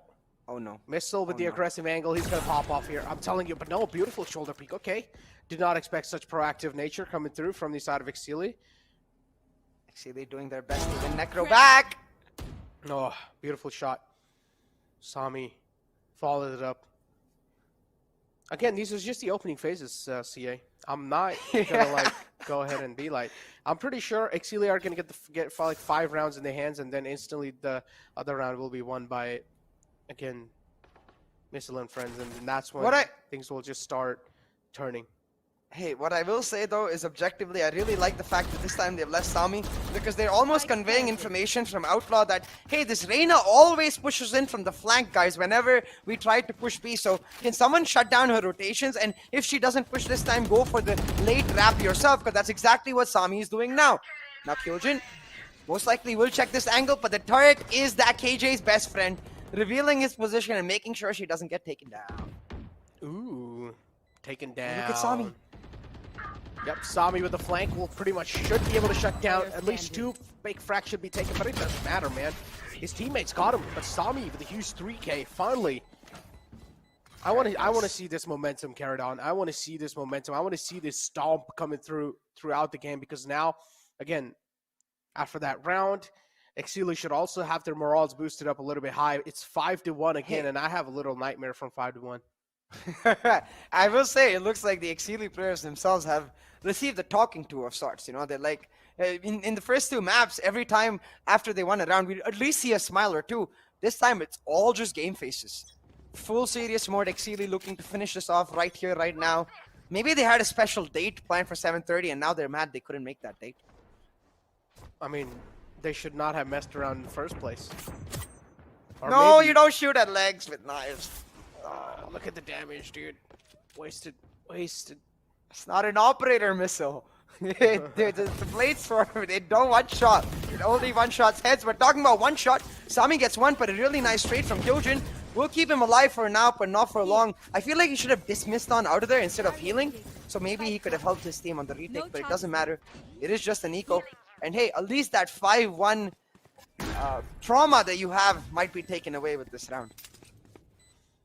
I mean, still, it doesn't matter, man. Doesn't matter. Metro Like, doesn't believe. I don't believe until it's 11 rounds on the board for Exceeli, and they have a huge lead. I will not believe. So it has to be 11, and they have to have a huge lead.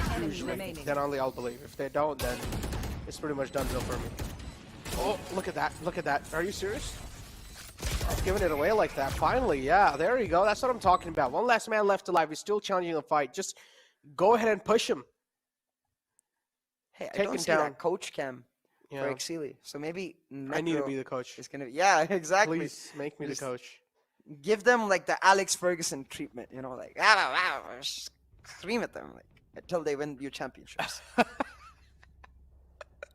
Or maybe I can just be calm and composed like YB. Oh, that definitely works. We've seen the results already. Should be like calm, the meditation tone as well, you know, just like pretty much calm and composed. But yeah, Recon darts inbound and Fancy's position not caught, but I'm pretty sure Missile is going to be catching someone over here. They should realize if they're able to catch it. Oh, connects that shot. Was pretty close. Missile is not going to let him get away with that. Operators inbound. Operator's position also given away, and there we go, CA. Told you. Told you. Got anything to say after that?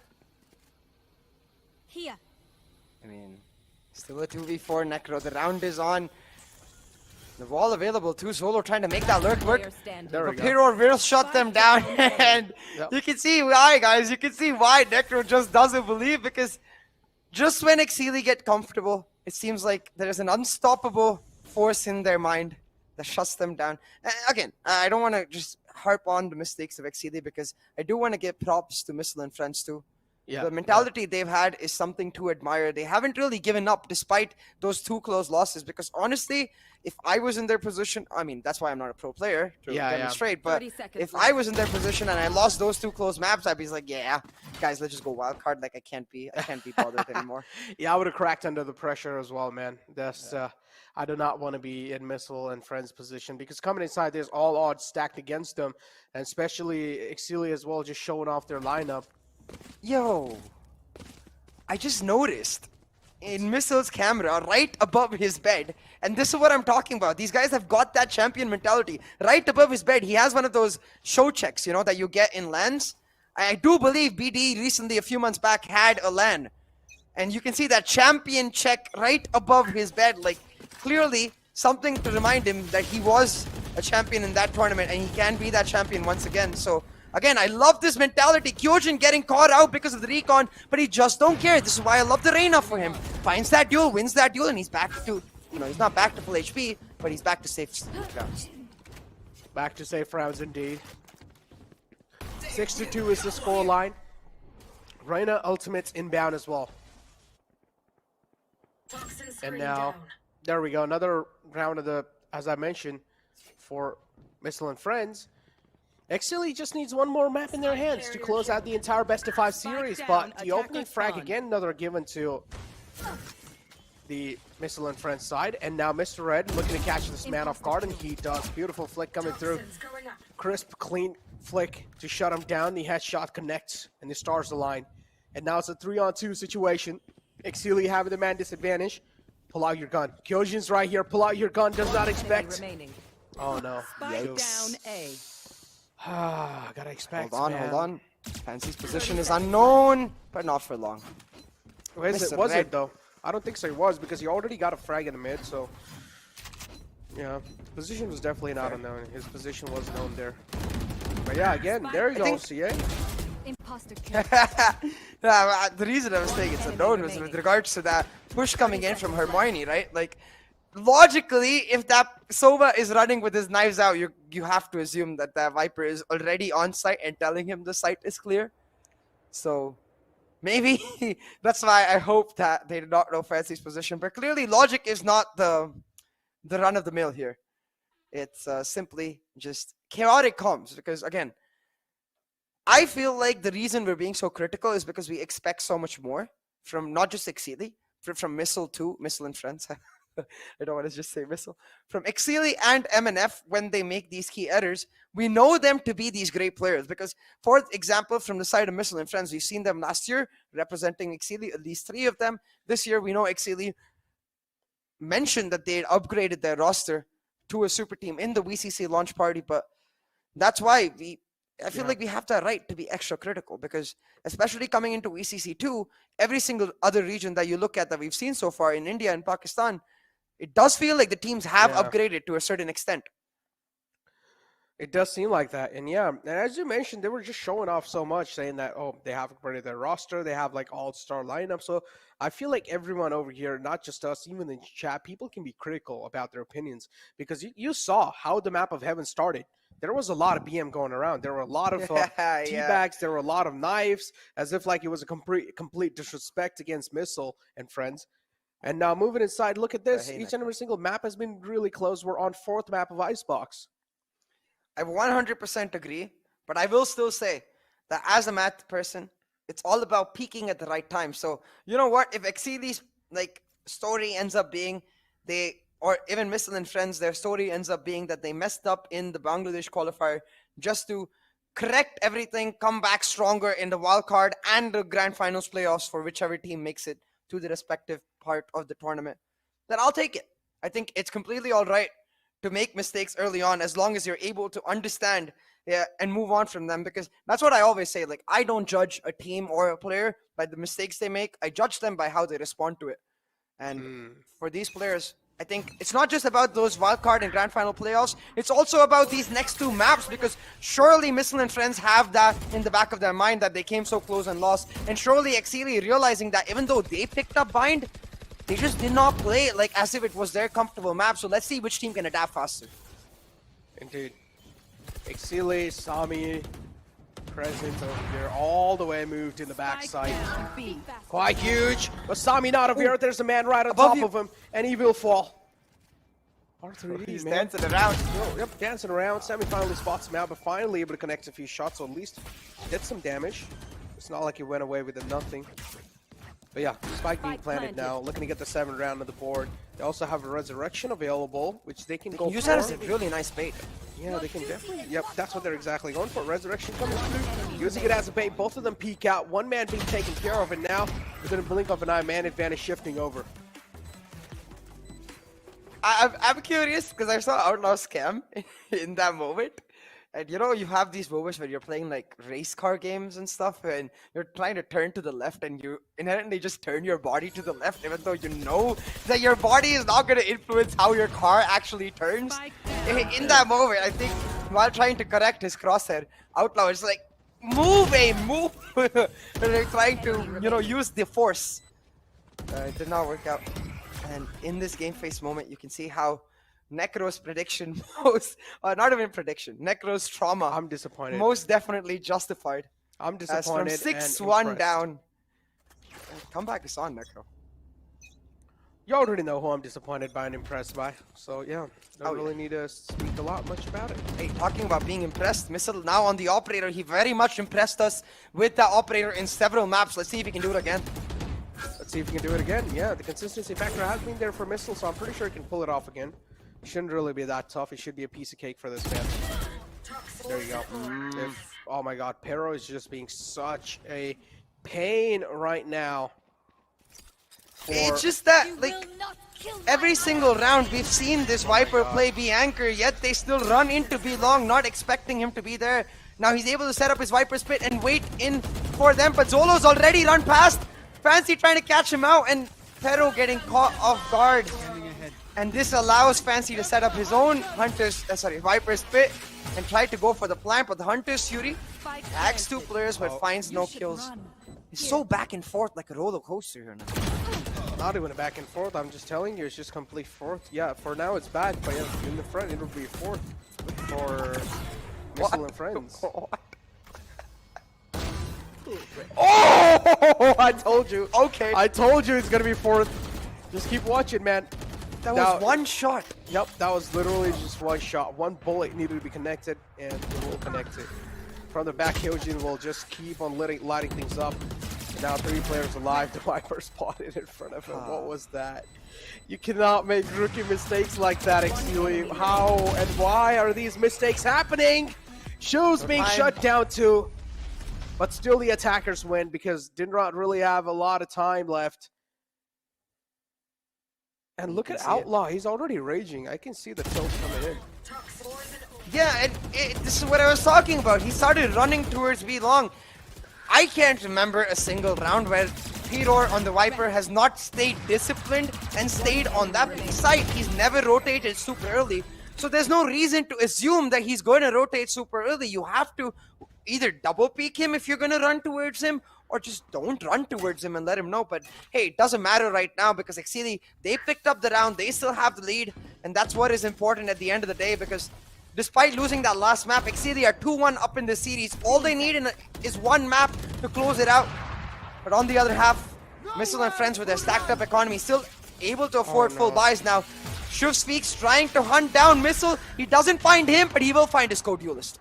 There you go. Kojin found and Missile striking him with 2. Oh no. It's like you find one, you give 2 away. Trades are happening back and forth. Now the man advantage pretty much equalized. Zola Crazy is the man who falls back. He also doesn't really have the HP factor to work with. Boy, oh boy. Missile in the front. And look at this. Zola Crazy just slowly, steadily sneaking up. Peeks out, shuts him down instantly. Why? 2 on 3 now on the board. Missile. Yep, that's what I'm wondering. Solo peaks, solo duels, not playing it off of teams, and there you go. Another man falls down. It's just like a bowling ball, man, and there's just like pins. One pin falls down, the other one will fall because of the impact. And yeah, Outlaw does. That Sage goodbye. Yeah, I 100% agree. I would understand maybe why Fancy pushed that. Sorry, Zolo pushed that far if he did not know that Missile was around. But we saw Missile opting early on that A site. Like, where are you expecting him to go? He's surely either playing screens or playing rafters. And considering the fact that they already cleared off rafters, the only position left is screens. Considering the fact that the plant had not gone down, Zolo's job in that position is to help Shuvspeaks get onto site, help him get the plant, just getting a step 2 ahead of himself, the same way we've seen Sami do in several maps, the same way we've seen multiple players from Exceeli, even Missile and Friends for that matter, do in several maps. The players just thinking a step 2 ahead. And I mean, don't get me wrong, I'm all for mind games, I'm all for reads, I'm all for staying a step ahead of your opponent, but if it starts damaging you, then I'm not so sure. Yeah. There you go. Half inbound, and this half is going to mean quite a lot for Exceeli. And Missile and Frame. Either of the teams, this is going to mean quite a lot. A little bit too early with the snake bite there, but should have held on to it for a little more longer because, of course, they're not going to go for the plant way too that quickly. Even if they don't just have the side control, the wall comes in through. Fancy 9 does spot out a little arm. Tried to connect the shots, but no connections being found. Easy plant, easily able to get back. And now Exceeli, the pressure will start to build. It comes through. Recon dart being shut down as well. That's a beautiful recon dart to just get him distracted for a bit. Red follows up with Sami. Fancy now trying to take another man down. Fancy follows up with 2. And trades are happening back and forth, and Exceeli still able to close it out. Beautiful stick coming through. Yeah, that wasn't even the perfect wall because you needed slightly more towards the spike to make sure that the Viper's snakebite bounces off the wall like we've seen in, say, the Pakistan qualifier yesterday, right? But if you notice, towards the middle, Zolo couldn't even get in. It's Shuvspeak who had to defuse. And right here, if you see, the Viper's snakebite actually falls in the right place, but simply late by the side of Piror. Couldn't get it there on time. The defuse came through, and this is something that whenever I play Icebox, I always tell my teammates. Like, when I'm playing Sage on Icebox, they're like, yo, please wall kitchen. I'm like, no, at least not in the pistol. I'm never walling kitchen, man. Like, you can see how strong that wall can be in post plant. So, hey, something for you guys in compete. Like, let your Sage save her walls. It can be useful. Indeed, you can go for the you can go for the defuse if you're on defender. But yeah, over here now. Look at this. The drone combined with Zolo Spectre going in for a very aggressive push. He's going to drop the spike carrier. There we go. Spike carrier drop, follows it up with 2. But it's fine, it's just an eco round, so I'm not... Okay, buddy. Alright, Zolo. And why is Shuv so late to get the trade? Okay. Still Harmony trying to get the trade back. Harmony down quite low. 1 bullet should seal the deal. But still, I feel like Shuv should have been there to get the trade pretty quickly. Another frag being found. Fancy trying his best to line it up. 2 frags from Fancy, and now it's a 3-on-1. If Red is even able to find 1, that's gonna be quite huge because again the bonus will pretty much be denied. It's also the fact that Missile and Red opted to go for the Sheriffs, I think. Or maybe even if it's just Missile, it is a little bit of investment. So 1 more would go a long way to making sure they have it in the bag. But nope, Sami does secure it, and just like that, Exceeli taking a significant lead, but this is where Necro starts to get worried, right, guys? Because when Exceeli has a big lead, Necro's trauma comes back. PTSD at this point. I'm actually getting anxious. Like, jokes aside, I am actually getting anxious. Like, I want something to happen over here, okay? 5-9 is the scoreline, and Exceeli have always just given rounds away when they have usually a technical break coming through from the side of Exceeli. This is just going to stop their own momentum. If I'm not mistaken, that's actually like I forgot what the name for it. It's this thing that checks below a certain point in the ground for information about the composition of the earth. So like it will make a lot of sense for it to be there on ice blocks, basically checking the water level of the ice, seeing if it breaks. Because fun fact for you guys, this map is where like one of the first few meteors, the Radianite meteors, landed in the world of Valorant. And that's why it's so important, because it was for a long time a classified area for KNG. This is where they did all the shady stuff. And they made it work. But since then it's been known, Yoru exposed their secrets, took out his ancestor's mask, and the rest is history. So is Yoru. He's definitely history. Nobody plays him. Who is Yoru? I don't know. Moving on. He's that blue dude with the weird, like the cool, not weird. Like I say weird in a nice way. Like weird. I know who Yoru is, but I'm just saying like no one plays him, so who is he? No, Oh, look at this. Fancy's sitting here because he's I think he's fully expecting them to wall up, and then he could be on top of the wall and surprise them all together. I wonder if this does work out, because you can see even Zolo baiting for him. They're only going to expect one player so close to the plant spot. So if Zolo does this successfully without dying, Fancy can pull off this round. Indeed, they can pull off this round. There we go. Reyna's layer is out as well. Easy flood through on the site. And looking to tap on the skulls. No taps been found just yet, but the recon dart also gets the scan off. So the players in the close now will have a lot of things to worry about. Harmonium would follow it up with a huge frag, and there you go. Though in the rifle rounds, this is where Exceeli start to fall down. They need to start being a little aggressive, man. Start using your utilities. You got your Viper on the board too. Make her use that utility over there. Make her play on the B site. Go for the retake wall. There's just so many things, man. Exceeli just making a lot of mistakes, and there you go. Terror as well finds Outlaw. Exceeli shoves over here. No. I honestly am so concerned for Exceeli in the wild card if they just keep playing like this. So you're saying Exceeli's gonna lose the series? Because you said wild card. That's what I said. That's what you didn't hear me. I said if they keep playing like this. Necro predicting that Missile and Friends come back, not just in this map, because in the maps we've seen it in every single map. It's not much of a prediction at this point, but in the entire series, I would love to see that personally, because again, I love the mentality with which Missile and Friends have come into this best of 5 series. Nothing to lose and everything to gain, never giving up.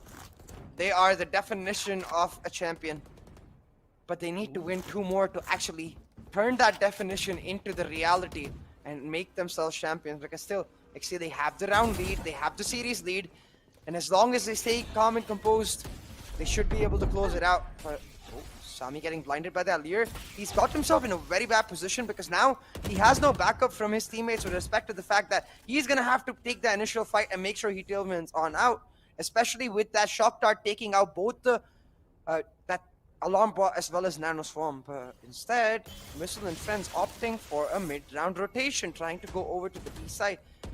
And that's quite concerning, because look at the way the setup has been done for Fancy in that B side. Unlike the usual setup where we see the Poison Cloud being used on B long, he's used that Poison Cloud in the plant area, completely committing to playing with the Snake Bites to deny that plant, playing for the retake on B. Let's see if he can get it done. Exactly, Snake Bite comes through. 30 seconds And oh my god. Just putting a lot of pressure on that man. Already going for the plant. Kyojin follows it up. Spike planted. And it's the Reyna making it rain. But look at this. Exceeli and Fancy 9 now. Just over here trying to rain things down. Exceeli pretty much having the route lead, as you mentioned, but which is going to be taken away from their hands soon. 4 players to work around with only, and there is a man in the mid too. Beautiful flank from Sami to clutch, to catch the man from the flank. It's a 3-on-3. Flicks on one, looking to flick on another one, but that's not going to be the case. This is the problem. Why are solo men pushing? One enemy Exceeli, remaining.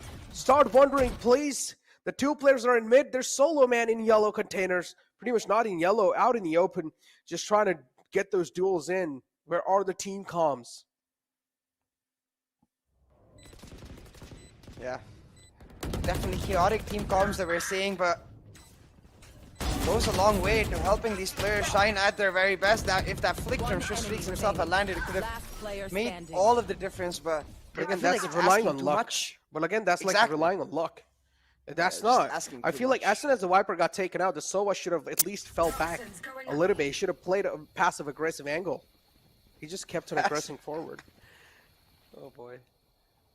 Oh, look at this. Aggressing forward Yeah. is fancy. Yeah, We can yeah, see yeah. signs No, of it's desperation from Exceeli as they're just making the panic plays happen. Granted, this is an economy. I mean, this is an eco round. They can afford to do that, but it's not good for the morale at all, Necro, when you get picked off like this, when you get dropped like flies. Yeah.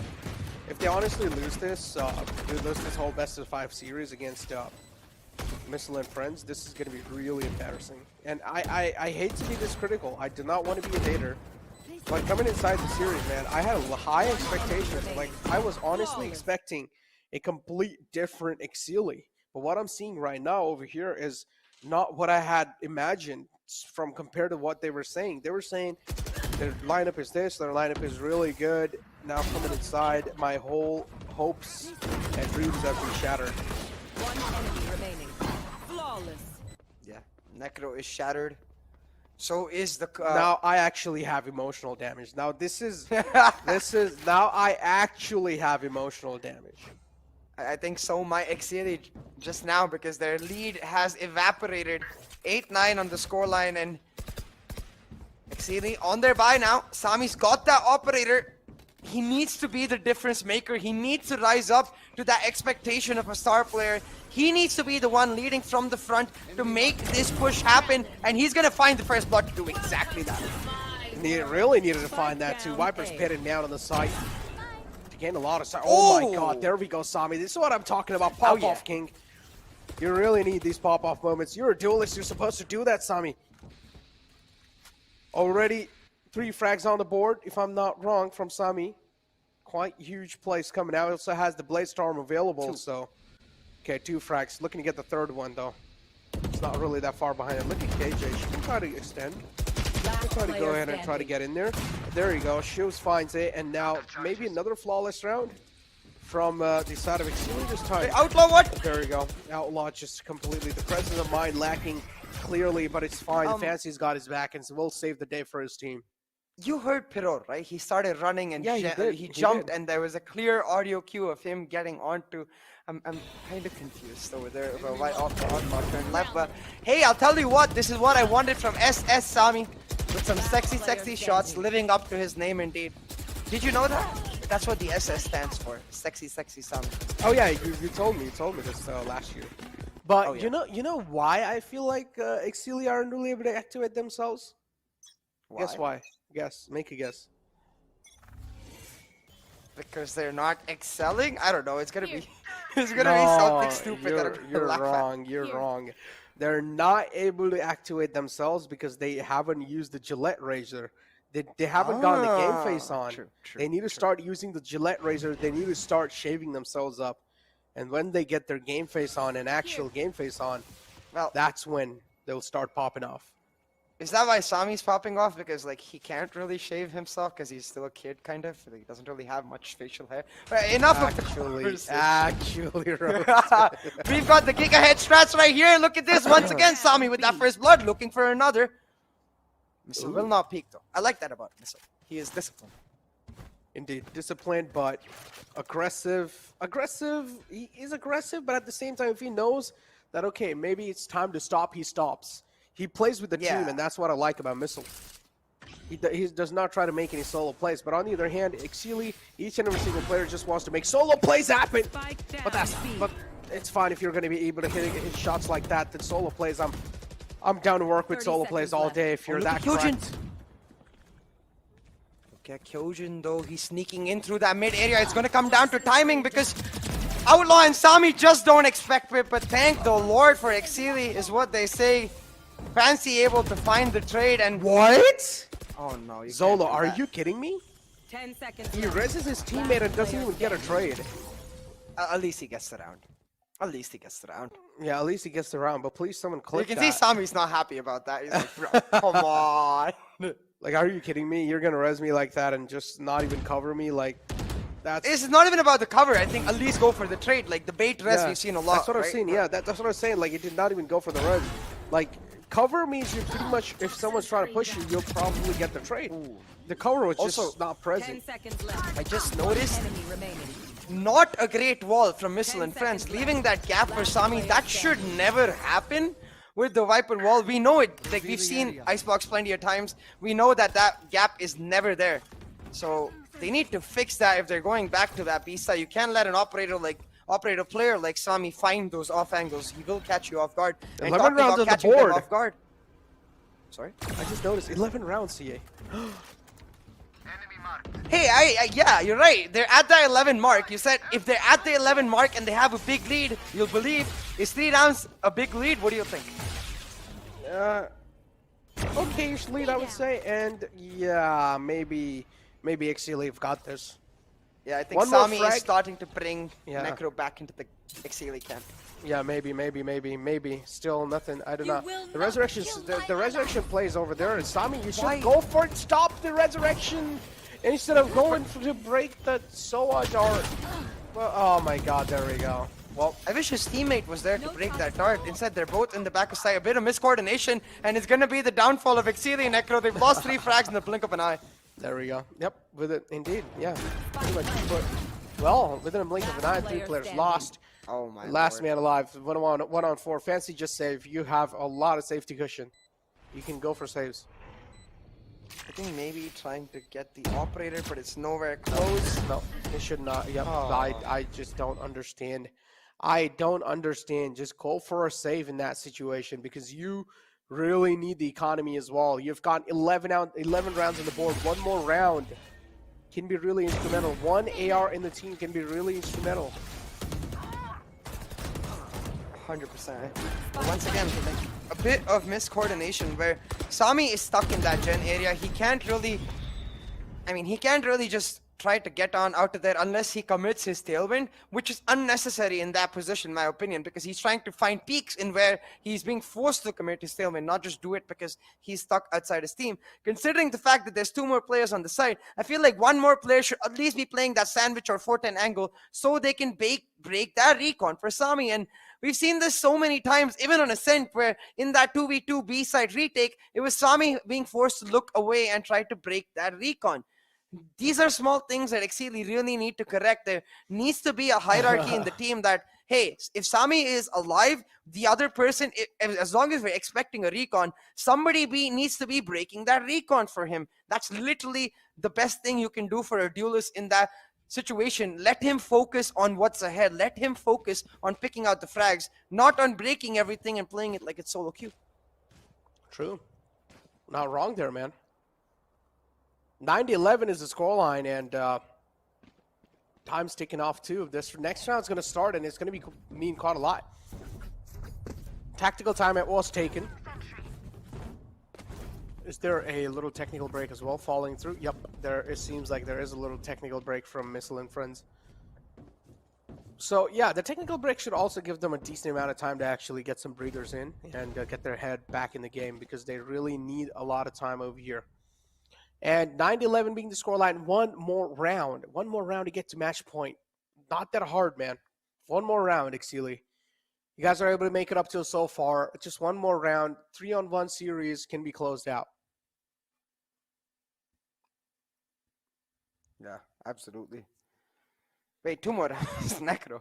2 more rounds to hit that. At least if they get the match point, I still feel like the morals of Missile and Friends can be broken. Because seeing the match point in itself can be really kind of like devastating because like they have lost in overtime before. They have lost in overtime before, but still, I mean. Hey, I'll tell you what though. I'm going to distract you a little bit with some more lore knowledge. As you can see, as I was talking about, this was the initial setup from the side of KNG. All of the tests that ran here, all of those containers to ship those Radianite boxes that you see all over every single map, those green boxes. They actually get packed and set up at Bind, but this were the old days, before Bind as a manufacturing plant was set up. They made do with what they could in Icebox, but talking about making do, Sami barely getting out with his life, but Fancy, instead of running, he just ends up dying, and Sami will too. That match point looking way too far away, Necro. All they see in the tunnel is darkness. Yep, did not even have the guns to work with anyway, so that's why they should have saved that previous Phantom. That could have been really instrumental. As I said, each and every single gun on the board, even if they were able to get like 2 frags with the Phantom, at least they would have something to retrieve in their hands, you know? And there we go. Flawless round from Mitchell and friends. And it's just like, it's really hard to give props to Mitchell and friends because there are rookie mistakes being made from Exceeli. Yeah, they are playing well, don't get me wrong. They're really playing good. But I feel like if you compare this gameplay to what we saw in the past in Pakistan region and India Q1, honestly, I feel like these teams, like, the struggle will be seen a lot. Yeah, most definitely. And I think for these teams, we talked about how important it is for them to adapt. We talked about how crucial it is that they find some sort of groove to their gameplay. I will say Sami does seem like he's found that. He's back on the operator, so he could be that crucial X factor for his team to push it all the way through. But right now, don't shoot Sami. Someone break that drone, please. Nope. Oh, wait. I think they broke it in time because the drone was looking in that right direction. Now Sami, barely misses that shot. Just caught off guard with all of those shots. He needed to hit that too, CA. He needed to hit that desperately. Now he misses that, and as you mentioned, that's just gonna add a lot of pressure again. Exceeli, just one more round on the board, and you guys will have a match point. Have the operator inbound too on the Sami. Sami, please look above because you don't have anyone checking for you. Actually, he does that they do. Yeah, they do. Shuv is there. So okay, finally a little bit of a nice stellar play coming in from their side. Oh, and look at this. Shuv really seems to be on point with the awareness in this stage, looking towards mid. Zolo is the one that finds one, and now Missile and Friends not in a great position whatsoever though. Header on the lurk. Oh no. They still don't have as much time, and with Outlaw's utility fully set up on that A site, all he needs to do is buy time for his team. What was that? Okay, never seen that. Yeah, ever in my life. Interesting. Okay, chat. There you go. This is how the Radiant plays. Really, okay? That was a quick shot from Sami. But what was that wiper wall? Yeah, I've never in my Valorant casting career or in the whole Valorant I've ever seen. I've never seen that Viper's wall ever in my life. Talking about things we've never seen, I've never heard you say "huh." It's because I don't think you've ever been so genuinely confused. What was that? Like I'm Exceeli and Missile and Friends right now just giving Necro true damage, emotional damage. I'm actually, like, jokes aside, like I'm actually tilted.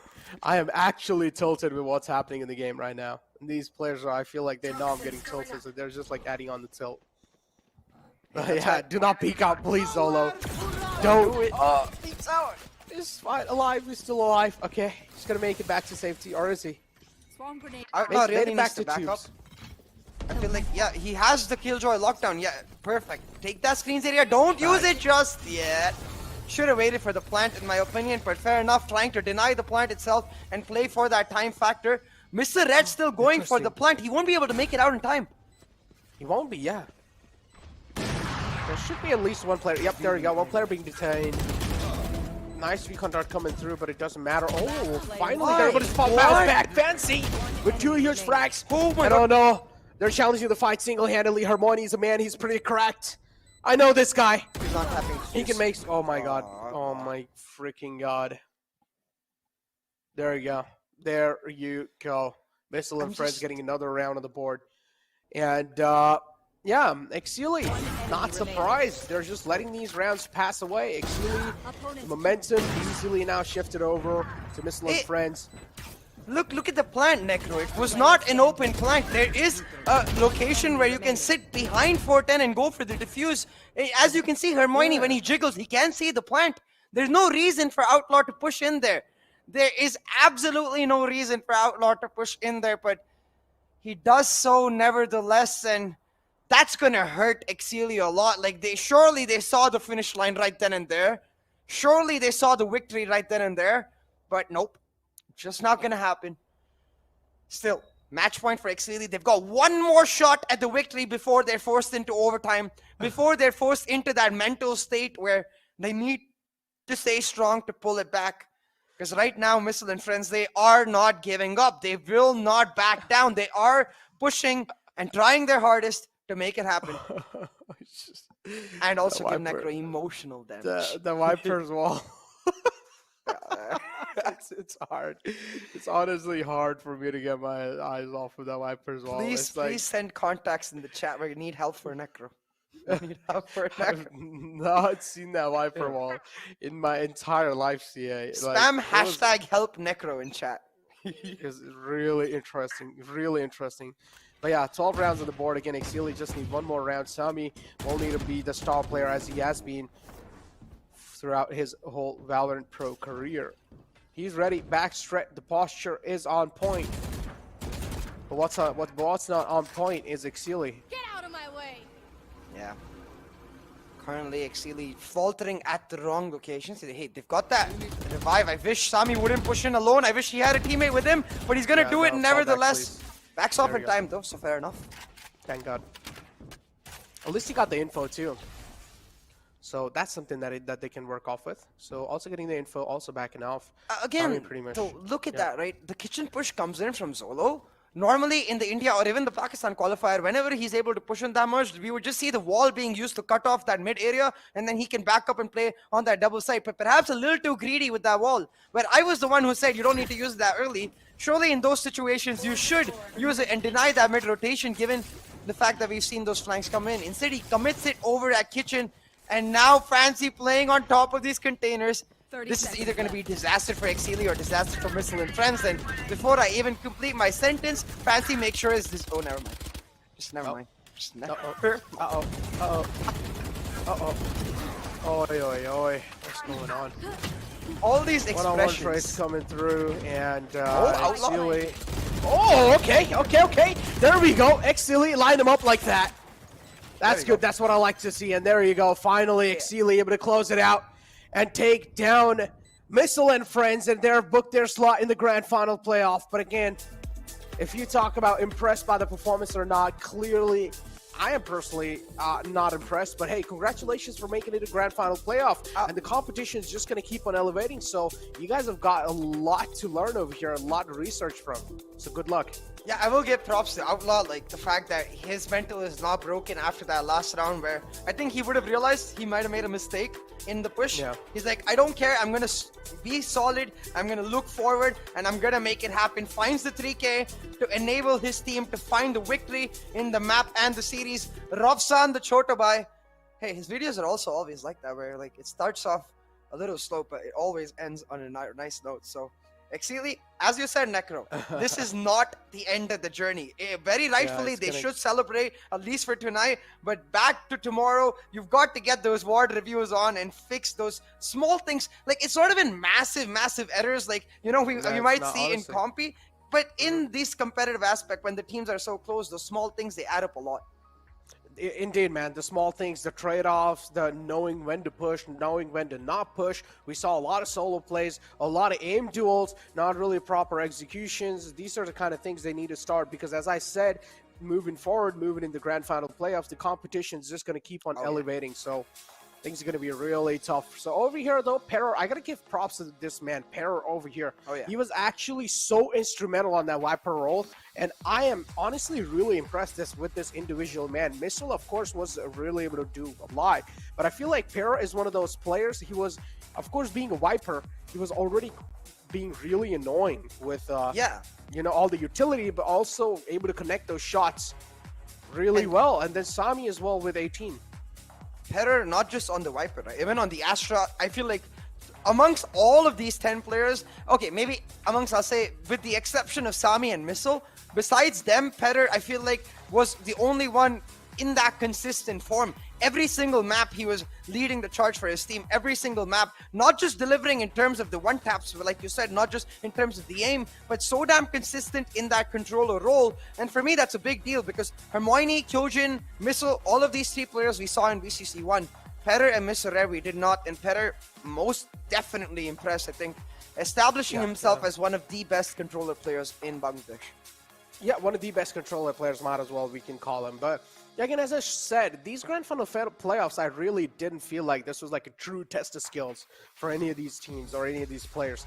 Because again, as I mentioned, it just really did seem like all guns blazing, some complete aim duel battles. We did not even see some proper execution, not a lot of mind games being played. Yeah, in the map of Bind, we saw a couple being played, yeah, for sure. But then later on, it just seemed like pretty much aim duel battle. But over here, SS Sami, of course, being the MVP of the entire Best of 5 series with 75 frags and 78 deaths on his name and 18 assists with the econ rating of 57 and average combat score of 30. First blood 19. Yeah, you can see this lad takes a lot of pressure onto himself to make those first bloods happen. Maybe a little too much pressure. I think that's one thing they definitely need to correct. But just on that note, I'd like to give props to his counterpart and his friends. Missile had an absolute killer of a game. I still think they could have easily won Haven, if not Ascent. Yeah. And I think for them, that's going to be the next step. Because remember, to all of the fans of Missile and Friends, they're not out of this tournament just yet. They're going to go to the wildcard. They're going to look to persevere on further, capture one of those 2 wildcard slots for Bangladesh, get that extra representation in the grand final playoffs. But boy, oh boy, was this a thriller of a series. I mean, mistakes or no mistakes, I love it when it gets that close.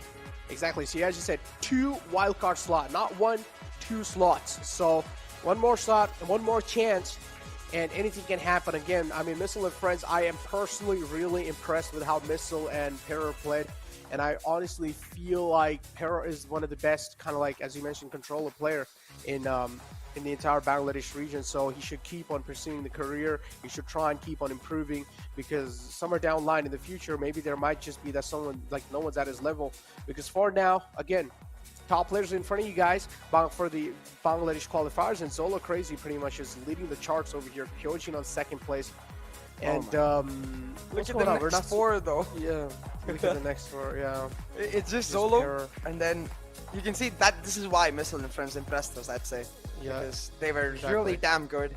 It's just 1 or 2 rounds that they made crucial mistakes, and yeah, it's all that really top teams need, right? Because we are being this critical because these are the best teams from Bangladesh. We are being this critical because that's how much we expect from them, and rightfully so, because when you look at players of that caliber, they do deliver on every single note. It's just finding that groove of consistency.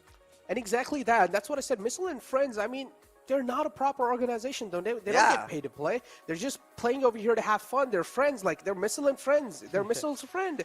But on the other hand, Exceeli, it's a proper esports organization. They get paid to whatever they do. I mean, they're over here putting hours and hours in daily, and still some kind of slip-ups like that, some rookie mistakes. And I feel like, honestly, they should start holding the notebooks right now. Pull them out, start taking a lot of notes, because in the future we have a couple of teams. I mean, for example, Exceeli from Pakistan, then you have NODWIN Gaming from India. Start researching on these teams, because you have made it grand final playoffs. But on the other hand, then you have Missile and Friends moving in the wild card. There are 2 more teams in the wild card as well. You guys start researching about them. Actually, just 1, because India Q2 as well will be inbounded, so we never know what the slot's going to be, or how is it going to look like. Yeah, show is the Sri Lanka Maldives qualifier, so we still have 2 more teams to fill out the wildcard qualifier, and I'm excited to see how that turns out, because I feel like, irrespective of what happened today, and the fact remains that these players are just so damn good, Missile and Friends especially, making their way onto the wildcard. And it's exciting to see this simple thing that from every single region, we've got top tier competition. Salt making their way from Pakistan. Wildcard is going to be one hell of a show. And given the way these matches are going, like, I wouldn't expect if we end up like casting for 10-12 hours straight. Yeah, I mean, dude, I told you, right? Wildcard. Okay, I'm gonna hold on to my words for now, because we have a little interview lined up, so let's get right into it. Fought battle. Hello, guys. Yeah, it was a tough battle indeed. I'm feeling very good. The opponent teams were long last rivals, Yeah. so Yeah. beating them was felt good. I mean, definitely it feels good right now. I hope because I mean, this was a stressed out series. Yeah. Almost every single map was very close. But still, I mean, in the end, you guys did come out on top. But what I want to talk about is the new player, because the last time we had a conversation, I believe, during the launch party, it was said from the Exceeli side that you were looking for a fifth, and I believe you have found Outlaw now. So how is he adjusting to the lineup? Actually, Outlaw is also a stand-in. We are playing with a Oh. stand-in. We have three players. Like one is our sixth, Doomsday. He's like Yeah. permanently sixth, but Outlaw is also the owner of Exceeli Esports. So he's basically a content creator, the most famous content creator in Bangladesh. Yeah. So we called him in the last minute, like before like 1 week before the main event. We called him and we need a player. You need to come back and play. He was a professional CS:GO player with us. So yeah, with him, like he has a lot of experience. So you can see that in the game, coming back after 1 or 2 years later and playing at the level, it's insane, man. I think he's the MVP for me. I mean, we also discussed this on the desk. Like, it takes a lot to come back after a while and step into a lineup that has already been practicing together for such a long time, and then just to adjust to the level of synergy that they have. So, I mean, you guys did a phenomenal job in this matchup. But I mean, I want to know, like, what do you have for the fans? Like, because now you are headed to the playoffs. First of all, Yeah. congratulations for that. Thank But you, a bro. message for the fans now. For the fans, like the close ones to me, thank you very much. They have supported me throughout like every tournament. They always show up, and that's very priceless for me, and for the team as well. So thank you guys, thank you friends and families, and also the members in the organization. They always believed in us. We had our thick and thin time, like bad times. They didn't like got disappointed and stuff. They stood by us. So thank you for that, guys. Hoping to like do some good stuff in the future and also in the main event.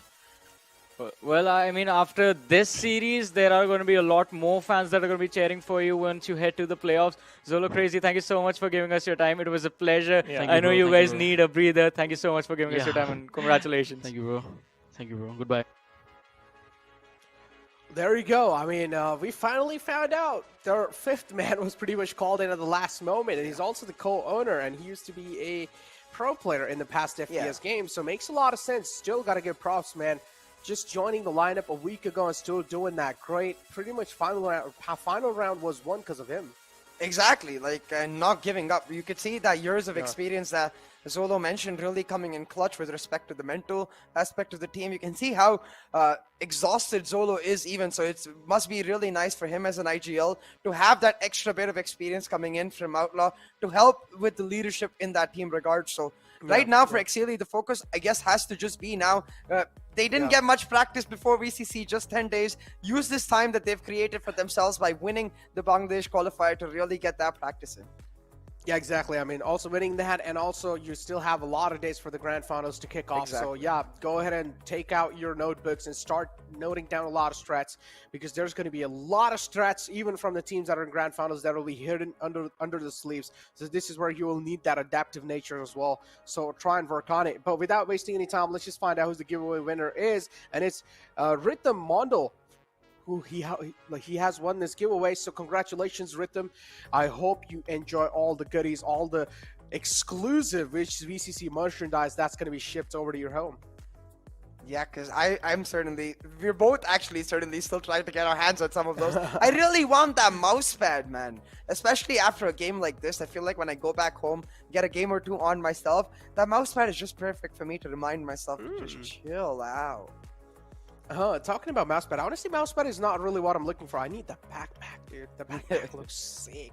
But yeah, with that being said, that's going to be it for the Bangladesh qualifiers. We got pretty much done with the grand finals as well. Congratulations, Exceeli Esports, for making it in the grand finals playoff. But again, as I mentioned, the competition is just going to keep on elevating.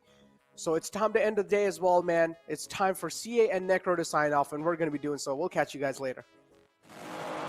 Give me my shot.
I drop bombs.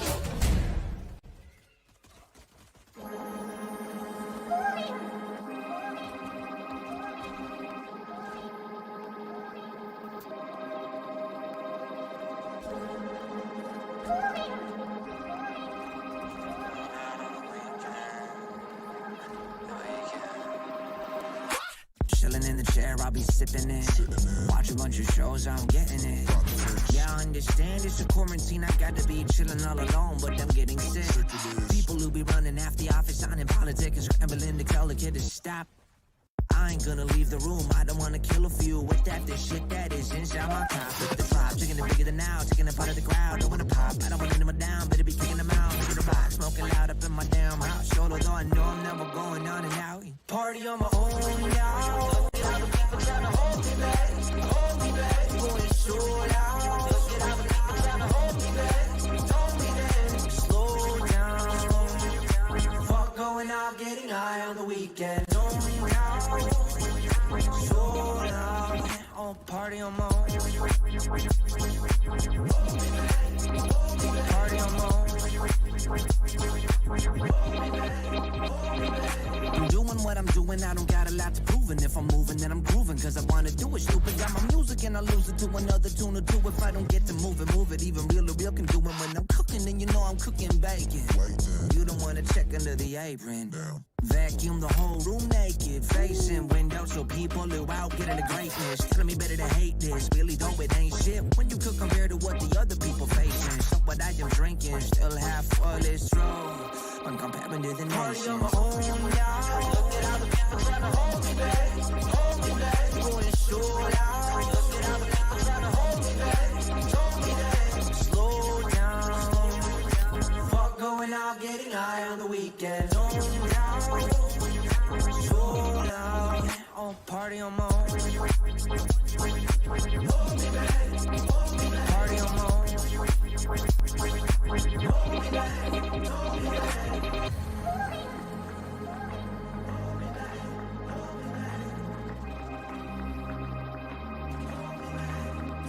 Party on my own now. Look at all the people trying to hold me back, going so loud. Look at all the people trying to hold me back, party on my own now. Look at all the people trying to hold me back, going so loud. Look at all the people trying to hold me back, slow down.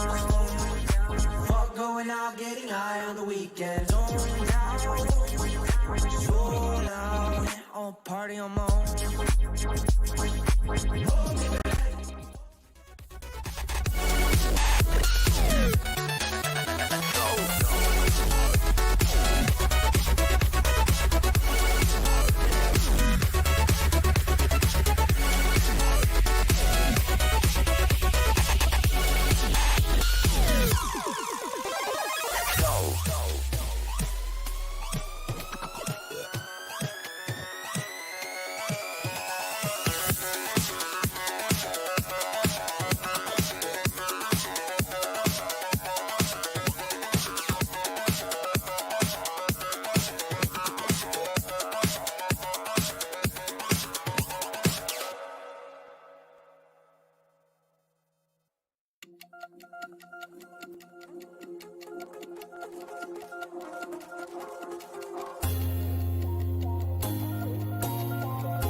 You're a superstar and you don't need a golden crown.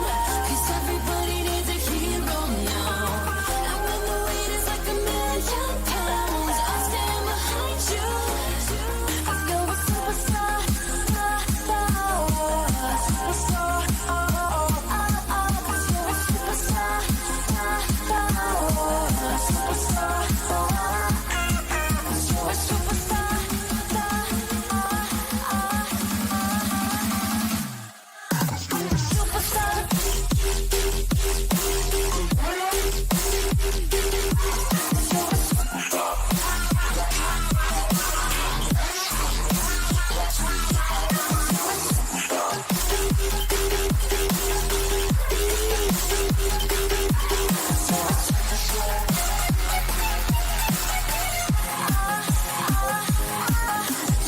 superstar.